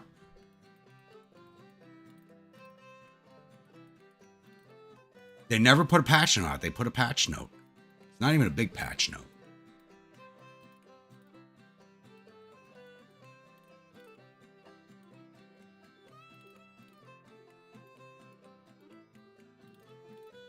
New major patch 1.1402 is now released. During the 2-week beta period, we were able to provide rebalances camp. That's probably why my camp is glitched right now. Okay. So rebalance to camp. Sound engines are updated. Buckets used to... Where the hell are the patch notes?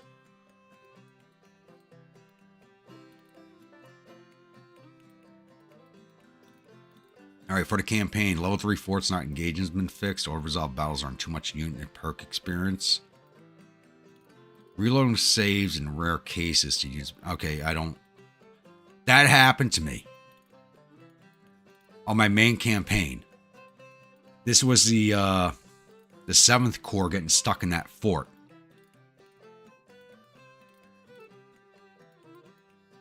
Alright. Okay, so that's fixed. So I had that rare case on my playthrough. I didn't even know it was I actually didn't even know that was an issue.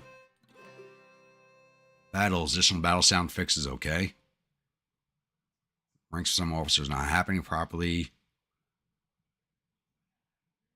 Shuttle battle map. Yeah, okay. Hamburg Forts have been fixed. Historical battles I don't care about.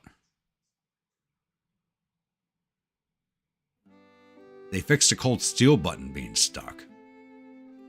Okay, we'll see if they actually fix that. Because after this stream, I'm going to have to make sure everything downloaded properly. Player unit surrenders. Player may be stuck MIA. I've never had that happen.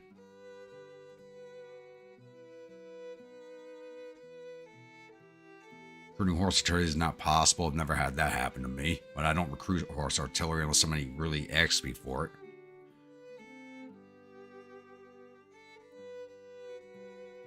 Taking over user repositioned by AI. Yep, that happens to me all the time. They fixed that.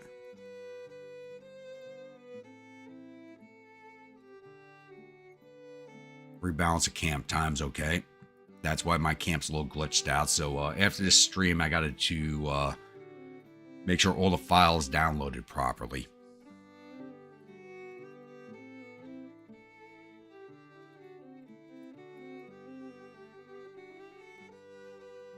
Add a tooltip for companions which camp stations that can be of help. That's actually very helpful. I'm glad they added that.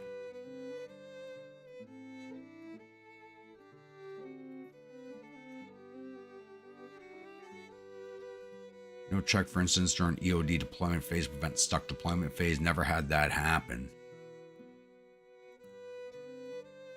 Actions that are carried out multiple times may deliver effects only once, e.g. buying stock. So I've never had that happen. You can only buy it once. Now, there's a few fixes in here that look good.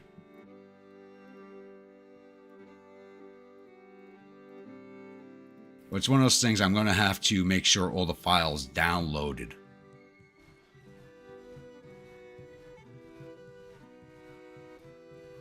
Been a few weeks since you played the game last. You work on a rotation. Yep.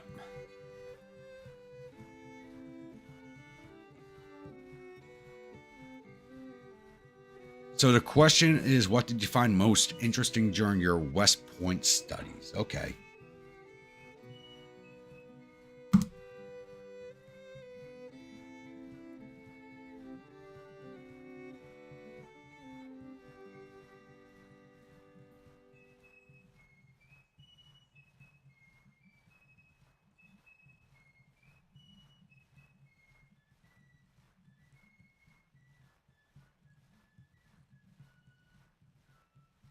Now, I'm pretty sure I've given different answers to each that question almost every time and got an infantry office. Oh shit, we have a battle. Oh crap.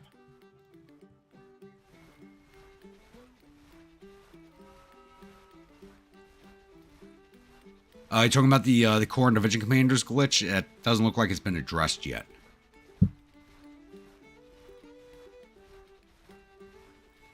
Oh, 63,000 against 24,000. Watch us lose this battle. Watch us lose this. Oh, hey, look, it's old Daniel Hill, too.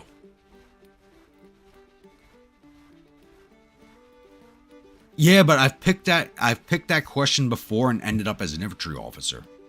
I actually picked that question answer almost every time because my avatars are always a drunkard who likes to party. But this is the first time I've ended up as a cavalry officer.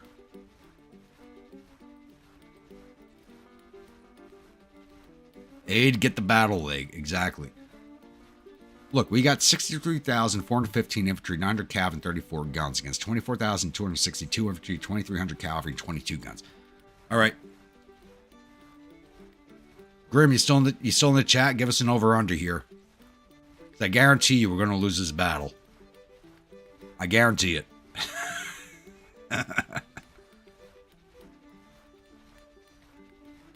Yeah, Army of New York is in the yellow. Army of Washington's in the red. Where the hell are we? We're reinforcing and we're in the orange. And the Hampton Division is north of us at Frederick. It's not aid get the battle leg, it's aid get the battle bottles.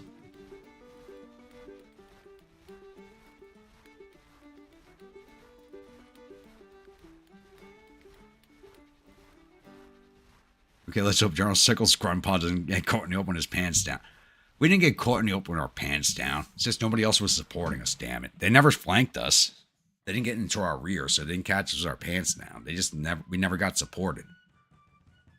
Literally, the rebel army in the last battle had their flank open to the rest of our army. They never took advantage of that. Because their entire army was facing us, which left their flank and rear, literally their flank and rear, were open to an attack from the rest of the army. They never did it.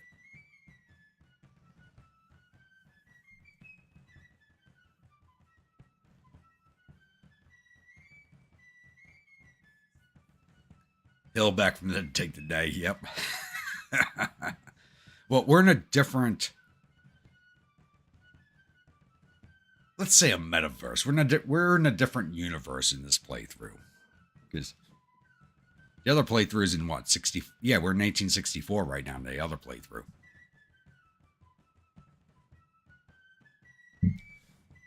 And Hill was the only man keeping the West alive. Hill has been the thorn in our side that entire campaign.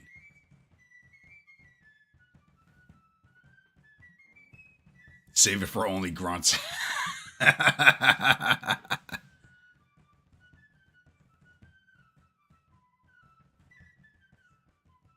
we should go to battle with his pants down, find a naked track. That just reminded me of that soldier who had he was undressed when the camp got attacked and had these pink boxers on. And he just threw it on his body armor with the pink boxers and went out to... Those boxers are actually at the infantry museum. That became so famous because it was caught on camera. This guy fighting in body armor and just pink boxers. He actually gave the boxers to the infantry museum. And they're on display.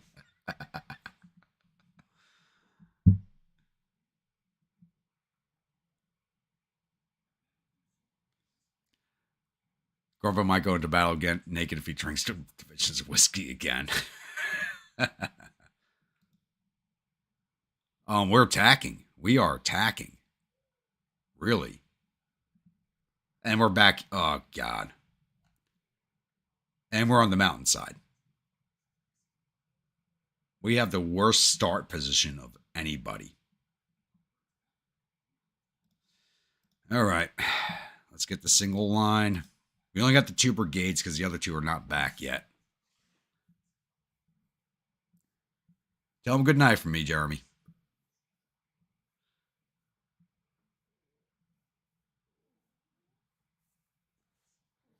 And get single line orders out. Let's get onto the road over here. This is going to take most of it.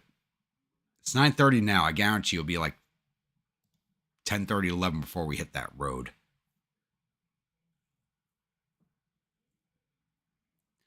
First Tennessee Volunteer Cavalry actually made a naked charge against Johnston in the Atlanta campaign.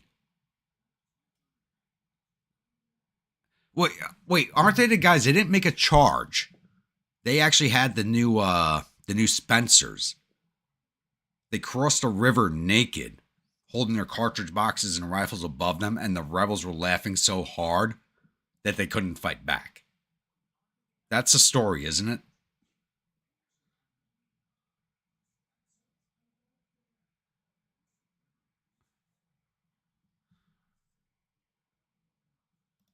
So I think that's that story. They actually crossed, they didn't charge, they crossed a river naked, holding their weapons and cartridge boxes above them. And the rebels just laughing too hard to fight back.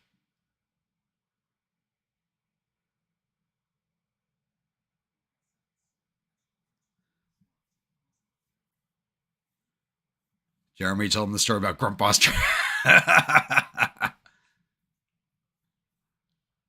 That's not a good bedtime story for children. I'm sorry. It's not.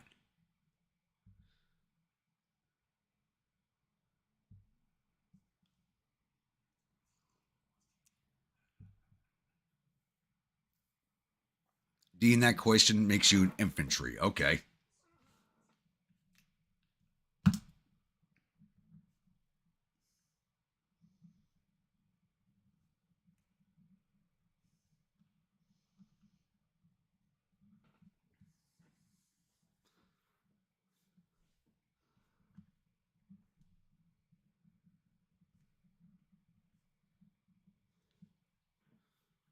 And C makes you cav, which means B or A makes you artillery or engineer.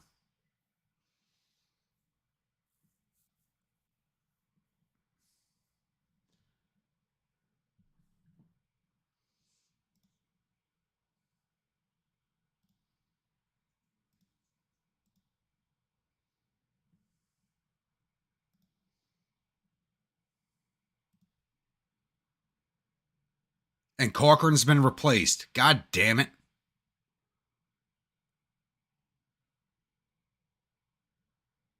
I thought they didn't replace him. They're replacing him with Max Weber. Who the fuck is Max Weber? Well, he's from New York, so okay. But yeah, we got to get Cochrane back in charge of the Legion.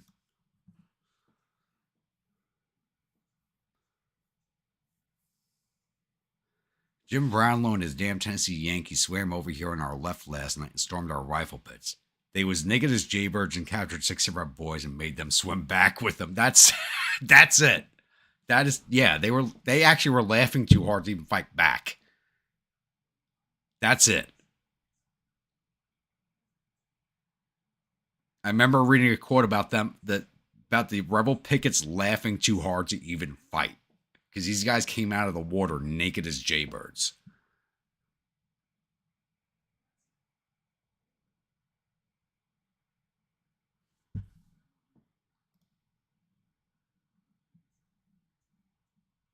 If they're using that road, we'll use this road.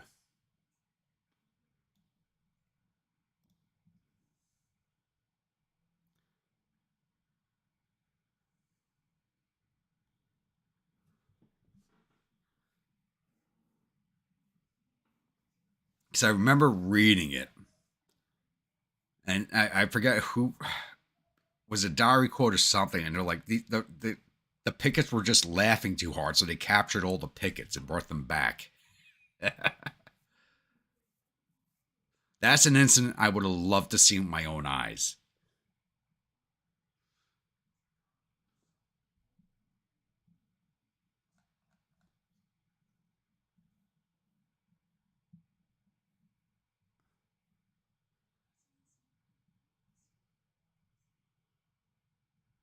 It's all fun and games until naked 6'6" hillbilly charges you with a Spencer carbine.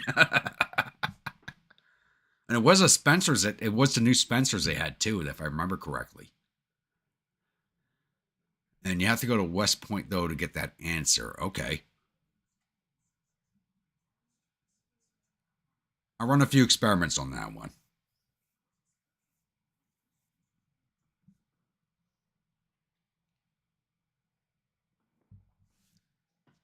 So I think having a good, solid answer on that would be good for the forums.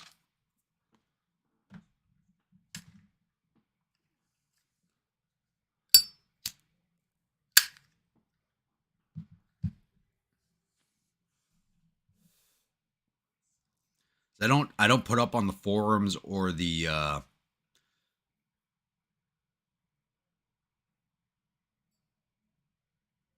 chat sections too often, so having a good answer would probably be a good idea.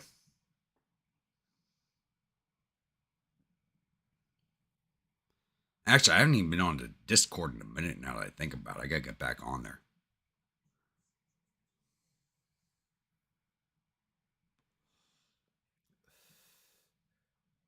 It's all fun and game until Grandpa's grunts float across the river with whiskey bottles as swimmies.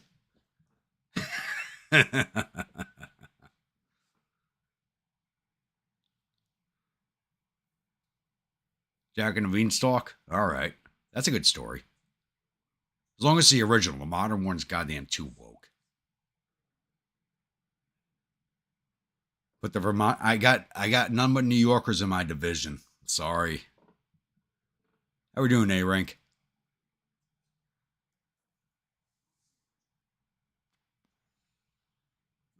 I got none but New York Irish in my division right now. We might have some Vermonters in the future if I could take over the Corps.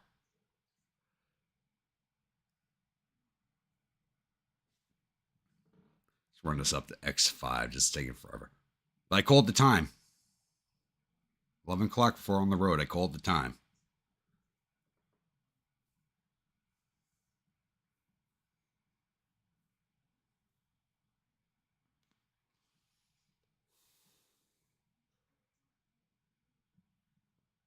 Yeah, it's going to be a day 2 fight by the time we get in position. Using Middle Bridge and Upper Ford.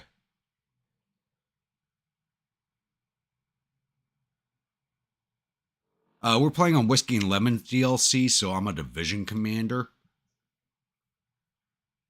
So all my brigades are from New York right now. So I think all these guys come out of the river naked as a jaybird, some broad naked Jennifer Davis convincing you.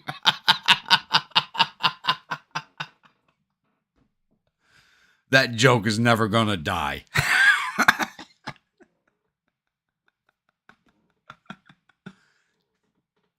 Somehow the bearded lady convinced all those men to swim back with her.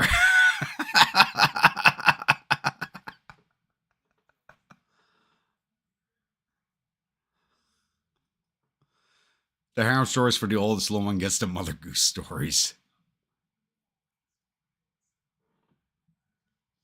I'm sorry, the Mother Goose stories can just be just as dark as Grimm's fairy tales. If you look at the original Mother Goose stories and not the rewritten ones, they're pretty friggin' dark. Let's try and get ourselves up on the flank and the rear here with the 2 brigades we have.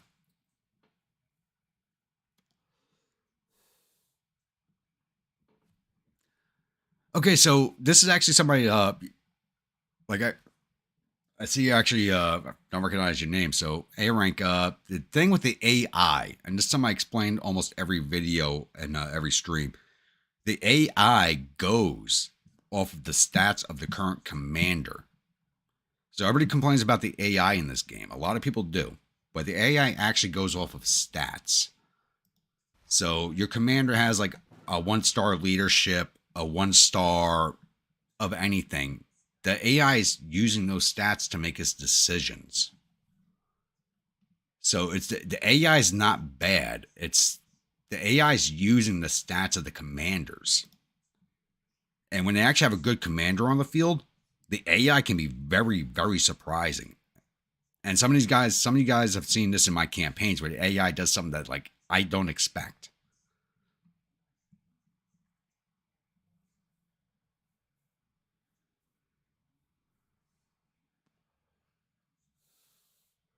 When they get the tenant going with the Dark Life. Oh, that's a good series. That's a good series.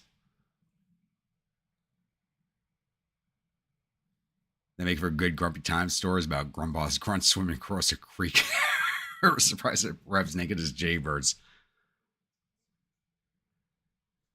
You gotta remember, the whiskey bottles are their swimmies. They're not just swimming across the whiskey bottles. The whiskey bottles are their swimmies. Yeah, A rank. Early war older commanders are pretty crappy, except for 2 or 3 of them, like Beauregard, who has very high stats at the start.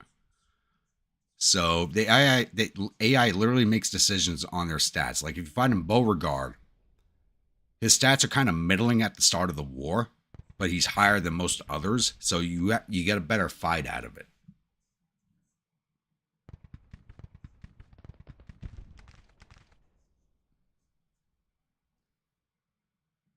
The AI does not copy the player tactics. It's just the AI getting better as the stats of the commanders get better, Jeremy. It looks like they copy my tactics. It's just the fact that AI is just getting better at. The commanders are getting better. Using whiskey kegs as flotation devices. Nope, nope, nope. It's whiskey bottles under the armpits as swimmies. That's what they're using. They're like water wings.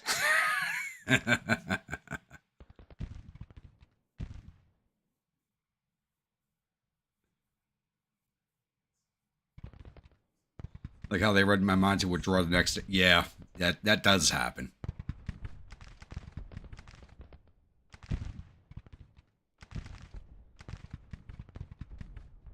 What do we have here? The Irish Legion and the Irish Brigade. Oh, I forgot to change Irish Legion's colors. I got to do that.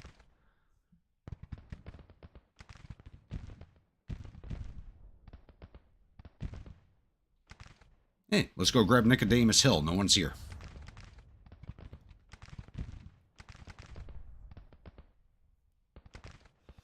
Biggest problem for AI isn't tactics, it's indecisive. Yeah, you're actually right on that one, Keys.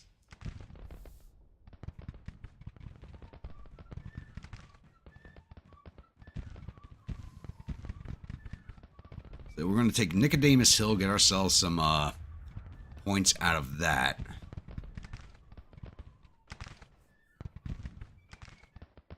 Let's knock this down to play. I got X5 while the units are engaged. That's not a good thing. And we're going to avoid this knot over here because they've not engaged yet. We're going to come up on the rear of this engaged division. Actually, we'll send a brigade to go grab this battery. And a brigade that Sems in the rear.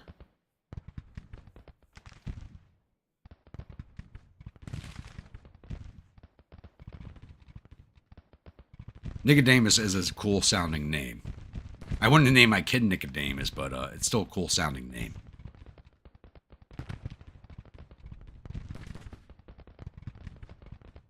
That battle did like, yeah. You could have used it. You could have used behind the whiskey bottle if Grandpa was on the field, but he wasn't.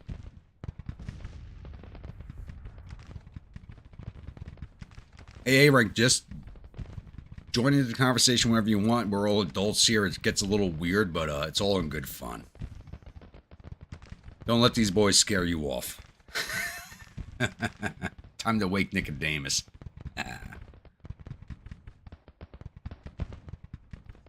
Irish Legion, go hit this battery. Irish Brigade, capture the hill.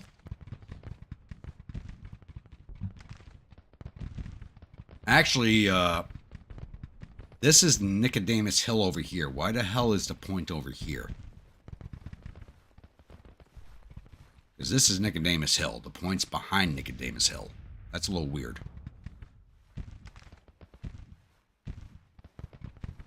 Choice B is natural science, mathematics, makes you arty, and A is geography. All right.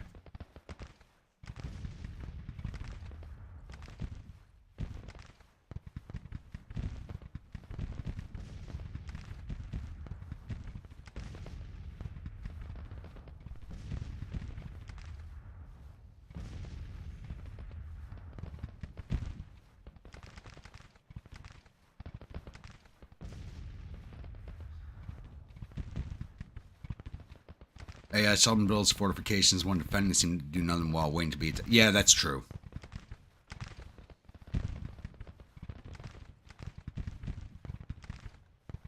No, all you boys bite, but just in a fun way.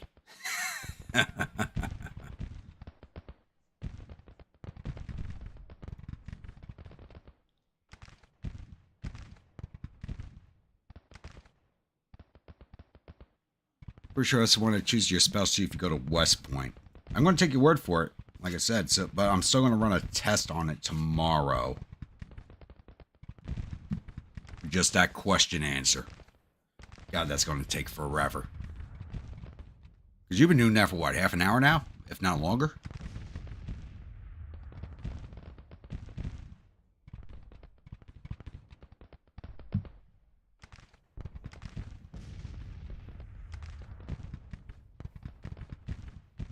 I think all my playthroughs but one I've been to West...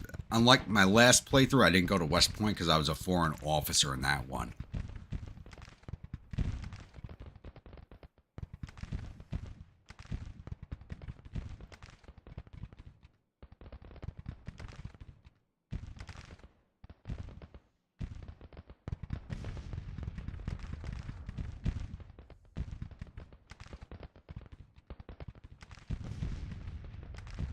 Well, more than what you would have been doing. Oh, you could have been watching me the entire time. I think you're doing both things. So you got two things done at the same time. So you got a lot done.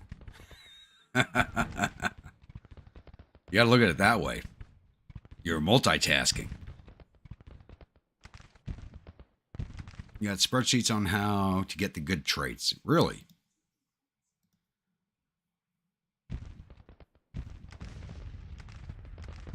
Don't want his bites in a bad way. He's locked up in Grumpy's basement. Don't worry, I got Streamlabs tamed. She's tamed. Properly medicated with whiskey IV flung into her arm.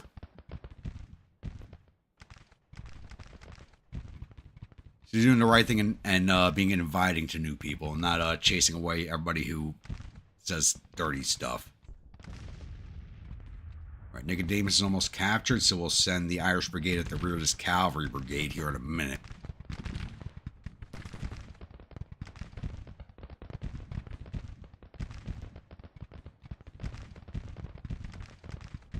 You gotta love it. We're actually behind the enemy army. We're in a great position. And they're not even coming at, like, we're capturing this point right here, and the AI's not even turning around to fight us. Here we go.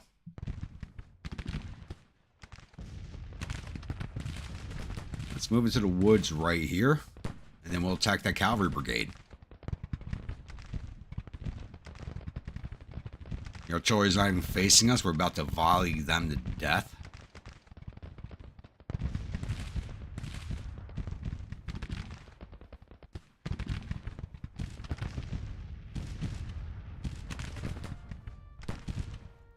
Like I told you, it wasn't a waste of time.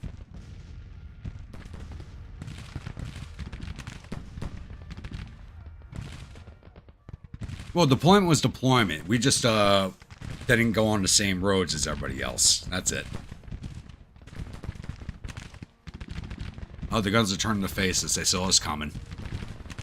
Give me a volley when to charge them.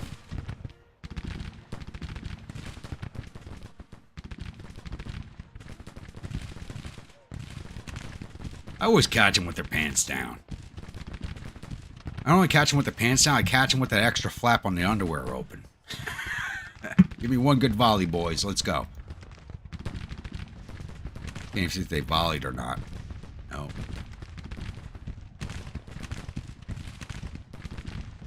Alright, bayonets and buttstocks. Go get that battery. Or it's mixed muskets, so bayonets and bowie knives. Give me those guns. Make Papa Grandpa happy. There goes a surprise round.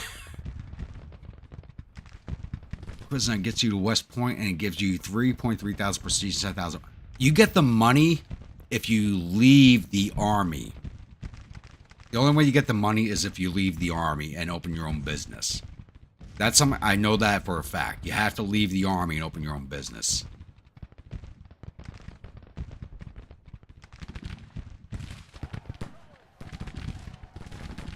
There we go. Knock that battery out. Let's go hit Sem's brigade in the rear.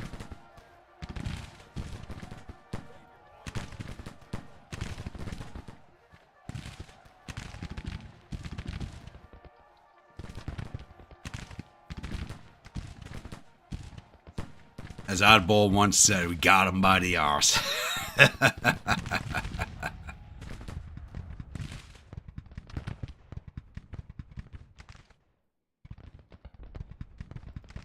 Oh, look at these.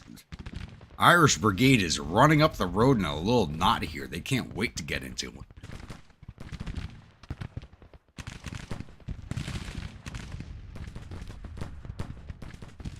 Let's put them right there in the North Woods, and let's see if the rebels react. I'm sorry, Irish Brigade, you guys are about to get your asses handed to you. We'll clear this brigade. No, they're already getting cleared out. This brigade's ready to break, so go hit B. I could have sworn to give you guys long range. Oh, they're still waiting for them. Alright, they just got him. Alright. B's getting ready to break, so we'll hit B.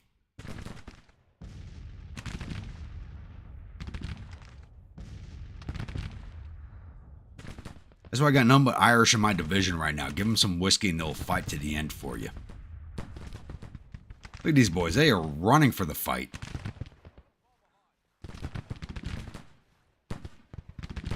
They are moving fast. Holy.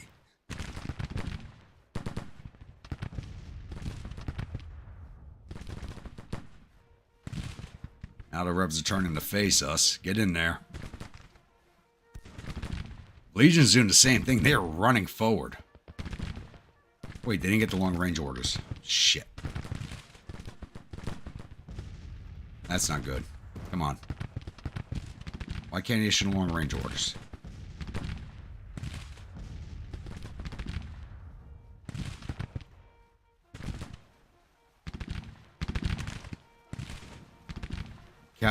McCall's ready to break, so let's break him. Then we'll go after the cavalry. Now the Legion has a long range orders. Good. Down your whiskey to fix bayonets. Exactly.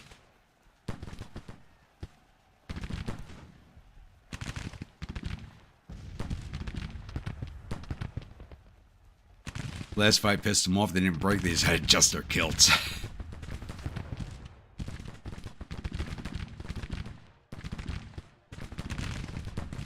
Who's on the flank of the Irish Brigade? There's someone on the flank. Oh, shit. There is a brigade on the flank. McLaws.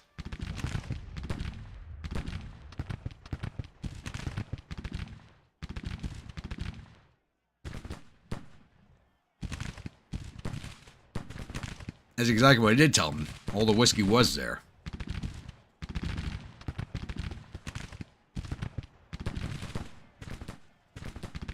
Alright, B's ready to break. Bowie knives and butt stocks, boys. Let's go.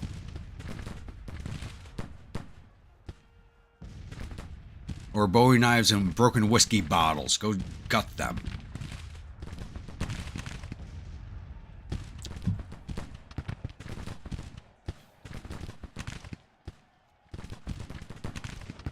There they go. Next brigade. Go get them. Who's that, Ransom? Yeah, go kill those boys. Oh, wait, no. Shit, Irish Legion just broke. Fuck. They broke this brigade, they reformed, and then broke my brigade. Of course, that's... Look at this. McDowell's with us. He's not even with the rest of the army. McDowell's with us. You gotta be kidding me.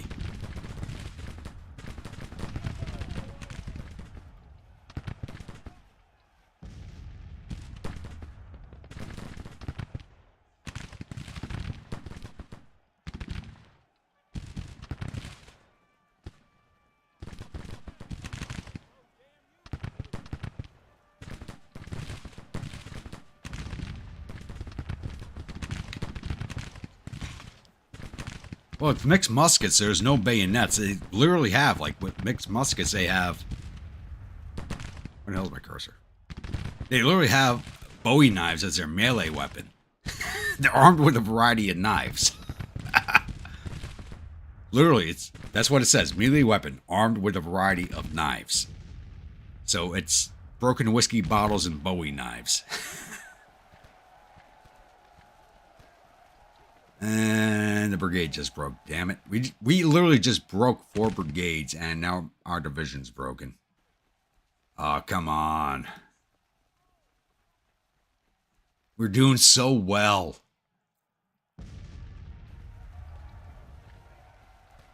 McDowell's micromanaging again. Yep. Darker sound like diddlate stabs.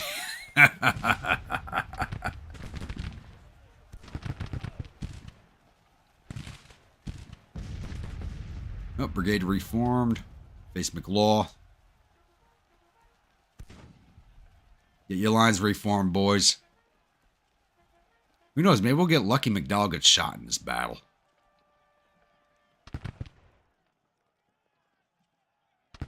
Let's fall back a little bit.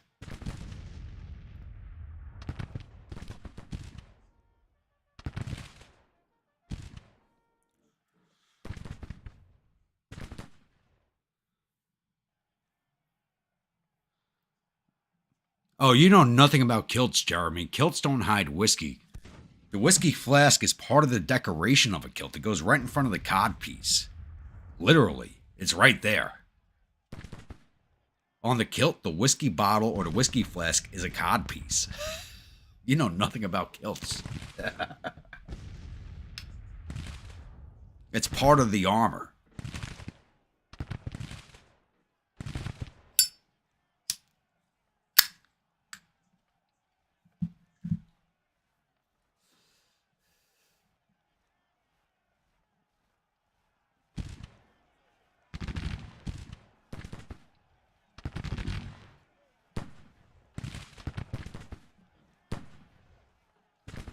So we cleared the rebels from in front of the rest of our army. Let's see if it actually does anything. Oh, Mars already up to level 2 sharpshooter. Damn. Where did the brigade go? Stop running, boys. Legion's still at 1. All right. But this literally shows you the power of having the NCO as part of the perk training. They're at level 2 sharpshooter at our 3rd battle. In a regular campaign, without the perks that you get from the headquarters, this could take half the campaign just to get to level 2.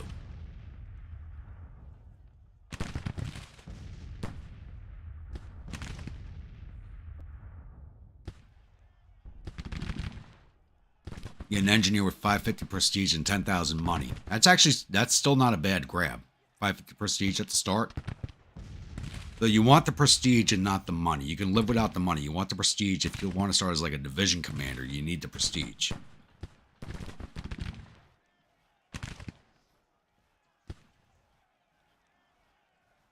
No different than 5 points. If you're talking 5 points in New York, there's a big difference.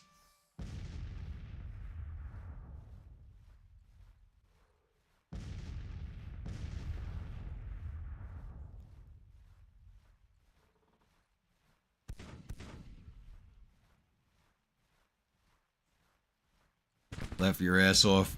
I own a kilt, the cubby pocket. No. My men don't wear kilts. They wear the full wraparound. They wear it all. They wear the full piece. The kilts are for summer.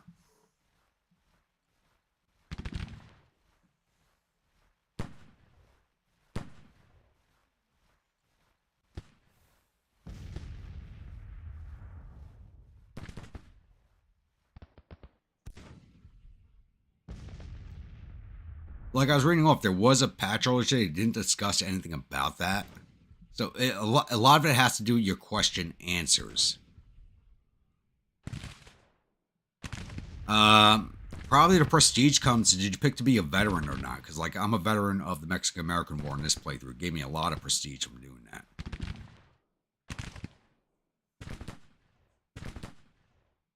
That Irish wear kilts too.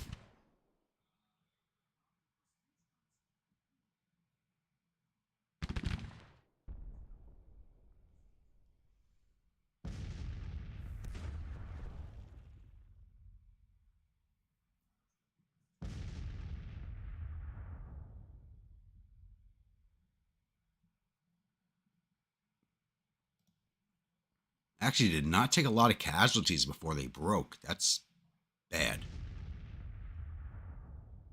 But a good thing too, because we have no replacements left in New York.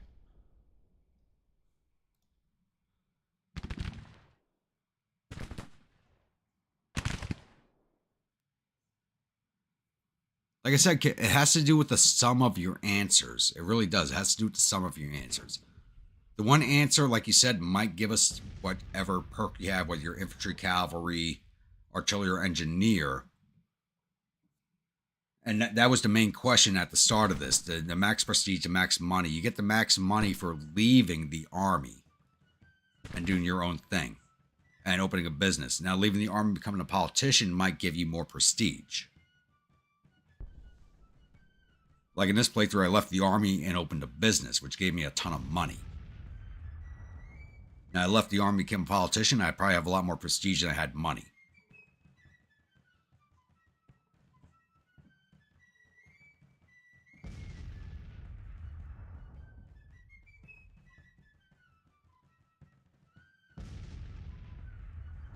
I'll be honest, when you bring up the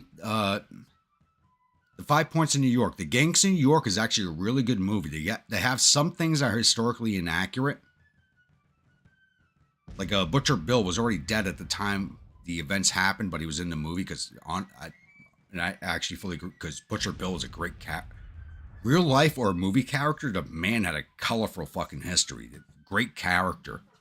Butcher Bill was, you know anything about the man? Like once again, like he made the perfect movie villain, but he was already dead at the time period. They got a lot of it really, really goddamn accurate. They really did. Some of it got wrong. I mean, because it's a Hollywood movie, but a good chunk of that movie is very accurate.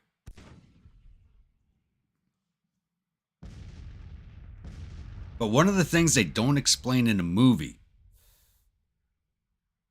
has actually been a point of contention with me and a few other people, is they show them building St. Patrick's Cathedral during the movie at 5 Points.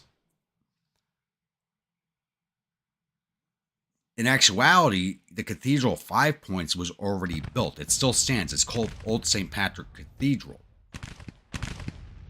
What they were showing in the movie being built was the St. Patrick's Cathedral on 5th Avenue, but they don't explain that. So if you actually go to Old St. Pat's, and there's actually a wall that surrounds that cathedral. The Irish were hated so much at the time they built that cathedral, they actually had to build a wall around it, and there are fighting positions built into the wall. Those are long gone because they were made out of wood. They were just wooden posts that were built around the inside of the wall. But if you walk around the outside of the wall, there's actually fucking bullet holes in the wall with musket balls in them. They would shoot at the Catholics during Mass. And they had guys outside firing back.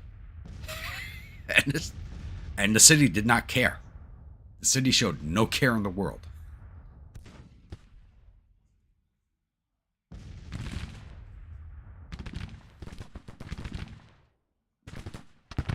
Music switch between a period and YouTube. Yeah.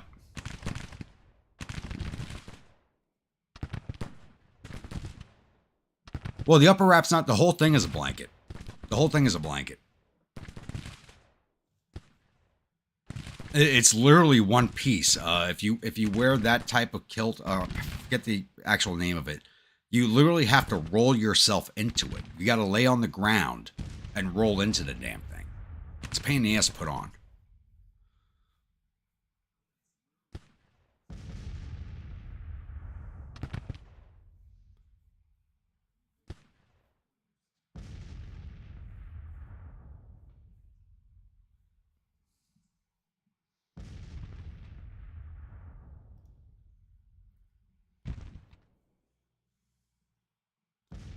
And actually, I'm looking to buy my uncle's, because I do Civil War. My uncle's retired from war reenacting. He did the 42nd Foot, because my family's Scottish on his side. So he did the 42nd Foot, so I'm looking to pick up his gear and join the 42nd Foot myself.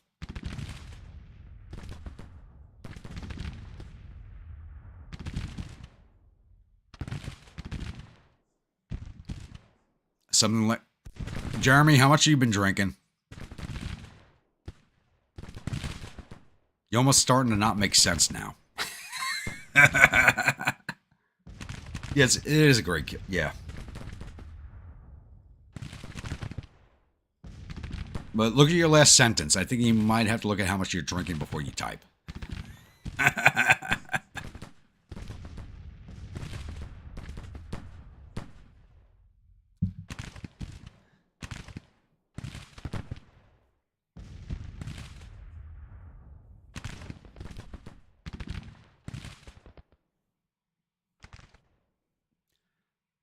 I mean, if I'm not slurring, you can't be mistyping. It's too early yet.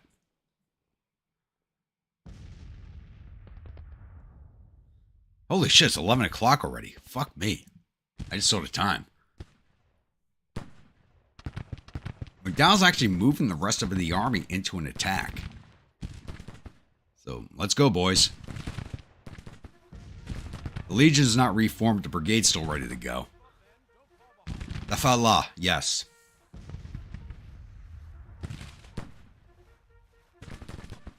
And we got the 25 points from taking that objective, even though we're not near it. I'll take it.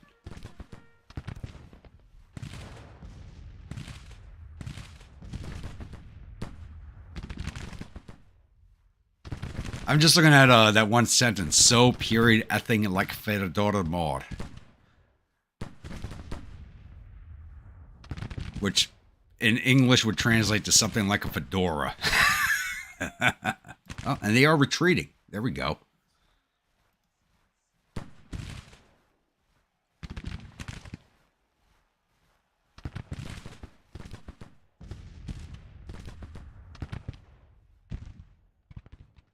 Where the hell's my other brigade? Where are you boys? Still back here.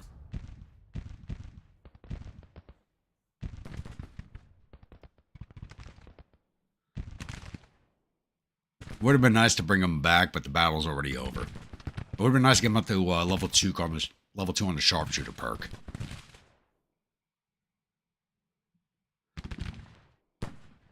Just claim the objective was taken. It's fine. Command will never know. I mean, but that's how things worked in the time period. If you didn't get your letters out fast enough saying, I did this, someone else would go, no, I did this, and he's lying.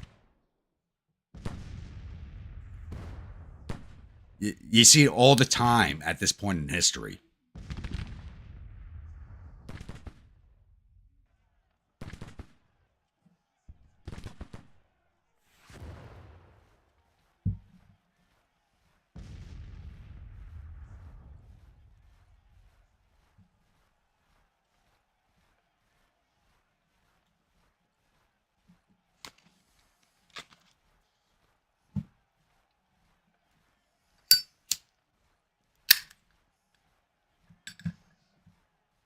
All right, let's speed this along. We're not catching up to them.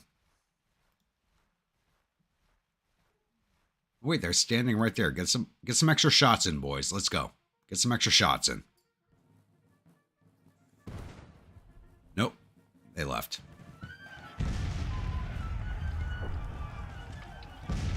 Casualties are pretty even on. We lost 2,478 of our 63,000 infantry. They lost 2,700 of their 25,000 infantry. 200 of their cavalry. Got all their guns. We lost 2,478 to their 3,200. Alright. I'm not even going to look at the paperwork because we didn't do that much damage.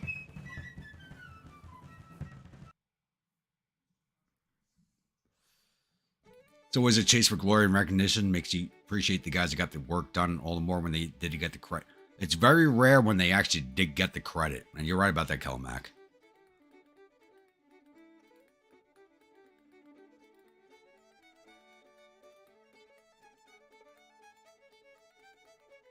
Great scene in Waterloo where Napoleon sends a victory dispatch. Yep. Right before the Prussians arrive.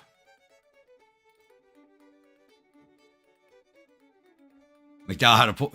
yeah, he pulled it off with 3 times the numbers. We had 3 times the number at the last battle, and he didn't do shit. I left my division hanging.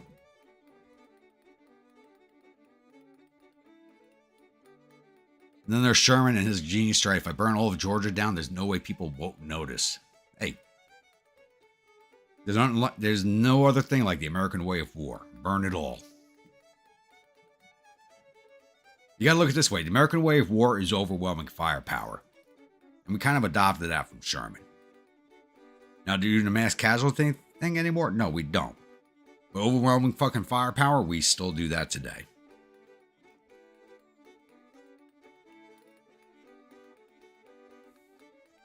If it didn't come up on their ass, it would have been a lot worse. Honestly, it probably would have been. It probably would have been. Because we chased off a few brigades. Best PR campaign ever. It's still a good PR campaign today.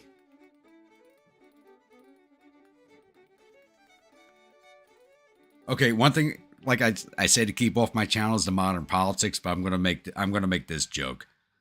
BLM burning down Atlanta, and then the Civil War guys coming up with the meme of Sherman with the fucking glowing eyes going, "Did someone say his Atlanta's burning?"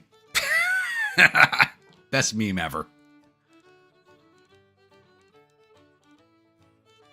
The Emperor's probably suffered total casualties of 3,193 men. There are 464 killed and 1,046 captured.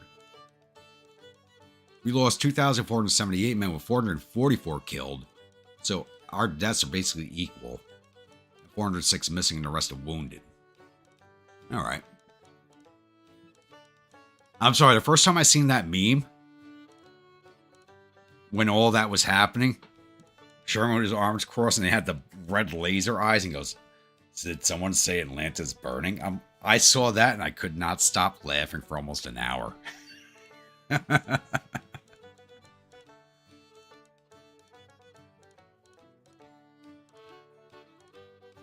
And no, I do not apologize to anybody who lives in Atlanta because that meme is still fucking funny.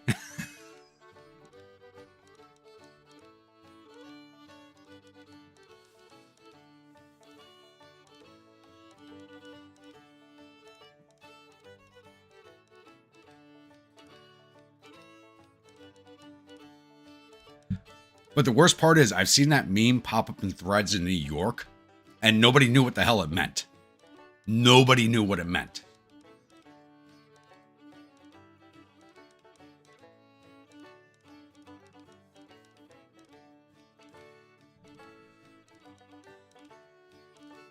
It's a good lesson, and history will repeat itself because nobody knows what history is.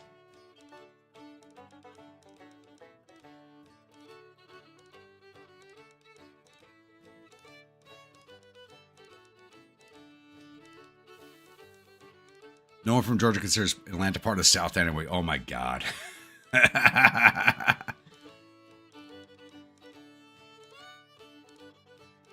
Yeah, Atlanta's kind of like New York City these days.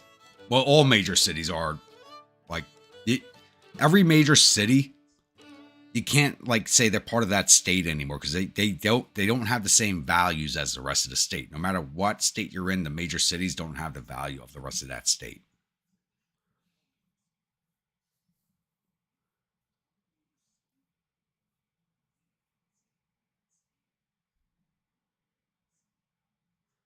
What was the town near Gettysburg to try to burn down the bridge and only to have the town burned down and Stewart put it out? I actually have no idea.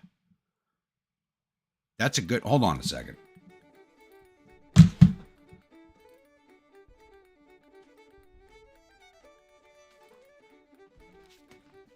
I got this great book right here called the Gettysburg Campaign Atlas.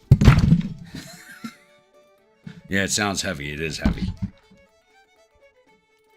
So the Gettysburg Campaign Atlas, this is one of the, if you ever want to be a Gettysburg tour guide, this is one of several books you have to memorize.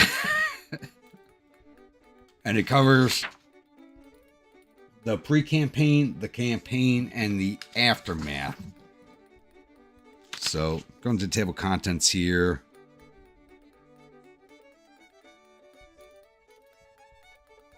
Max Stewart holds a second grand review.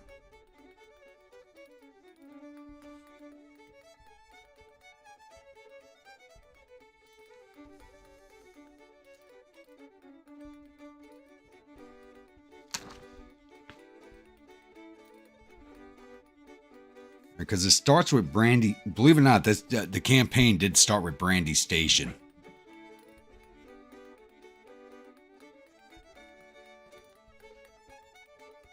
Wrightsville. Okay, let me look that. Let me see if I can find that in here.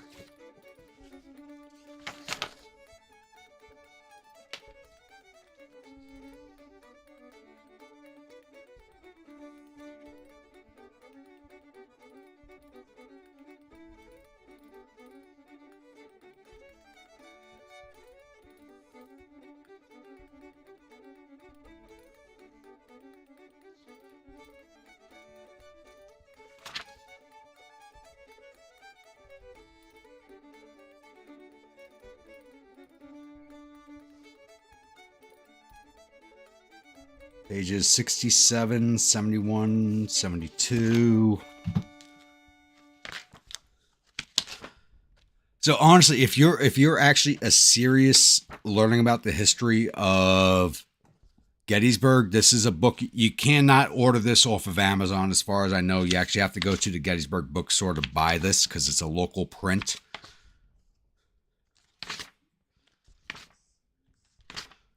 And it covers the entire campaign. Literally the entire campaign with battle maps.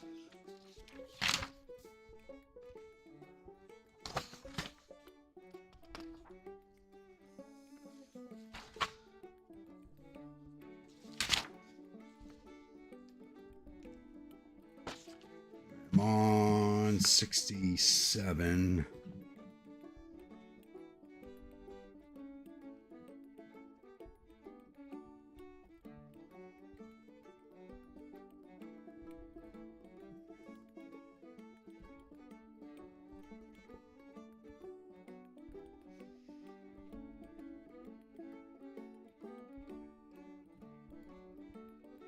All right, it actually doesn't talk about the fire, but it says they were there. So you probably have to go to, what's the other book? Hold on. I got to go drag out the second book.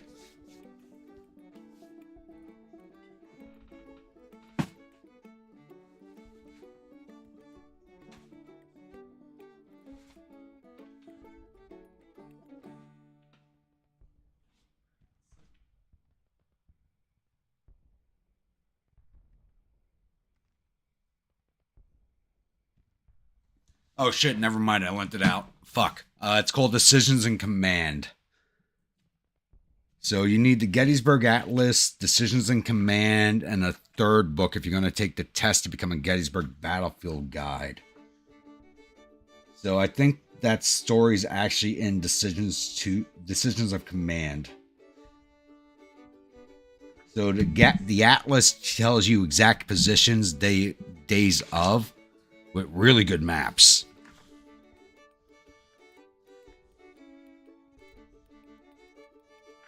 And this book was actually done by Philip Lino, who used to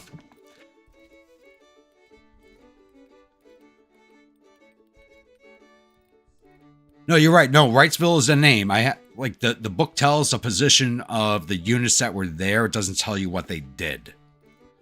So you need Decisions in Command to get the proper answers to that story, and I lent that book out.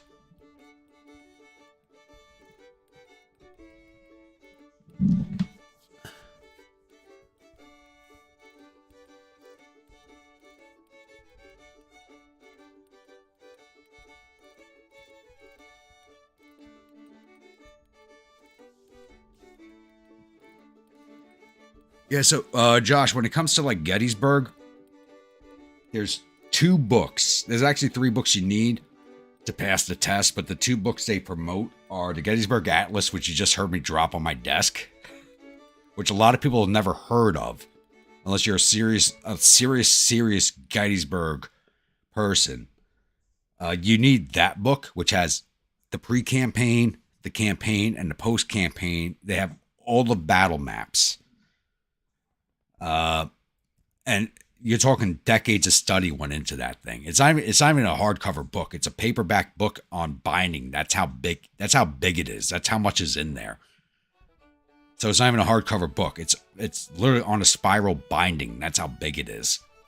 And you also need lessons or decisions in command for the entire Gettysburg campaign. And those are the 2 books minimum needed to pass the field guide test for Gettysburg, which is one of the hardest tests in the country to pass. And it's not even a written test, it's a verbal test.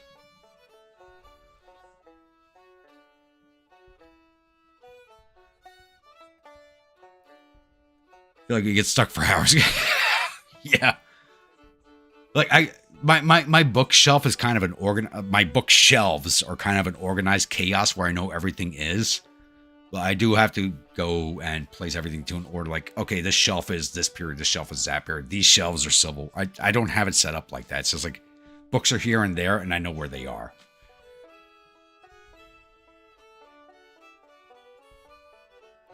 $3.3 prestige, 10,000 money, which is a great start because you can get more. Yeah. I don't think I could grab an army command, but I did get a division command with all the prestige.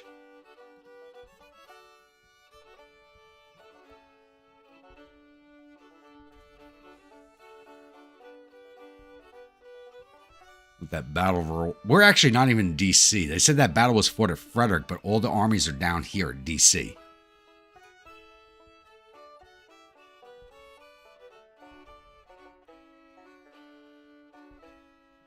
Like my biggest problem is I know a little about a lot of things. That's my biggest problem. Like, I'm a big student in history. I'm sure a lot of you guys are the same way. A lot of you guys and a lot of you gals are the same way. It's like, we know a little about a lot and not a lot about a little. It's probably the best way to put it. When I read this chat, you guys remind me of my reenactment group. We're a drinking club with a history problem. Then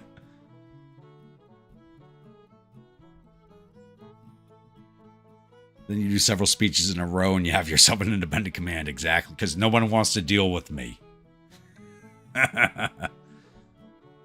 In real life, if I was an officer in this time period, they'd give me my own command and give me enough rope to hang myself with and then become famous.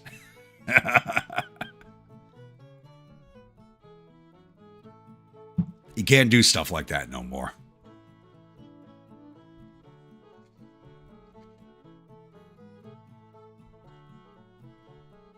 GG or historical polymath. No, my brain tends to forget even with all the reading, so there are things I used to just quote off the top of my head I can't remember anymore.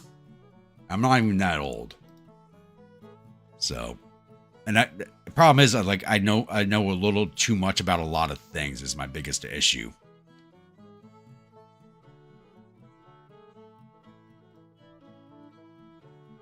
Video from the U.S. Army War College as, yeah, but they repost those videos like they're a modern work.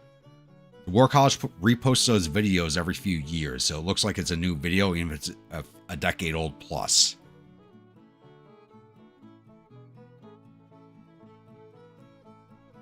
Actually, you get a better view of historical trend. You're right, sentimentalist. I mean, if you know about a lot of things, you get a better view of historical trends, which is something I do try to talk a lot about. I prefer to talk about historical trends over historical periods.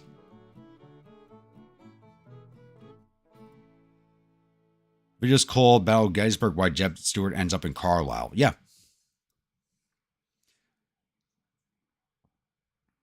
I think I've watched that one. Been a long time. But Jeb Stuart, no matter what, ended up in Carlisle because he was trying to get his names in the paper, running a circuit around the Union Army.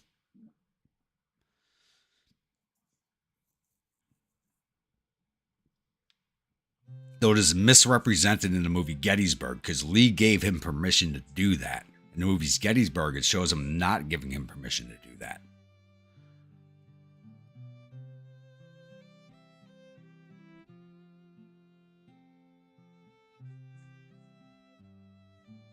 The Battlefield Trust has a video on it. Okay, I got to look at that. And I'm always pushing their. You guys know me. Like every time they do a video, I'm always pushing it on this channel. I love their work.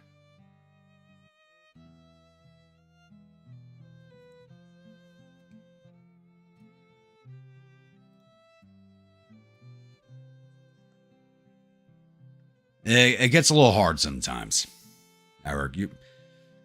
It gets a little hard.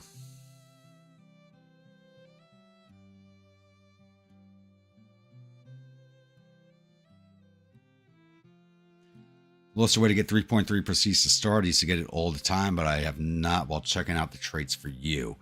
If you go back to the video before this campaign, you'll I have the whole questionnaire on that video, so you can see how I got where I was if you choose to.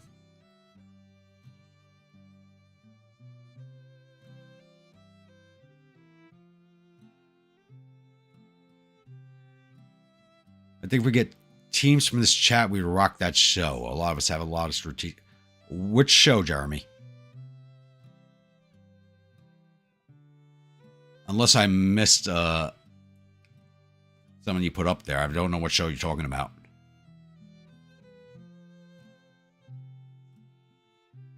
Says you can't understand World War II if you don't understand the Boxer Rebellion. That's actually really fucking true. That's actually really true.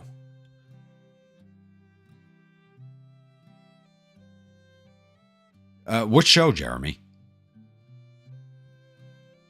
And now we're in a siege. Time Commanders. I don't know that one. Where the hell is my phone? I'm going to look this up right now. I don't know that show.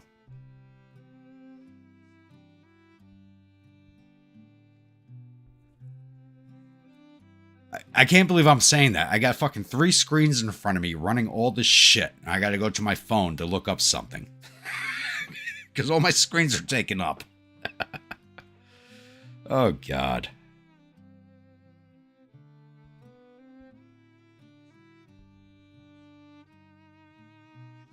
Time Commanders Game Show.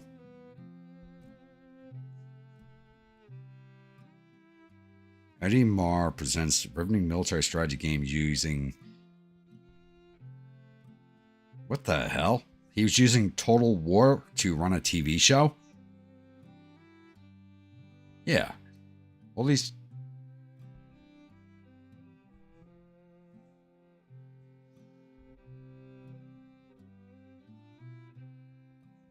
Aired on BBC from 4 September to 13 March. 4 September 03 to 13 March 05. So they ran one season, really. Season and a half.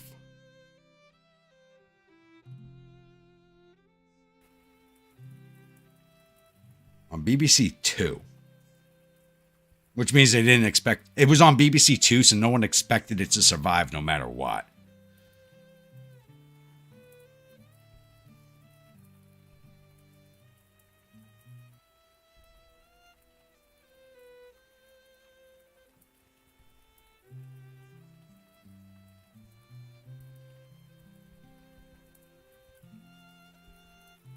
Format. In the first 2 seasons, teams of 4 contestants directed a...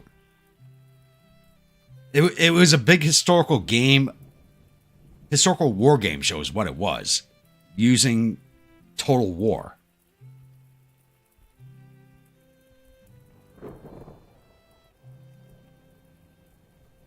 I think I may have watched one episode of this and said, fuck that. That's what it looks like. This was a video game TV show for historical war games.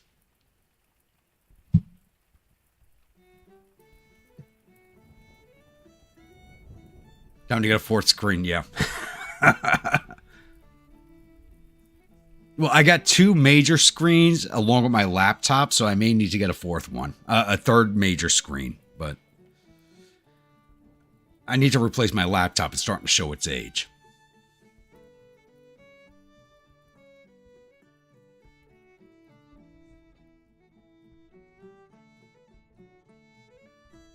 The show was awesome. I think I may vaguely remember seeing one episode, but it was just a big video game TV show.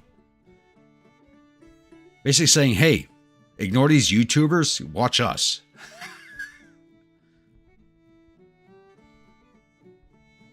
They brought in professionals and West Point teachers. Well, I wouldn't put professional and West Point teachers in the same sentence because I've met some West Point academics and they were not that good. West Point itself is a good academy. Some of their teachers are not. I will talk shit about their teachers all day, every day.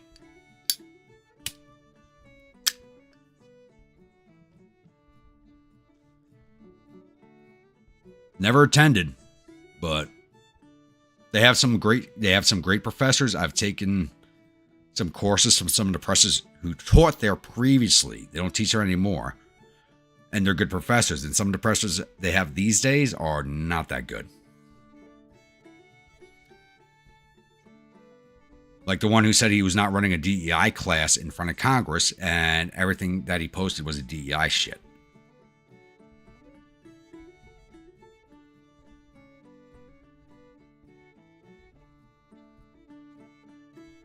Well, if I do an upgrade, which I seriously need to do for the gaming channel, I'm going to do a straight tower on that and keep the... I'm not going to get rid of the laptop. It's showing its age, but still an extremely good laptop for all the travel stuff I plan on doing. Because I need a travel computer for some of the stuff I'm doing.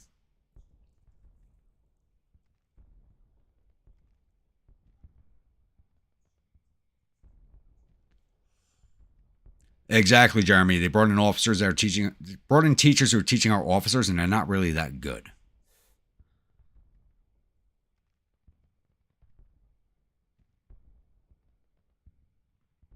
Just taught history in a way that you'd never seen it before.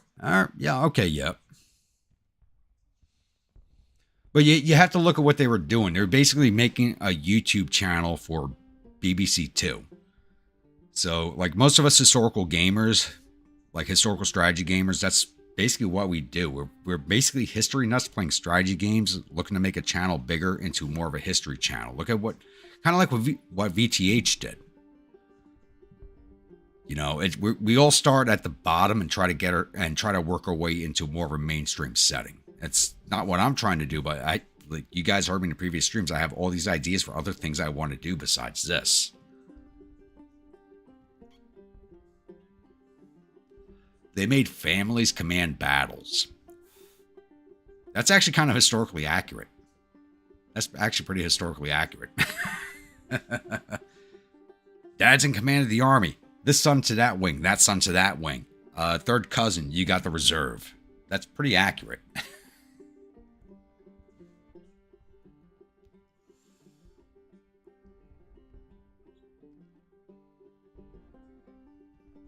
Wasn't that really good? I can't speak on it. They knew their history, and the end of the show, they showed the battle as it was fought in real life. Okay. I want to say I've seen an episode of it, but the way you're describing it may have not. I'm thinking the History Channel version of it. Because the History Channel had a version of that. DIE get...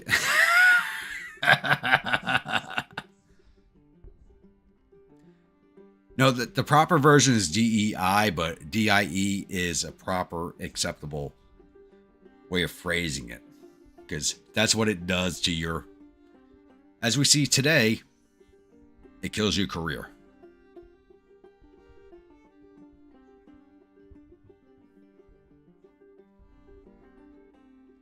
It actually, you know what? You're right, Jeremy. If it was his own independent thing, it might have survived. It was on BBC Two, which, like, here in the United States, nobody knows BBC Two. Nobody knows it. Everybody here in the U.S. knows BBC. BBC has a lot of good shows. People watch it all the time. But BBC Two, nobody knows what the hell it is.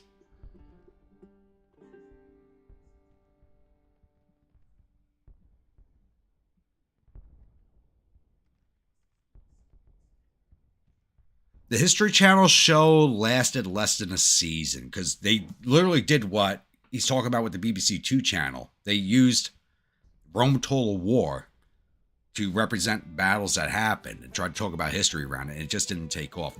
Nobody who watches the History Channel liked what they were doing.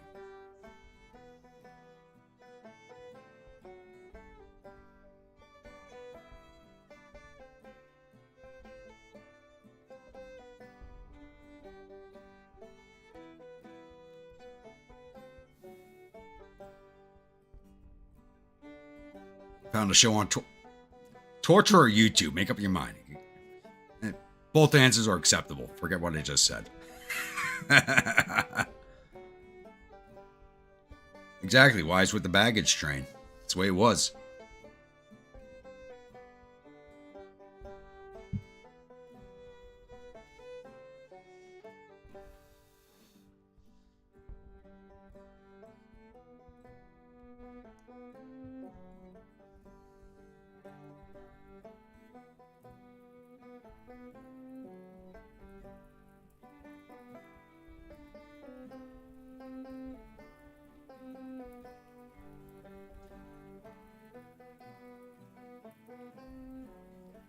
Well, there is a sport. It's called esports, Kim. But for strategy games, nobody's really going to watch that.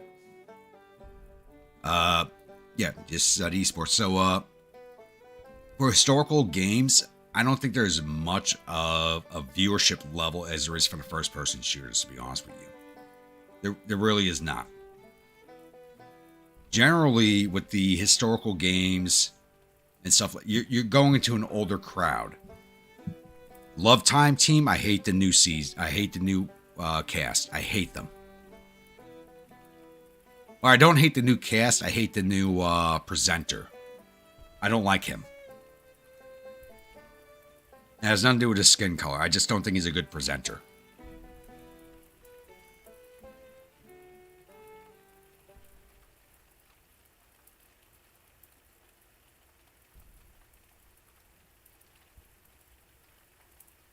They took a lot of Time Team took a lot of shit for what they did, and I don't blame people for giving the shit that they did.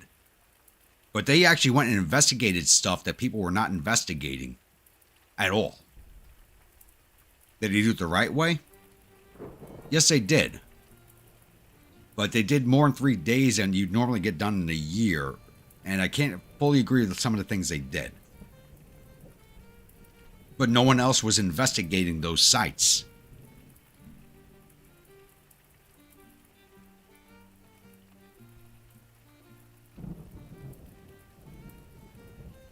Isn't the old phrase, wife coming with her badge, come from... I actually don't know.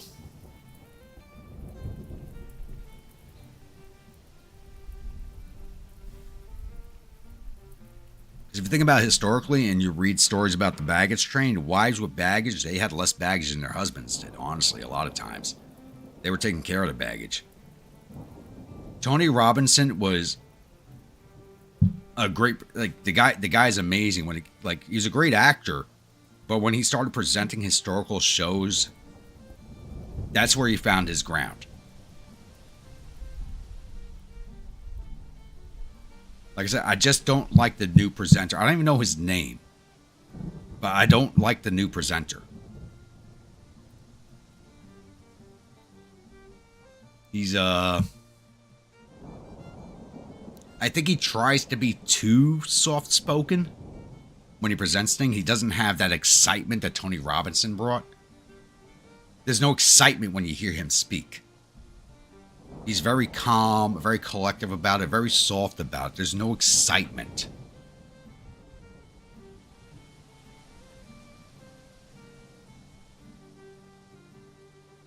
Yeah, it was Tony Robinson who did that show, and he had another YouTube famous guy co-hosting.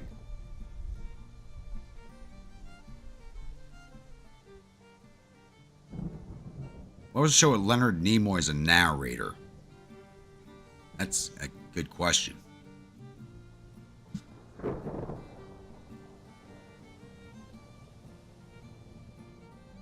But Tony Robinson was very prolific. He did a lot. Like, once he found his niche in history, He ran with it. He did, I don't know how many shows while he was doing Time Team.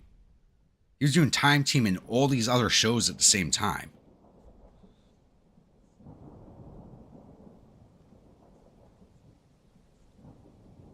They did a new 101 that Tony came back for. I thought he fully retired. Grim, can you find a link for that and post it up in the chat for us?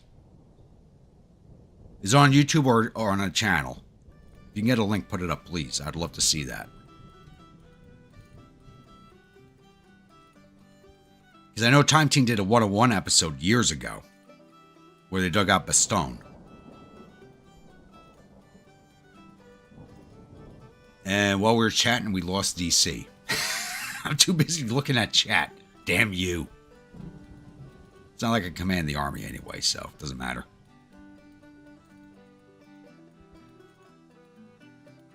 Ancient Mysteries, yeah. That's right. That was another good show.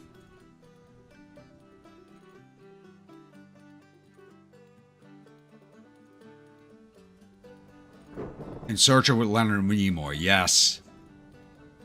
I'm still wounded in the chest?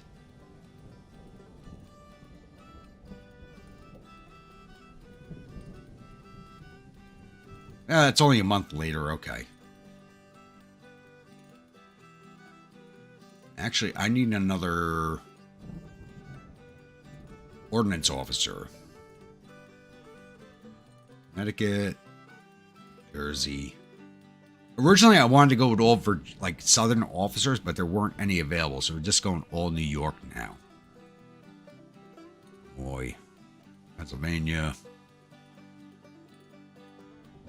No way from New York. I'll check again next month.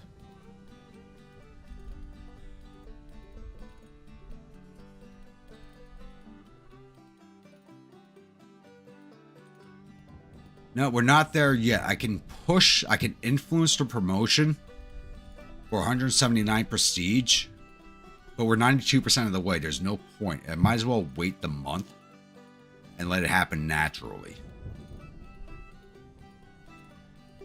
What I can do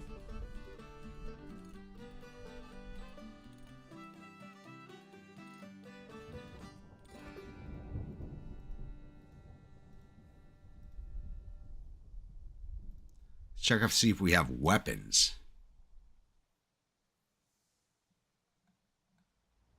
No rifles. Did I upgrade the artillery? I did upgrade the artillery.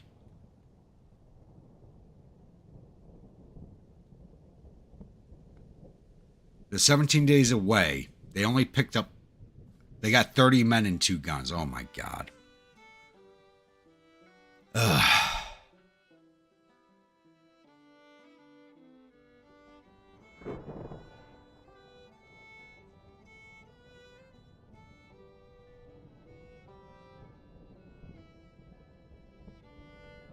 Have a good night, gents. Yeah, 5 a.m. where you're. I'm going to end this stream in about 15 minutes anyway, so I can actually spend like 4 hours at the bar instead of an hour. I don't need to run an 8-hour stream, 7-hour stream last week.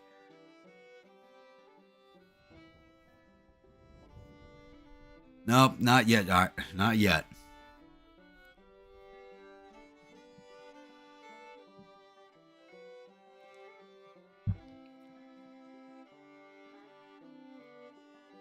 Grim, what was the over-under on the stream length tonight? I didn't see it posted earlier.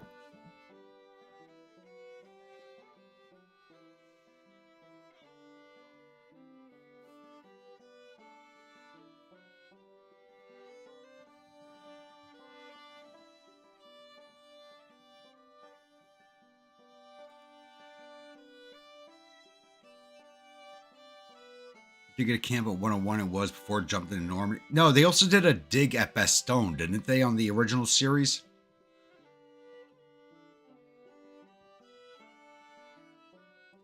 Go back to the bar, Jeremy.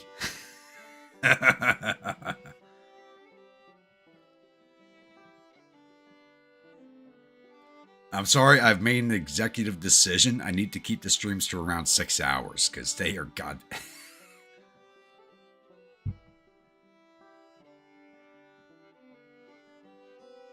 Someone find a story about another bearskin hat being stolen.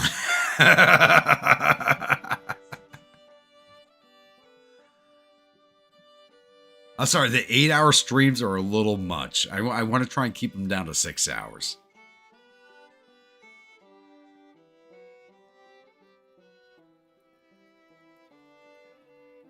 Though I did start this one around 7-ish, but still, you kind of get me. Like those 7 and 8 hour streams are a bit rough. The fact that some of you guys sit here the entire time, what the hell?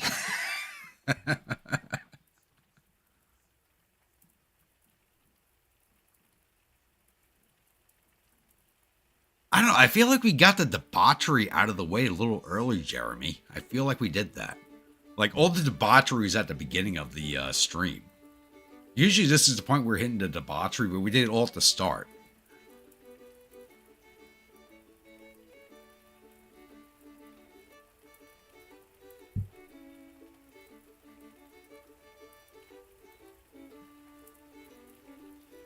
Broken ribs. A long time has passed since you were wounded, but the broken ribs has healed now without leaving a permanent disability. Okay. I was about to say, it's like they can't amputate my chest.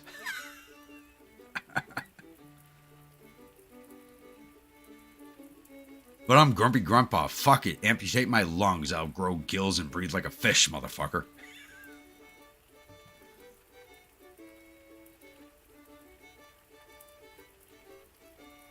You get enough Only Grunts level members to create your job. You can start streams earlier.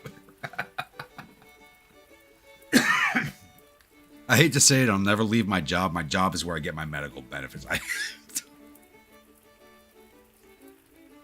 Because I know that's what happened to Vlogging Through History. He had a full-time job with his channel, and he actually got like pushed into doing it full-time. My job, I got another shit. It's retirement by age. So I got another 17 years at my job.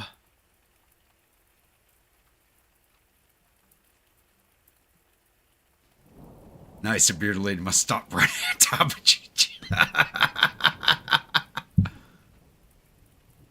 Take the heart, it's cold and dead already, exactly.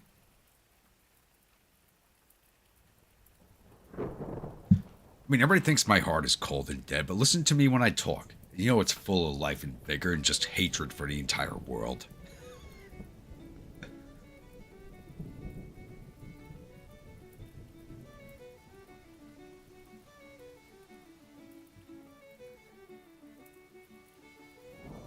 I'm the grumpy Wesley in a black leather suit with a cap and a helmet. Command offered. Due to your reputation and eligibility, you've been offered a command of newly raised Army of Illinois. Totaling 3... That's less men than my division. Fuck you. No. I should say yes, but fuck you. That's less men than my division.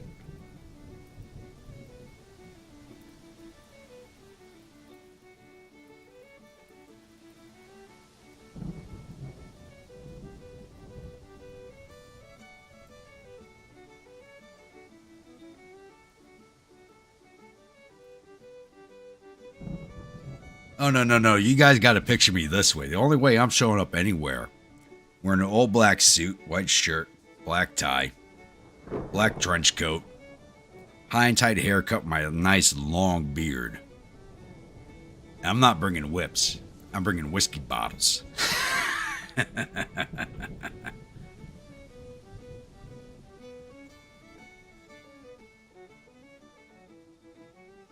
I'm going to walk up looking like a modern day... what the hell's his name?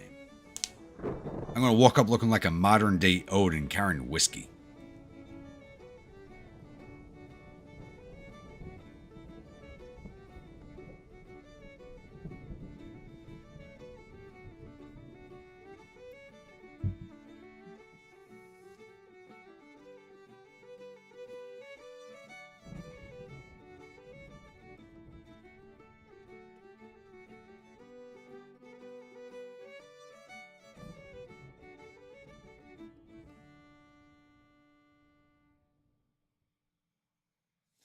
Grumpy's at your shotgun wedding.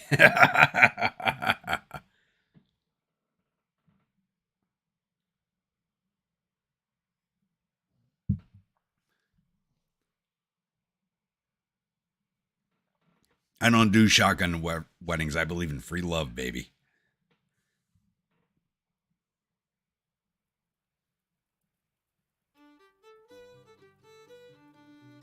Grumpy Don with all of us.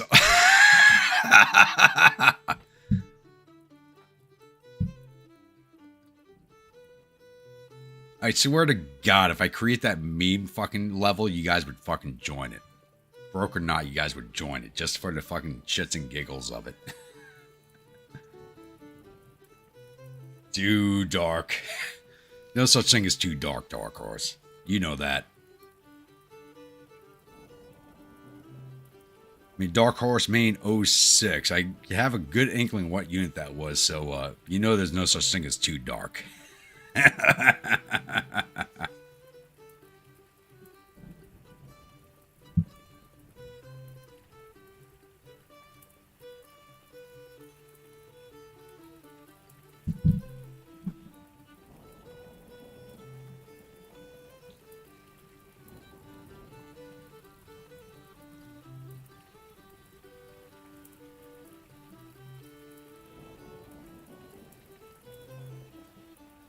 So when I create Olin Grunts, the first thing I'm going to do is make a calendar, and the 12 of you that are here for every fucking stream, I'm going to kidnap your asses and put you in some dominatrix positions and put you on the calendar page for every month of the year. Then you can pay for your own calendars after that.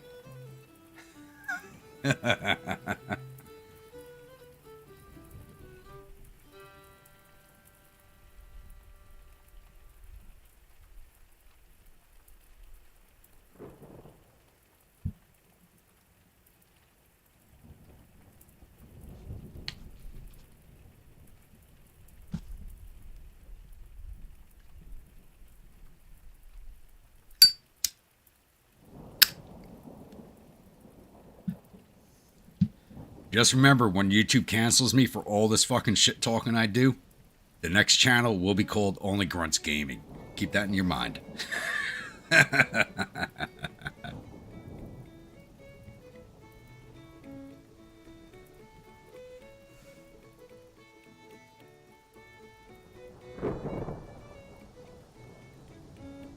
Yeah, it's debauchery in chat. My hands are a little empty outside of a keyboard and a fucking mouse pad. I need something more to fill them in.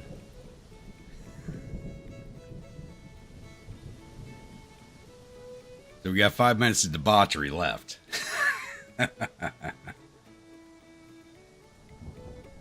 No. This is Civil War time period. There's no assless chaps. It's period underwear, which has ass flaps on it. So you want to see the ass flap down, it's an extra 100.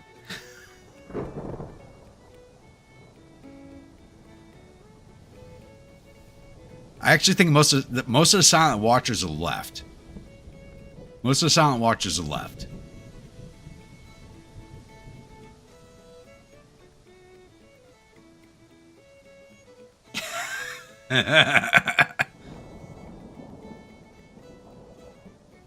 No. Grim, you're not coming in a wolfskin rug in front of your fireplace. That means you killed one of your doggos. You're going to be Mr. January riding one of your wolves.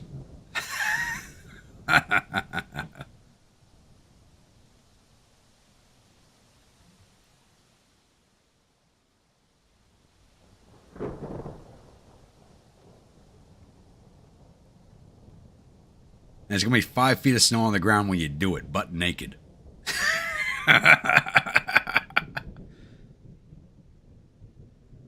I'm sure your wife will be the first person in line to buy that calendar.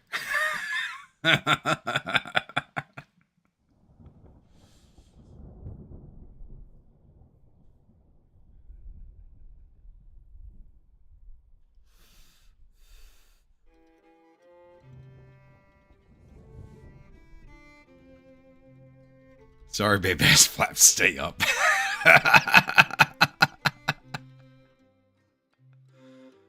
Need a horse for your pose? Why, so they feel better about themselves? Really? Oh, God. Really, Josh?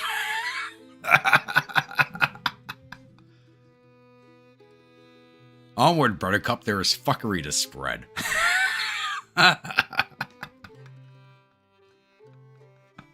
Oh my god. Now we've gone back into debauchery that started at the start of the stream. Everybody's waking up now.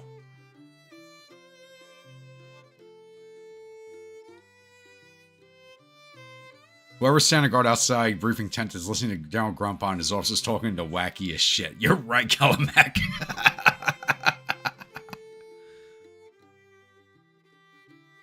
$20 for million therapy. Oh my god.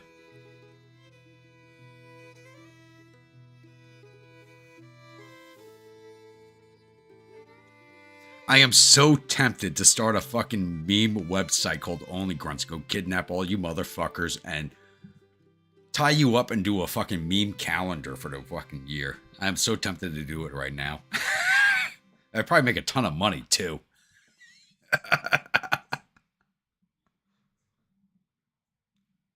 Traumatized from Oliver, Brooklyn. Well, I got nobody from the 14th Brooklyn serving in my fucking division, so they're good. No Guidos and gold chains in my division. It's all Irish and whiskey.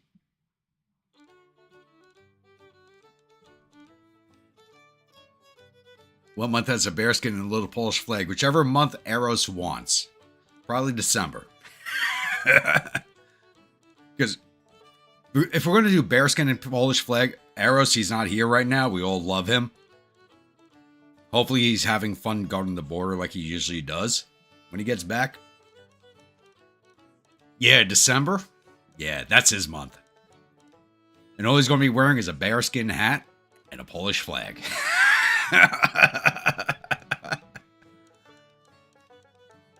Eros, if you watch this in the future, I love you. Just good fun.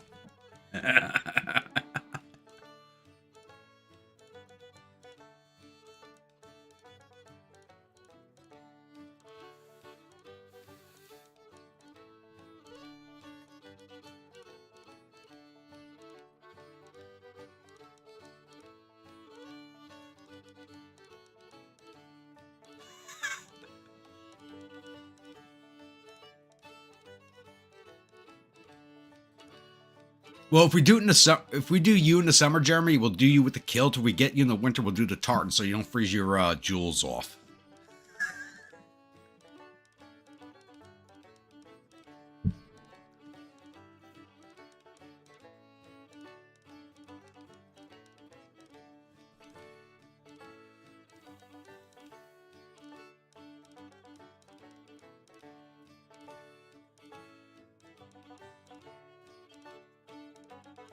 Wait, was I promoted? What the fuck? I think I was promoted. I was promoted. Holy shit, they promoted me.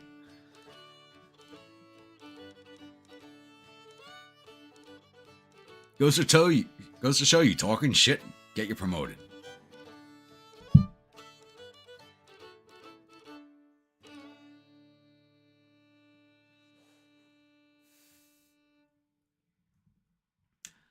Like, you want to do the tartan?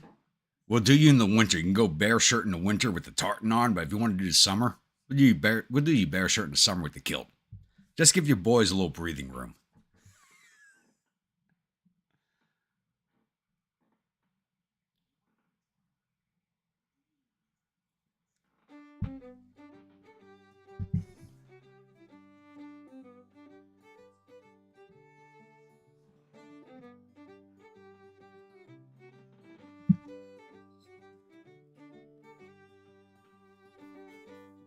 Hang out for the night. See you guys later. If you're not heading to the bar, it's not good night. Oh, yeah, and that bottle's done. We finished off the sexton. I got one sip left, so everybody, raise your glasses. Say goodnight to each other, because I think we're done with the stream for this evening. Because I do like to spend a few hours at the bar, more than one.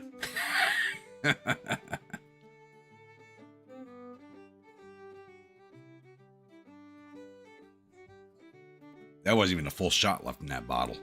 I gotta pick up a bottle of this stuff. This is good stuff.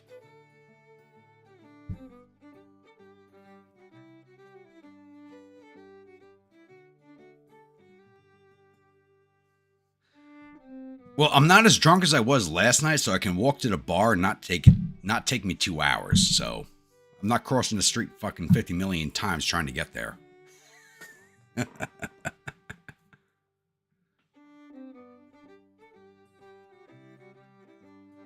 I'm surprised I did not finish this bottle last night. I'm really surprised. Thinking this stuff hit me harder than some other whiskeys have lately. Like, I finished the stream last night. I'm like, I'm going to go out to the bar. And I stood up. I'm like, I'm not going anywhere.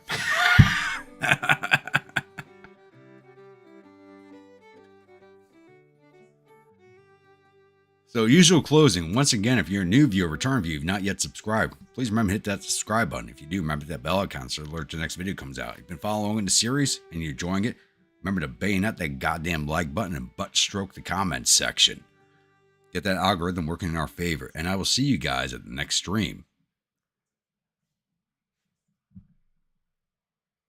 So, good night, Grim, Jeremy, Dark Horse, Eric, Keys, if you're still here.